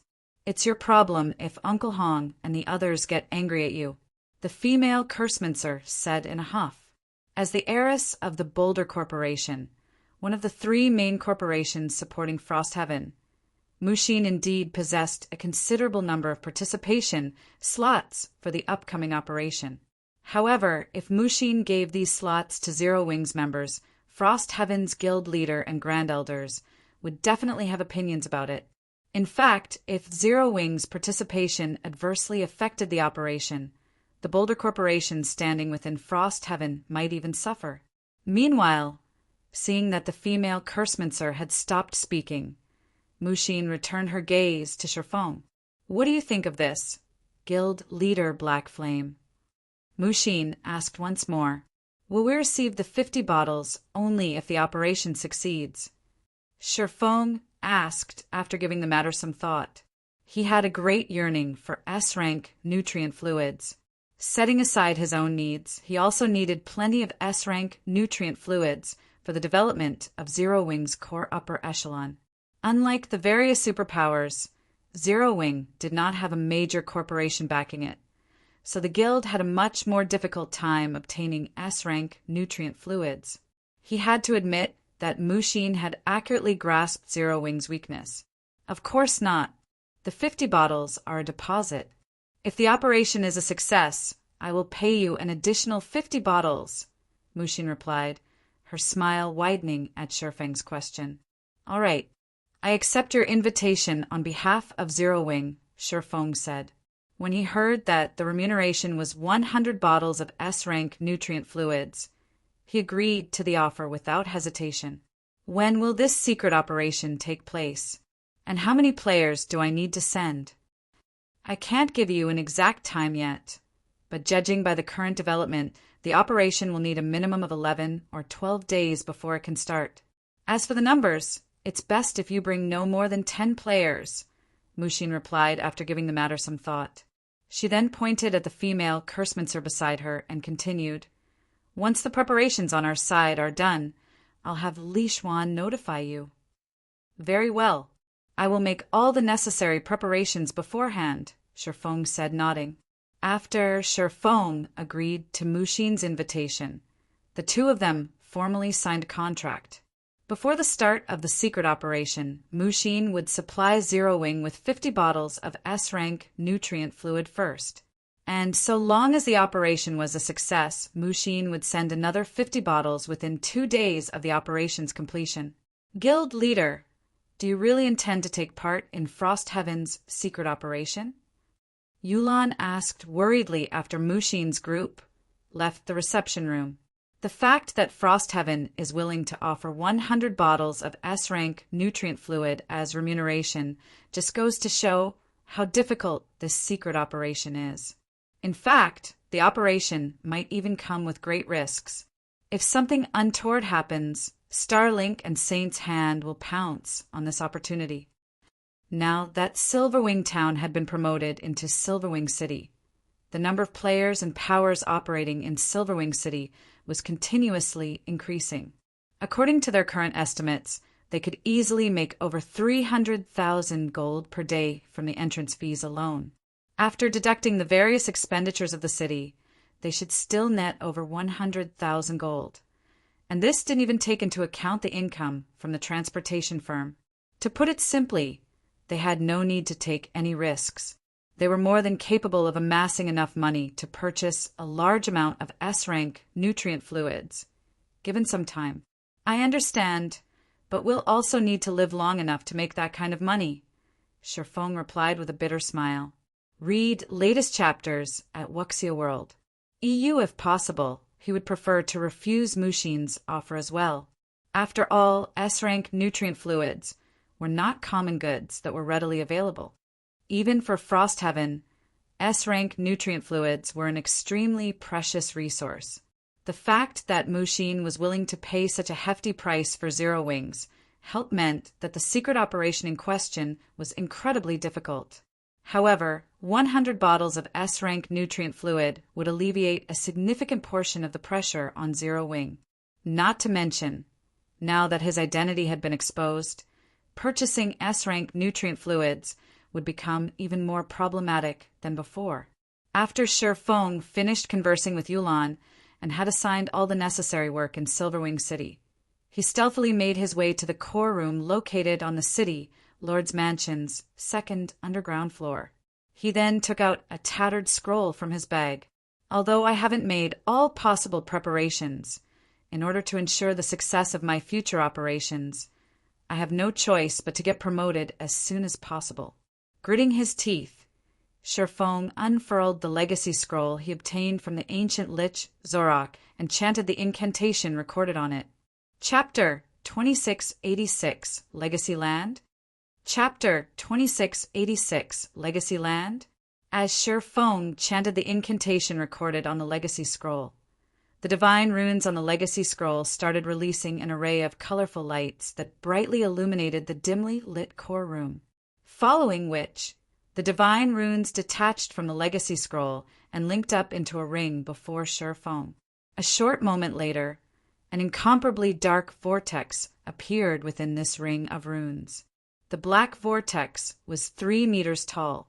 Just its existence alone thinned out the mana within the core room considerably. The vortex was like an insatiable beast that devoured everything. Just how harsh is the environment in the Legacy Land? Shifeng was astonished when he sensed the incomparably thin mana around him. Originally, he had planned to challenge his Tier 4 promotion quest only after he had broken through the limits of his epic mana body. That way, he would have a much greater chance of success. After all, unlike the promotion quests for lower tiers, the Tier 4 promotion quest did not have any difficulty options for players to choose from. How much improvement they gained from their Tier 4 promotion quest depended entirely on how much progress they made in the Legacy Land. Of course, there were also some differences between Legacy Lands. Naturally, the harsher the environment at a Legacy Land, the more difficult it would be for players to obtain their Tier 4 Legacy. However, searching for Tier 4 Legacy Lands was arduous. In fact, when challenging the Tier 4 promotion quest, players generally spent 90% of their time searching for a legacy land. In short, players would be very fortunate to come across a legacy land. They didn't have the luxury to choose between different legacy lands. Hence, luck played a considerably important role when challenging the Tier 4 promotion quest. With luck, one would find a good legacy land and have an easier time obtaining the Tier 4 legacy. Without it, one would find a legacy land with an extremely harsh environment and might suffer failure as soon as they set foot into the legacy land. This was a situation Shifeng had faced before. After all, he had failed plenty of times at his Tier 4 promotion quest in his past life. Currently, although he couldn't determine what kind of legacy land the teleportation portal before him led to, judging by how the portal had devoured almost all of the core room's mana, he could tell that this legacy land had incredibly thin ambient mana. In fact, the ambient mana density in the legacy land should be even lower than that of the core room at the moment. However, before Shifeng could continue his observation, a series of system notifications entered his ears. System, you have opened the Legacy Lands portal. Please enter the portal within 3 minutes, or the portal will automatically close. System, you have activated the promotion quest for the Tier 4 Blade Saint. Quest content, enter the Legacy Land and obtain the Ancient Legacy's power. Rewards unknown. System, once you enter the Legacy Land, you will be prohibited from having any contact with the outside world. If you die within the Legacy Land, you will be teleported out of the Legacy Land. Your levels will be reduced by 5, and your soul will be weakened for 3 days. Please consider your decision carefully. 5 levels. This Legacy Land is truly vicious. Shifeng frowned reflexively when he heard the contents of the system notifications. Normally, dying in a Tier 4 Legacy Land would result in a loss of only 2 or 3 levels. The penalty for this one, however, was actually 5 levels. This was definitely the Legacy Land with the highest penalty he had ever heard of. However, Shifeng did not hesitate for long before walking straight into the Black Vortex. If possible, he did not wish to enter such a harsh Legacy Land either. However, if he didn't enter, he would be deemed to have failed his Tier 4 promotion quest. If that happened, he would have to wait a considerable period before he could challenge his Tier 4 promotion quest again, an outcome he definitely didn't want. After all, aside from Frostheaven's upcoming secret operation, the Divine Dragon's trial also awaited him. If he gave up on entering his Legacy Land now, he would have to face the Divine Dragon's trial with only a Tier 3 body, basically setting himself up for failure. Hence, he had no other choice but to grit his teeth and take on this Legacy Land. Fortunately, the Epic Legacy Scroll granted him 3 re-challenge attempts, 2 more than what the Dark Gold Legacy Scroll provided. Having a total of 4 challenge attempts increased his chances of success significantly. As soon as Shifeng stepped into the Black Vortex, darkness enveloped his vision. At the same time, his body seemed to spin freely in empty space. By the time his vision recovered, the scenery before him had changed completely. Currently, he was free-falling. Moreover, not only was the sky dark, but spatial tears also filled the air around him. It was as if the world he had just arrived in was crumbling. There was no ground beneath him, either. All he could see below was a bottomless abyss. To make matters worse, the mana was practically non-existent. Shifeng was momentarily stunned by this situation. He had been to many Legacy Lands, but this was his first time visiting such a harsh Legacy Land. In fact, rather than a Legacy Land, this location looked more like a world teetering on the brink of destruction instead. If not for his epic mana body, he would have long since lost consciousness due to the extremely thin ambient mana here.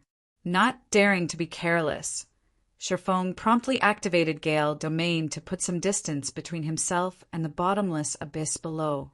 However, shortly after he started flying, a powerful suction force came from the bottomless abyss, which made his body feel incomparably heavy. Is long-term flight prohibited here?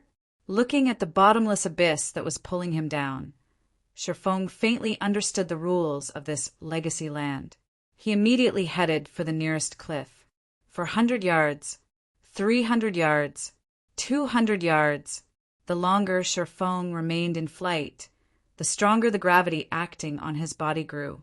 Initially, the gravity was only twice as strong as usual. Eventually, though, it increased to more than tenfold. Moreover, it continued increasing by twofold every second. Not only did this situation cause his flying speed to decrease continuously, but it also made controlling his body increasingly difficult. Faster! I need to be faster! When the gravity approached unbearable levels, Sherfong desperately tried to reach the cliff beside the abyss. When less than 20 yards separated him from the cliff, his ability to fly suddenly got neutralized. As a result, he plummeted toward the bottomless abyss like a meteor. To make matters worse, the gravity acting on his body still kept increasing, which, in turn, accelerated his speed of descent. This won't do. At this rate, I'll die from the wind pressure before I even hit the ground. After free falling for a dozen seconds, Sherfong already found the increasing wind pressure pushing against his body unbearable. At this rate, he would most likely die after another few dozen seconds of free fall. He took out a bunch of advanced frost grenades from his bag and detonated them on his back. Boom, boom, boom. Along with the sounds of explosions, a series of ice flowers appeared in midair. Although Sherfong ended up losing over 20% of his HP and got himself covered in a layer of frost from the frost grenades, the impact of the explosions propelled his body a lot closer to the nearby cliff. However, despite the distance to the cliff narrowing, his complexion remained grim. After all, if he collided with the cliff at his current speed, he was still unlikely to survive. In the next moment, the armor Sherfong wore also started turning red-hot. Just as he was about to crash into the cliff like a blazing meteor, he activated Heavenly Dragon's power, instantly increasing his basic attributes, defense, and HP by a significant margin. He then unsheathed the abyssal blade and stabbed it into the cliff. Boom! After getting stabbed into the cliff wall, the abyssal blade tore the rocky surface as Sherfong continued sliding down. At the same time, his HP also started depleting rapidly. 75%, 60%, 30%. Fortunately, his body finally came to a grinding halt with his HP just below 500,000. After pulling himself out of the clutches of death, he breathed out a deep sigh of relief. If not for Heavenly Dragon's power, he really would have died just now. Is this really a legacy land? Confusion filled Sherfang's heart as he gazed at the bottomless abyss beneath him. Although legacy lands weren't known for their friendly environments, none of them had such a harsh environment either. Currently, he couldn't see any signs of life in this legacy land, let alone monsters. Aside from the bottomless abyss, the only other thing within sight were the cliffs surrounding it. He couldn't find any traces of an ancient legacy at all. Read latest chapters at Wuxia World. EU, however, as Sherfong was trying to figure out what he needed to do in this legacy land, several thunderous roars came from the bottomless abyss. A short moment later, gigantic figures emerged from the abyss, and upon seeing these figures, Sherfong could not help being dumbfounded. How is this possible? Sherfang's eyes widened with astonishment as he gaped at these gigantic figures. After all, these figures belonged to the rarely seen dragon race. Meanwhile, these dragons had clearly discovered his presence already. Chapter 2687 Infant Black Dragons. Chapter 2687 Infant black dragons. Before Sherfong could snap out of his daze, the 3 black dragons with 60-meter wingspans flapped their wings and transformed into a blur as they flew straight at him. Infant black dragon, great lord, level 122 HP 4, 200 000 000/4, 200 000 000. Crap! Sher Fong cursed out loud when he saw the 3 infant black dragons zooming toward him. Although his opponents were merely Tier 3 infant dragons, as creatures belonging to the apex race in God's domain, they were still far stronger than ordinary Tier 4 mythic monsters. Not to mention, there were 3 of them. With the power these infant dragons wielded, they could easily destroy the current Silverwing city. They simply weren't existences individual Tier 3 players could hope to go up against. In fact, even Tier 4 players would have to take the long way around if they came across a force of 3 Tier 3 infant dragons. To make matters worse, not only was Sher Fong currently stuck to a cliff, but an incredibly powerful gravitational force was also dragging on his body. Despite having Heavenly Dragon's power activated right now, he couldn't move his body normally. Clashing with these infant black dragons would simply guarantee an early death. He immediately unsheathed Killing Ray and stabbed it into the cliff wall as well. He then started climbing up the cliff with all his might using his 2 swords. However, the gravitational pull from the abyss was simply too powerful, and Sher Fong could not climb quickly, even if he wanted to.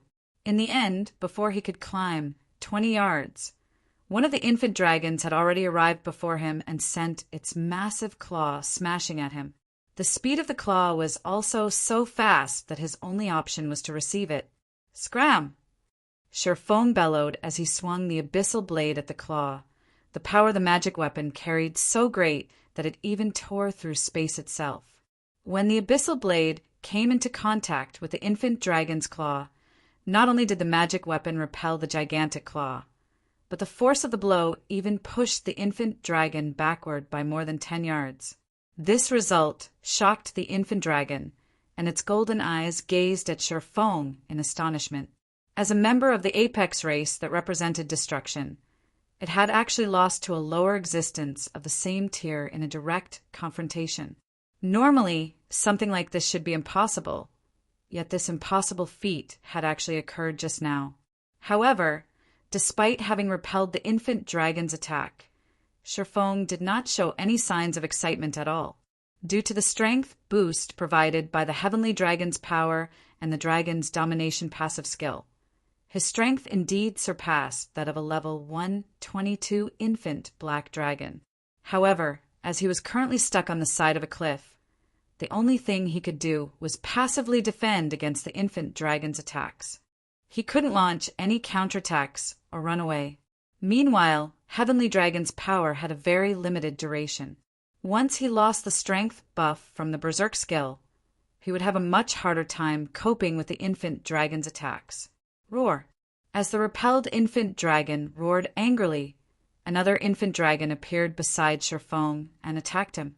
While Sher Fong had his hands full with the second infant dragon's attack, the first infant dragon, which had gotten repelled, actually opened its mouth and used dragon breath on him.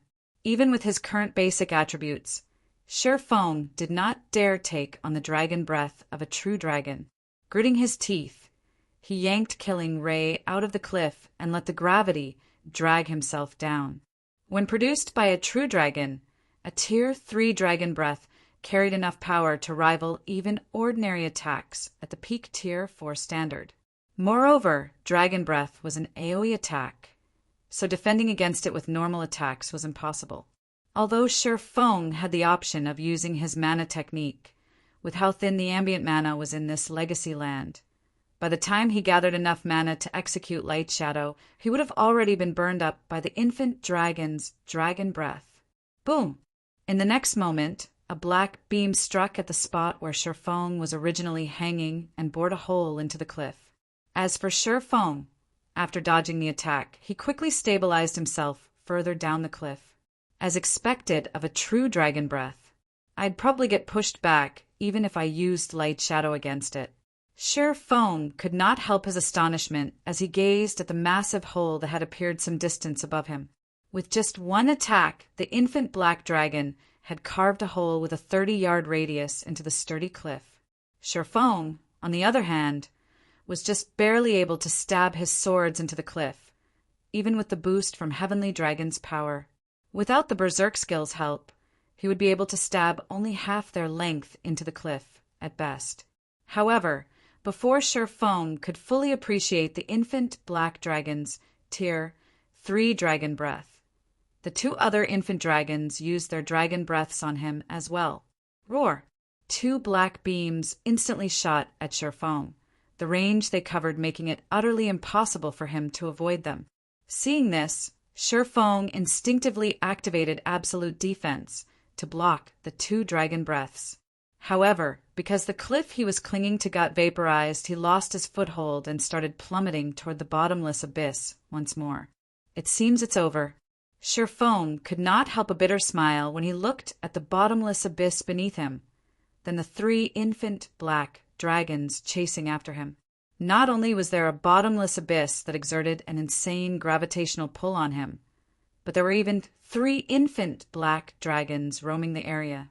The difficulty of this legacy land was simply unheard of. He couldn't even keep himself alive for more than a few minutes in this legacy land, much less search for the ancient legacy hidden here. In other words, this legacy land was basically made to toy with players seeking to challenge their Tier 4 promotion quest.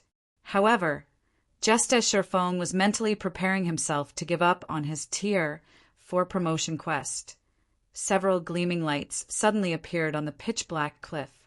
The lights carried a faint hint of divine might that made his soul shudder involuntarily. The ancient legacy fragments. Shock and excitement flashed in Sher Fang's eyes when he looked at the fading lights. Just now, he'd concluded that this legacy land was a prank on players. However, it now looked like that was not the case at all. Although the gleaming lights coming from the cliff had soon vanished from sight due to his rapid descent, he was certain he had sensed divine might coming from those lights. The Tier 4 promotion quest was basically a quest for players to enter a legacy land and obtain as much of their legacy's power as possible. Normal classes generally needed to accumulate 70% of their legacy's power to reach Tier 4, while peak classes needed roughly 85%. He had seen quite a few streaks of light on the cliff, which meant that there should be a considerable number of legacy fragments there. If he could reach that location, he might be able to obtain enough legacy power to complete his promotion quest. After reaching this conclusion, Sher Fong abandoned the idea of giving up on this legacy land. Locating the legacy fragments hidden within a legacy land was generally incredibly difficult and time-consuming. Now that he knew where they were, he naturally couldn't give up without trying. However, despite his change of mind, thinking back to the three infant black dragons gave him a huge headache. Read latest chapters at Wuxia World.